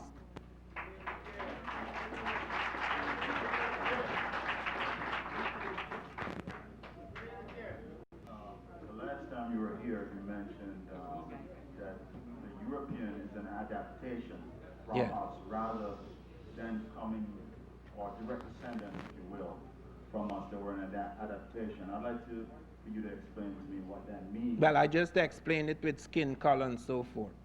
That's what is known as adaptation. That had nothing to do with, say, for example, genetic engineering or anything? No. It's just normal ecological adaptation. I pointed out what were the forces in the ecology, what were the elements in the ecology that caused changes of pigmentation, etc. Narrow nose, for example, it is easier to breathe in cold air, icy air with a narrow nose. Those are ecological necessities. These are changes that occur, superficial changes that occurred as a result of severe changes in ecology. You have an expansive nose in heat and a contracted nose in cold. Okay. Yes? While reading the Geographic magazine, it said that the oldest form of man was found in Ethiopia. Yes. I also read another scientific magazine which said that smelting of copper was found in the Congo before the colonizers got there. But the colonizers cannot tell how they were able to raise the temperature to smelt copper. Yeah, copper is not important. What is important, copper is very common. I mean, there were thousands of years before slavery, everybody was smelting copper. What is important is iron and steel. What they have discovered is Africans were smelting steel in large quantities before Europe. That was discovered in Tanzania, where they discovered Africans were smelting steel at temperatures of 1,850 degrees centigrade. You will see in the book Blacks in Science, you will see the machines. You will also note that check1 Diop has done a major article showing that even as early as the ancient Egyptian empire going back more than 3,000 years ago, we have evidence now that the Africans in Egypt were smelting iron thousands of years before the Hittites. They have actually found iron, decarbonized iron, which is a high form of iron. He shows these were necessary in the making of certain buildings because they had to cut granite. They had to use special tools in order to do certain things. So they have found metallurgical advances that are far in advance of the smelting of copper. By that statement, it is very important that scholars like you should continue to write and write politically. I say this because I was reading the Times magazine book section about a year ago, and the South African put out a book claiming that the white man was first in Africa. So you have to keep on writing. Yes, thank you very much. Okay, this would be the last question. Hi, Dr. Ben. Yeah. We meet on the subway from time to time. Yes. My question is, who were the first people to use race as a form of slavery to make one race inferior to the other?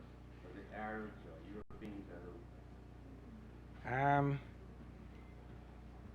I would think it is the Europeans, and I think that came out of this came fairly late, because even though Egyptians took whites as prisoners, okay, the Egyptians took Semites as prisoners. Egyptians also took some of their brother blacks as prisoners, okay, but they did not see it as a race thing, okay. That became when you had a more general form of slavery.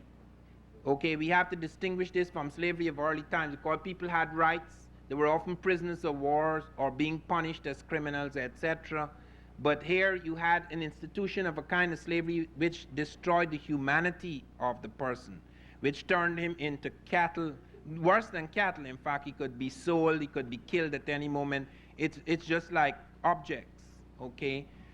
When it actually began is very difficult to say. There's an attempt by check1 Diop, I think, in this new book I'm editing, to say when this attitude started. It may have nothing so much with race as the difference between the African and the European temperament. The African is open. He has an openness. Perhaps that was one of his strengths as well as his weaknesses, because he opened himself to things. Whereas the European there's a name for it, it's a kind of fear of others, the fear of the other, okay, which would eventually become a racism, okay, and then when he controls or conquers the other, he has to keep the other down, so he builds up a race philosophy in order to sustain his domination. If I could say you're inferior, you're biologically inferior, you're basically inferior, then it is easy for me to control you. You will control yourself after a while, because if you believe that, you will then make yourself your own prisoner and your own slave. Thank you very much.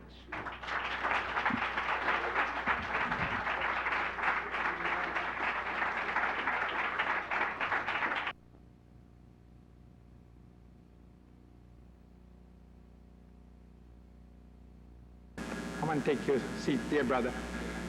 I'm just going to depart a little bit from the regular program to acknowledge someone that is here representing the City Council of the City of New York, and that is Mr. John Mallet. Would you just come inside and so that the folks can see who you are? I'm not asking you to come all the way up here, but he has to leave, and we just want to acknowledge his presence here today, representing Mr. Enoch Williams. We're very glad to have you. We're thankful that you have come, and please convey our thanks to the City Council for whatever they have done in assisting us to put up this structure here. Thank you very much. Now,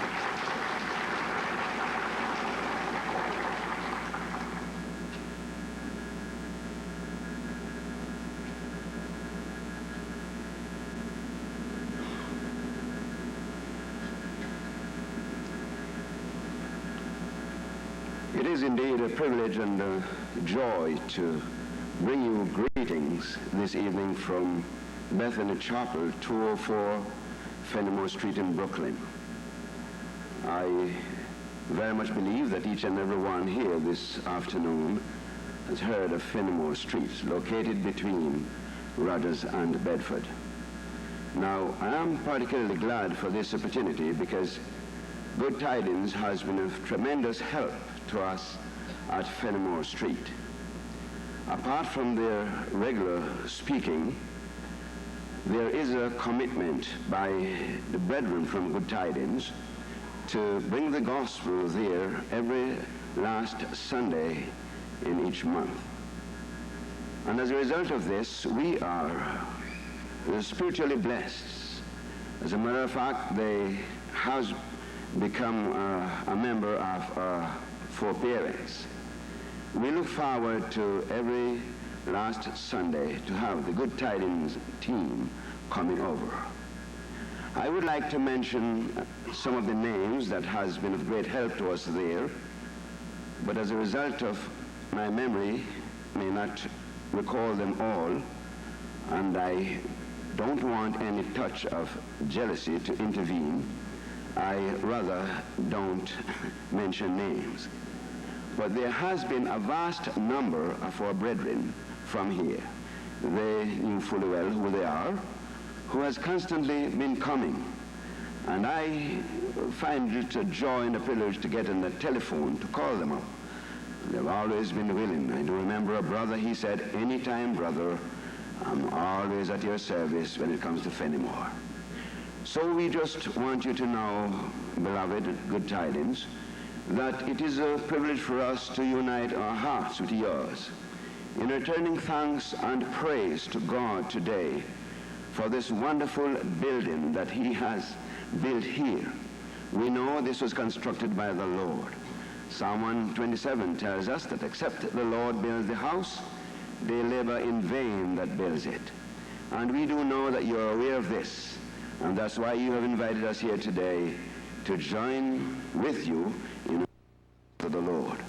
We also want to assure you that we are standing with you in prayer. But the Lord will see it fit, moment by moment, to make this house a soul-saving station, rather, as the years go by. We know that millions have gone through, I would say, thousands, who have found Christ in Good Tidings Gospel Hall, and there are yet many who will. Pray that the Lord will continue to bless you and make you a blessing as the days go by.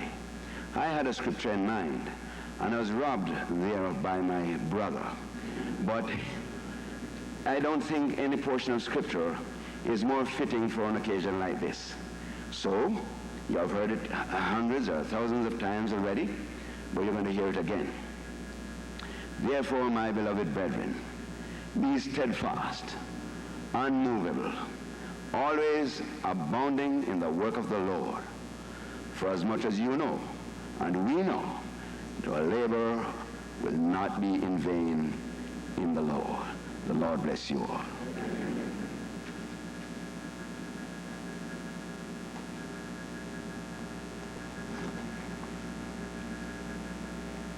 Thank our dear brethren for those tributes from their assemblies. And we're going to continue with the same note. Now we're going to ask the representative from Bethel Gospel Chapel in East Orange, New Jersey, and from Cambria Heights Gospel Chapel in Queens to come forward in that order.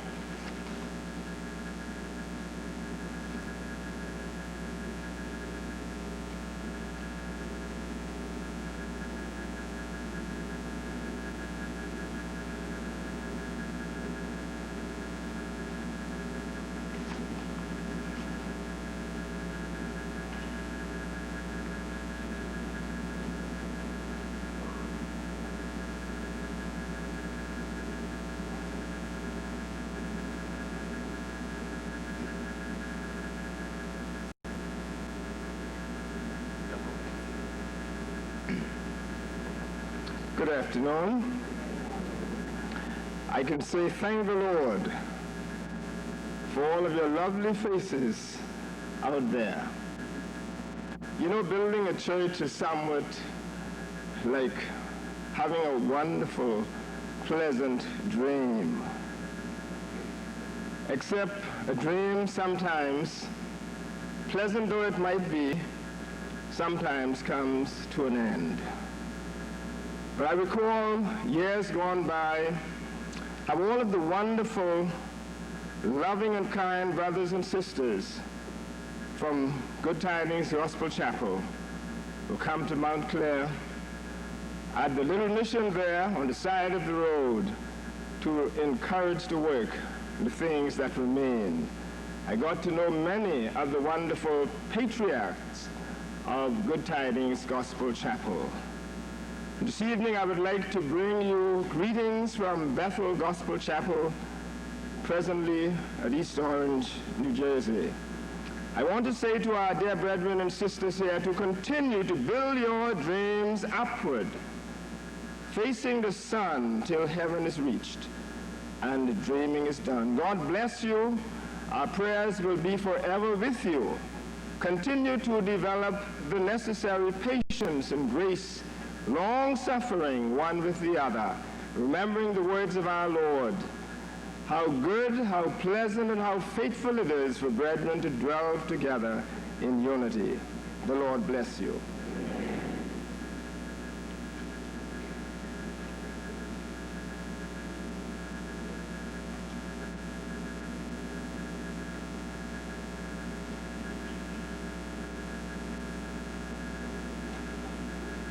Well, indeed, it's a great privilege to be here this evening on behalf of Cambria Heights Gospel Chapel.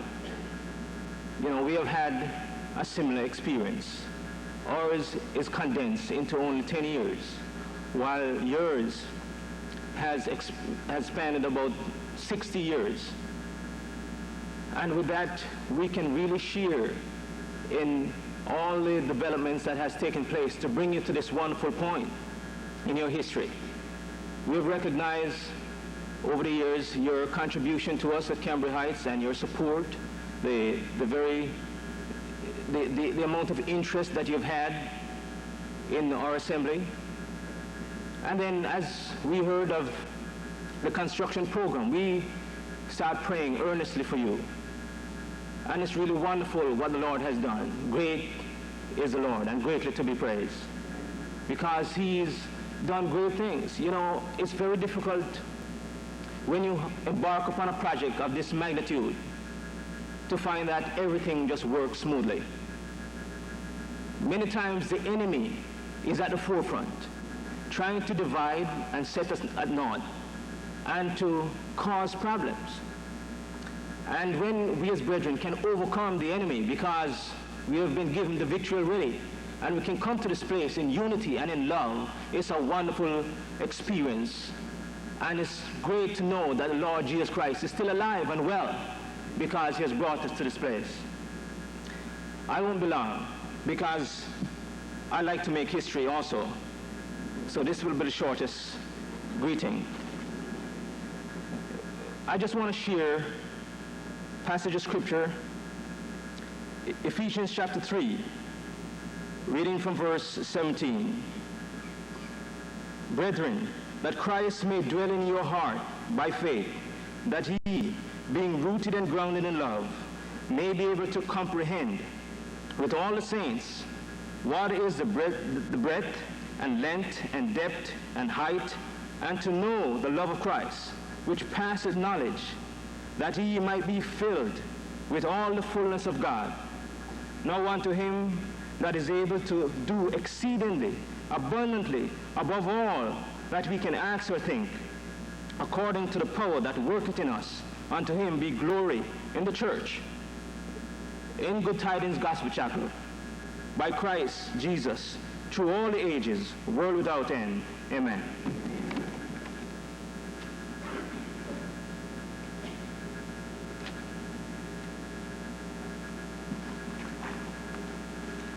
Thank our two brethren for their contribution.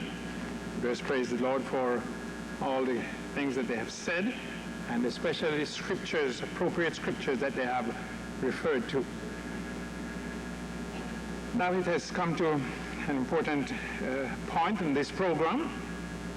That is to give recognition where recognition is due, especially where, shall I say, special recognition is necessary. You know, this building here could not go up unless we have somebody who is responsible to see the building go up.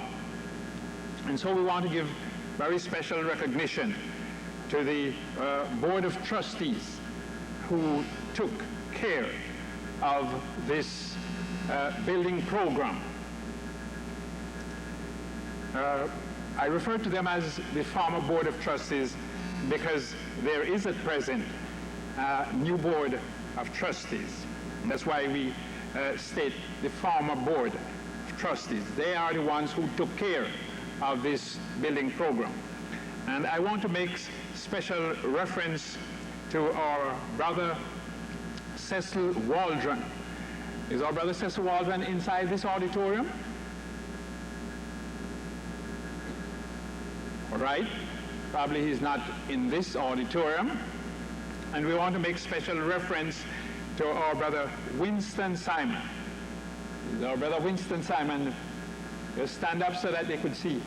Here he is over there to my right and to your left. Now I want to mention this, that these two brethren, our brother Cecil Waldron was the president of the Board of Trustees, and our brother Winston Simon was the vice president of the Board of Trustees. And these two brethren, along with our brother Meseda Pennant, one of the members of the Board of Trustees, handled this building all through, and they carried the greater burden of putting up this structure, all that was involved in it. And then I want to mention our brother Winston Simon. As far as I know, he was here every day while this building was being constructed. And our brother Pennant, as far as I know, came here every day, sometimes twice a day, morning and evening, to see about this program. And so we're very grateful. The other members of the then Trustees Board were our brother Archie Bonnet, Senior, our brother Cuthbert Simon, our brother Morris Greenidge, and let me mention that our brother Morris Greenidge is not here today because he is not well. Then we had our brother Mervyn O'Brien, we have our brother Roy McKee, and our brother Trevor Wilson. These 9 men comprise the trustee board who took care of this building program. And we are very glad for them and all the labor that they have put in so that we have this building here today. I cannot but mention another brother who took very special interest, not only since this building program has been going on, but always as long as he's been in this assembly, and is still doing it right up to now, up to yesterday, up to this morning, and that is our brother Justin Mason. This brother's contribution, and I'm not talking of just monetary now, I'm talking of labor. This brother's labor in this assembly is remarkable, and he does it quietly, and no one knows. He doesn't blow any trumpet, and sometimes you just come in here, and for instance, when we're over the other building over there, we would come in there and see a new lectern there, and we don't know where it comes from, because he's not blowing any trumpet. You just do it and bring it there and set it down. That has been the brother, and he's still doing the same thing. We thank God for our brethren like that, who take such interest in the Lord's work, because they're doing it as unto the Lord. We praise God for them. Now, I must go on to mention, and of course that was mentioned already, but I'm going to mention it again, that in all this constructing of this building, it was not just always just a smooth sailing. No, it wasn't. And I don't think that there is ever any like that. In Nehemiah's day, he had problems inside and outside. But of course, God gave the victory, and so did he, where we are concerned here. And so we praise his wonderful name. Now I must acknowledge some other persons who have made outstanding contributions where this building program is concerned. And one of them is our brother Norman Osborne and his dear wife, who is now residing in Fort Lauderdale, Florida. Let me say this, that our brother Osborne was the president of the Board of Trustees before he handed over to our brother Waldron, and then finally moved to Florida, where he now resides. They are here today, and I'm going to ask our brother Osborne if he would stand up so that those who don't know who he is know who I'm talking about. I might correct myself here, because I did not, those other names that I mentioned as regards the Board of Trustees, Brother Waldron not here, but I mentioned some other names, and I did not ask them to stand so that you could see who they are. And I'm going to do that now. I'm going to ask our brother Victor Bonnet Sr. if he would stand. I'm going to ask our brother Cuthbert Simon, wherever you are, if you would just stand. Right? This was the treasurer. And our brother Victor Bonnet Sr., he was the secretary. And then we have the other names that I have mentioned, our brother Miseda Pennant, who is a real champion. Where is he? Oh, here's Brother Bonnet back there, the main door in right back, way back there. Thank you very much. Where is Brother Pennant? I don't see. Oh, good. And then, Brother Roy McKee, where is he? Over there, Brother Roy McKee. Then Brother O'Brien, where is he? I can't see him, but anyway, there he is. And, well, of course, as I said, is Brother Trevor Wilson here? No. Okay. Those were the members of the Board of Trustees. And we're very thankful to them all. And let me go on back to our brother Norman Osborne. I say this, that our brother worked very hard while he was here as chairman of the Board of Trustees in working at this same project. Very hard and earnest. And although during his time, our tenure of service, he did not see this building go up, but we're thankful that he was always doing the very best that he could And today he's here coming all the way from Florida just for this purpose, to attend this dedication service. And we're very glad for him and for them all. Now we go on to some other people that I must mention. We have from the, and I don't think that these people are here today, but I'm going to mention their name as much as is possible. We have a lady who from the very early stages, way back in the maybe early 70s, possibly even in the late 60s, a lady by the name of Mrs. Messina Clark, who was belonging to the Fulton Park Renewal Council. And then we have a lady who has taken over from her by the name of Mrs. Lowella Saunders. I don't know if Mrs. Saunders is here today. Okay. And then we also have another lady by the name of Miss Cyrus. And both of these are from the Housing Preservation and Development Council of the City of New York. And of course, they took a real interest, and without them we could not have this building here. They had a lot to say in this building program here and allowing us to be here, and we're very grateful to them also.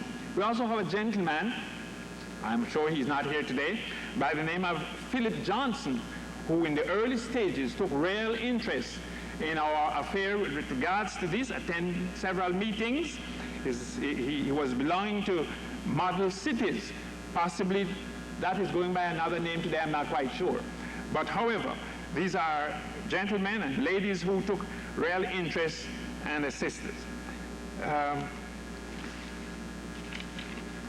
We also have some other names, such as William Boland, an assemblyman for this area, who also took real interest in our building program here, and we're grateful to all these dear ones.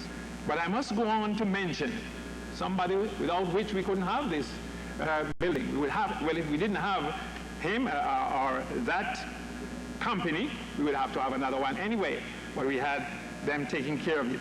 And that is the Kogan Industry.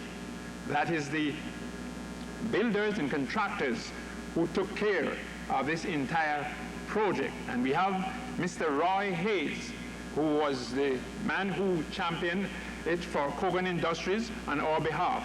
And he and his wife is here with us today, and I would like to ask him if he would just stand just right where he is.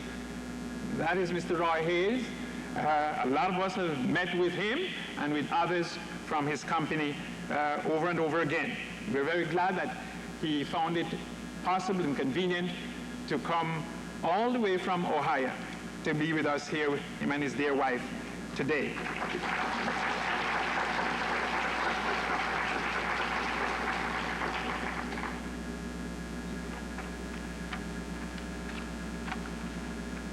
Now, we have another important gentleman. I don't think he's here today, but we couldn't get along without him either. And that is Mr. Dennis Bentz of the Stewart Foundation.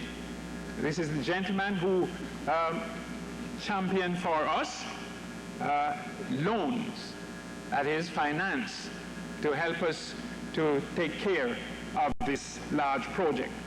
And Mr. Dennis Bentz, I don't think he's here today. However, we are very grateful, whether he's here or not, we're very grateful for what he did in order to help us take care, as far as the finance is concerned, of putting up this structure.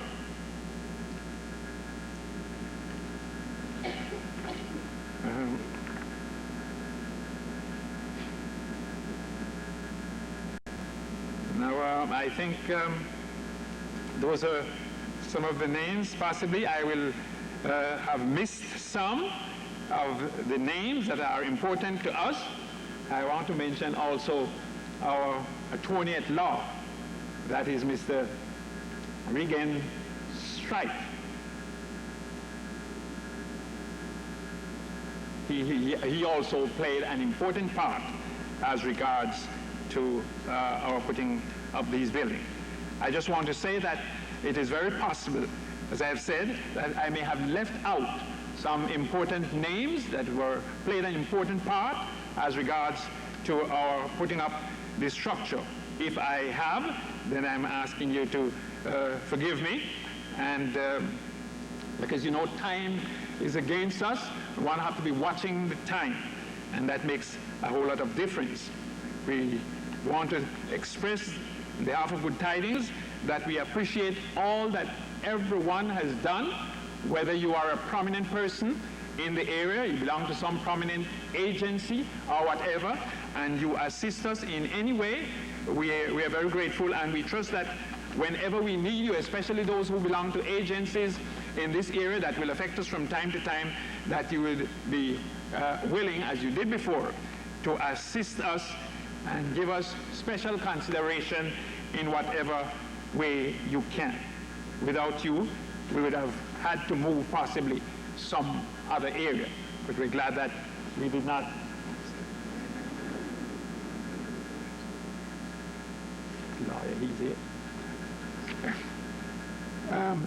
Is the attorney name that I just mentioned, is he here today? Oh, he's right up front here. Well,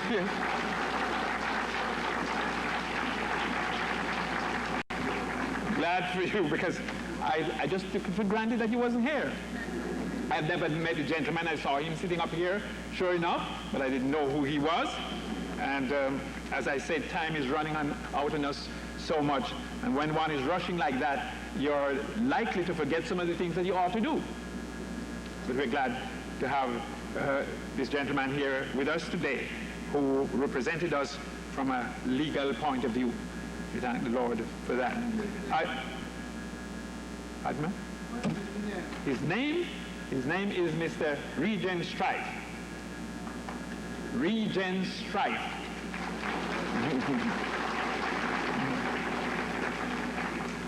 I also want to acknowledge a reply that came to us from a congressman of the United States, the House of Representatives, Washington, D.C. His name is Major R. Owens, and an invitation was sent to him, and he wrote back to tell us that he is unable to attend the dedication. And he asked us to convey regrets to you here today that he was not able to attend. His name, again, I say, is Major R. Owens, O-W-E-N-S. And we appreciate that reply also, indicating to us that he is not able to attend here today. We also have another congressman by the name of Roland I. Hill, who is here today, I believe, representing Edward Towns, who was not able to attend, but had this gentleman, Mr. Hill, representing him. Is he in the audience here? Oh, here he is, way up front. Glad to have you as well. No, I hope I have got them all in as much as is possible, and to move on then to something else. Now at this point, we're going to hear from another group, just one group this time, of Good Tidings. They are the ambassadors. The ambassadors, please.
Well, really, that's what we're here for today. To praise him and to glorify him. And at the very outset, we had said that we trust that and desire that all that is said and done here today to bring honor and glory to his name.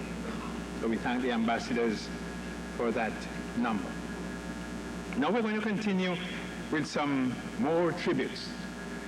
But this time,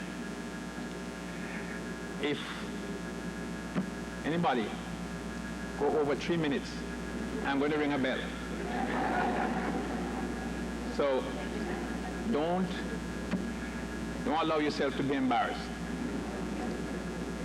There's a clock out there, right straight in front, and there's one here too. So you don't have any excuse.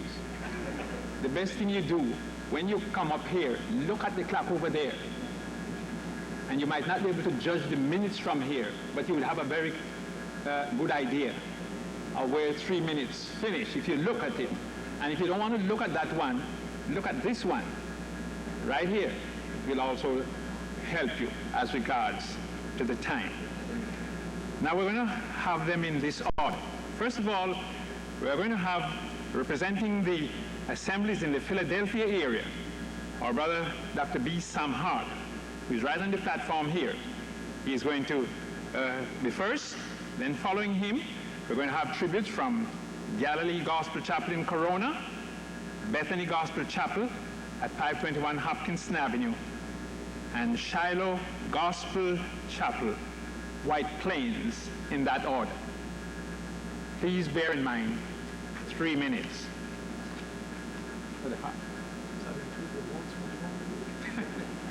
I was asking him if that included the announcement he had asked me to make.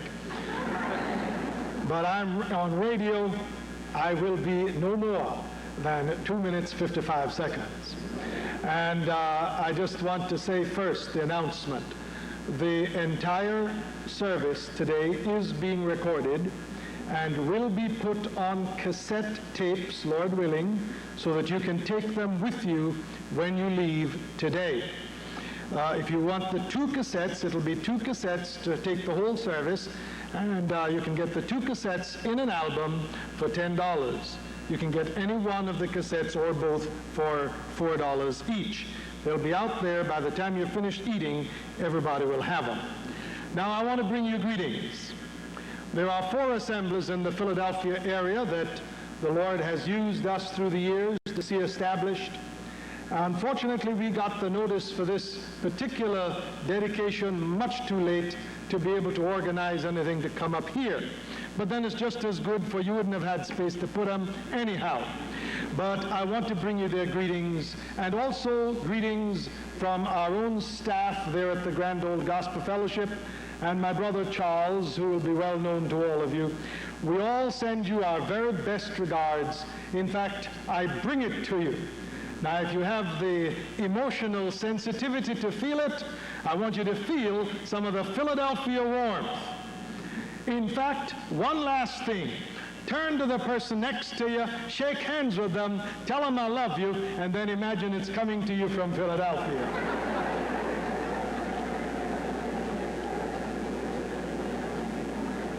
Good. And now the Bible reminds us how pleasant and good a thing it is for brethren to dwell together in unity. 2 minutes, 40 seconds. Thank you.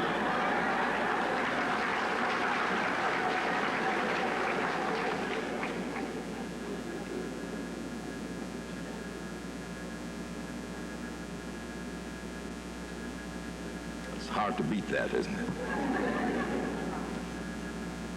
To the saints at Good Tidings, let me say I am overwhelmed today. The Lord has indeed done great things.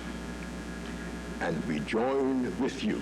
We bring you greetings from the saints at Galilee in Corona, New York. We owe much to Good Tidings. We've been very much attached to this assembly through the years. As we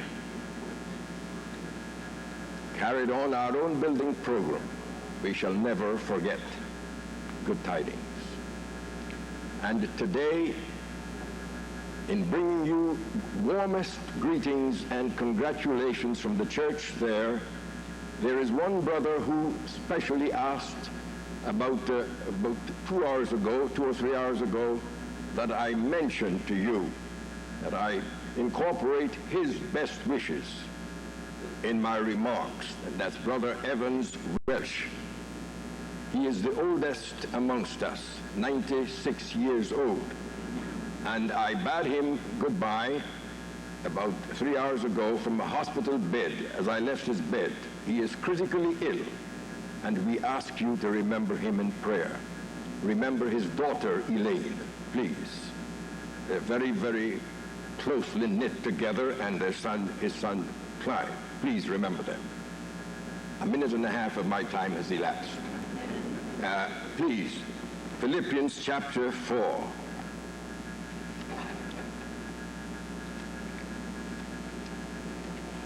I thought that a brother who went before me in the first group was going to use this verse, but he was very kind. He left it for me. Somebody must have whispered in his ear.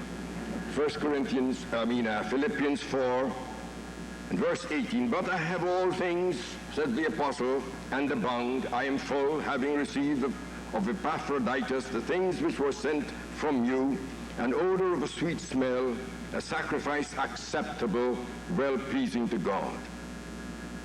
Verse 19. But my God shall supply all your need, according to his riches in glory by Christ Jesus. It's nice for us to come in here today, but it costs a lot. It costs a lot. Many of you have given not grudgingly, not sparingly. You gave until it hurt. In order to erect something like this, you had to give until it hurt. We are not rich people, but look, your God will supply all your need. Let's keep that verse in its context. It is because the Philippian church had given that the apostle said to them, because you gave so lavishly, our God will supply all your need. And you, my dear brethren and sisters, we congratulate you that you yielded yourselves to such an extent as to give to God so much that we stand in an edifice like this today. Congratulations from the Church in Galilee. Thank you.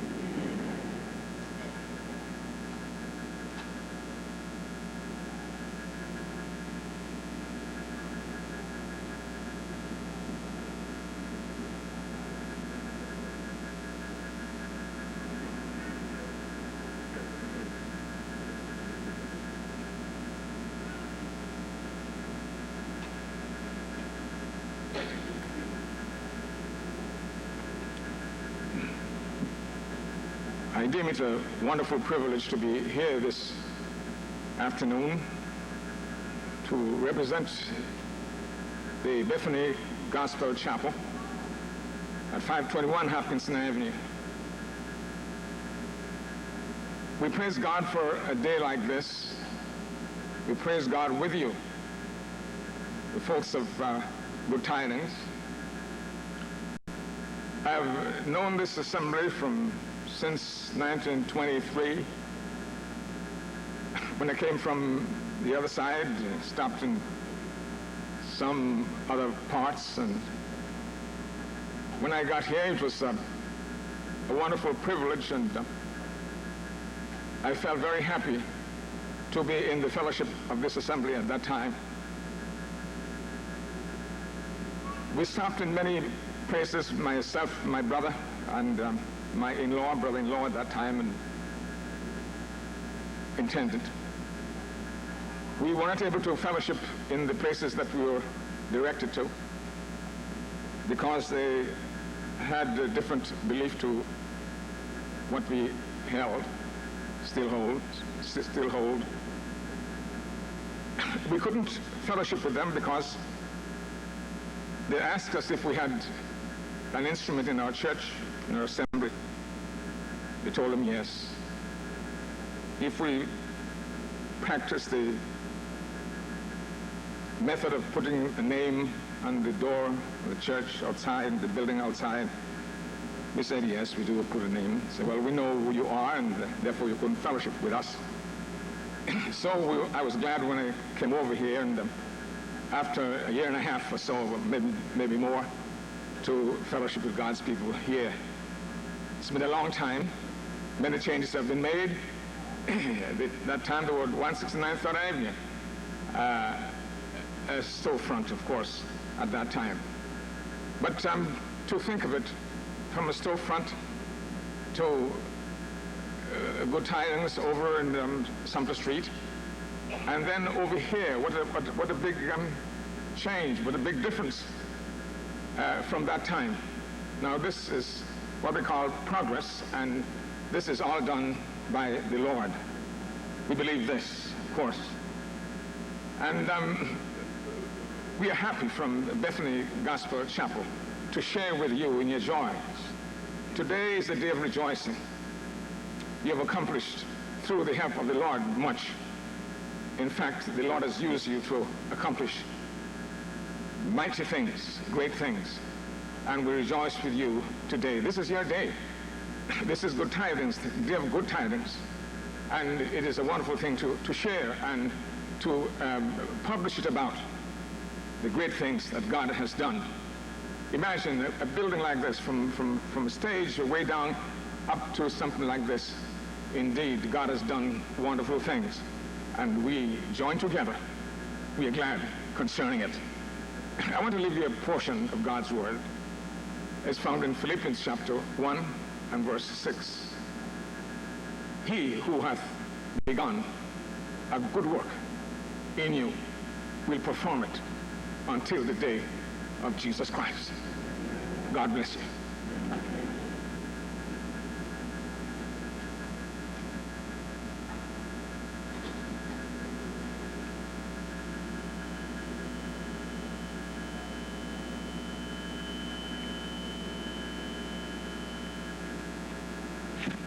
We would like to know the saints at Brooklyn, Good Tidings, to know that the saints at Shiloh Gospel Chapel in White Plains sends you greetings, and we are rejoicing with you this evening for this accomplishment.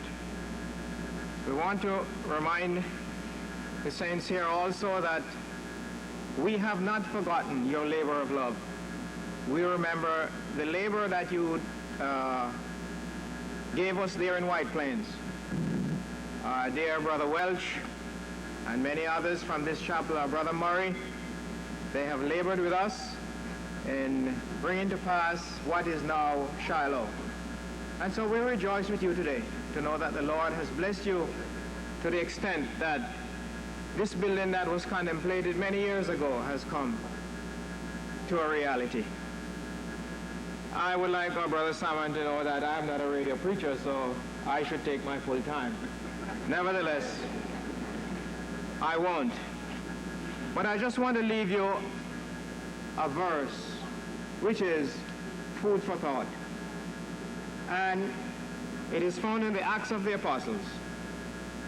As Stephen spoke to the people then, he said, "Nevertheless, the Most High dwelleth not in temples made with hands.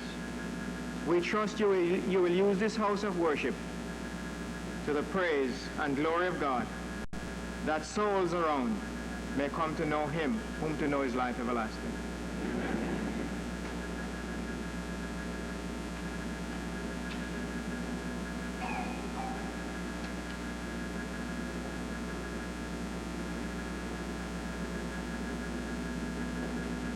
There's just one more, and that is, I believe, our Brother Sanchez from the Spanish Chapel at Evergreen Avenue. So our Brother Sanchez here, right? He's here.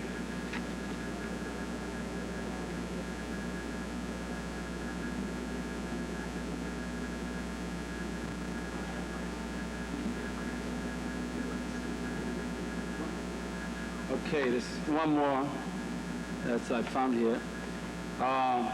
For the record, for history, Grace Gospel Chapel, 8 minutes. I timed it. Bronx Gospel Chapel, 1 minute and 9 seconds. Bethany Gospel Chapel, 3 minutes and 40 seconds. Bethel Gospel Chapel, 1 minute 40 seconds. Cambria Heights, 2:44. Galilee Gospel Chapel, 3:52. Bethany Gospel Chapel, 3:45. Shiloh, 1:39.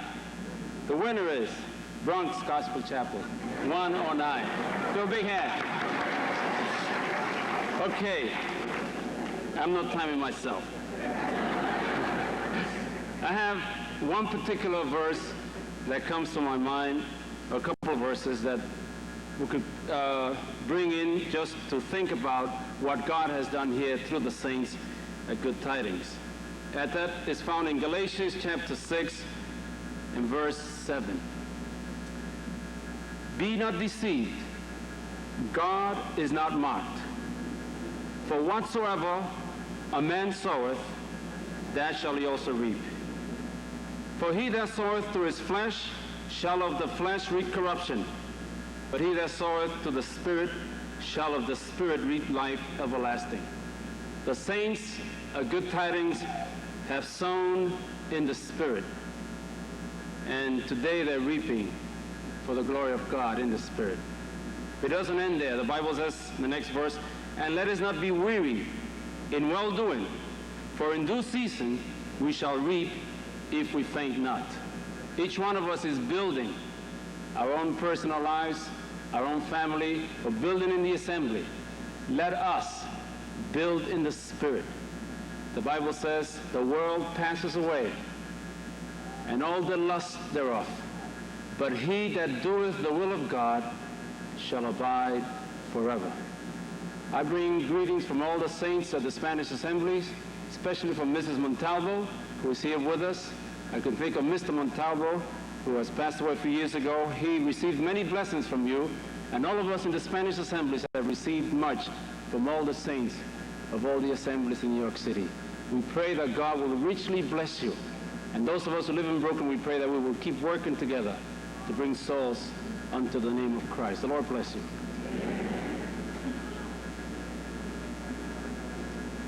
And now we're going to hear from the Hillcrest Assembly.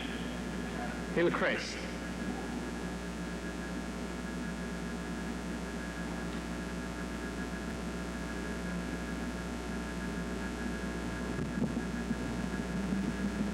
Greetings from Hillcrest Gospel Chapel. I want to read one passage of God's Word to you. I'm not desirous to go over those 3 minutes. 2 Chronicles chapter 2 and verse 4. Behold, I build an house to the name of the Lord my God, to dedicate it to him, and to burn before him sweet incense, and for the continuous showbread, and for the burnt offerings, morning and evening, on the Sabbaths, and on the new moons, and on the solemn feast of the Lord our God. This is an ordinance forever to Israel. And the house which I build is great, for great is our God above all gods. I want to notice that this house that Solomon is speaking about, you notice it was built, but not for himself. It is built as unto the Lord. Secondly, we notice it was built not only for the house of the Lord, but we notice involved therein, he burned before him sweet incense. I want to say this evening that the incense here would remind us of the prayers of the saints. And as we have a new building here at Good Tidings, I trust that it is not only going to be a building and is not only going to be praise, but it will be praise that is sweet to Jehovah. Because we find that there was one time we were told that there was a fly in the ointment that sent forth a stinking savor. And I trust that our prayers in this new building will not be a stinking savor, but a sweet savor. Thirdly, a continual showbread. And we know that the showbread is a type of the Lord Jesus Christ, while the manna was that as the life-giving Christ, the showbread was the life sustained in Christ. And we trust that our young people, our old people, middle-aged and whatever, that we have not only come into a new building,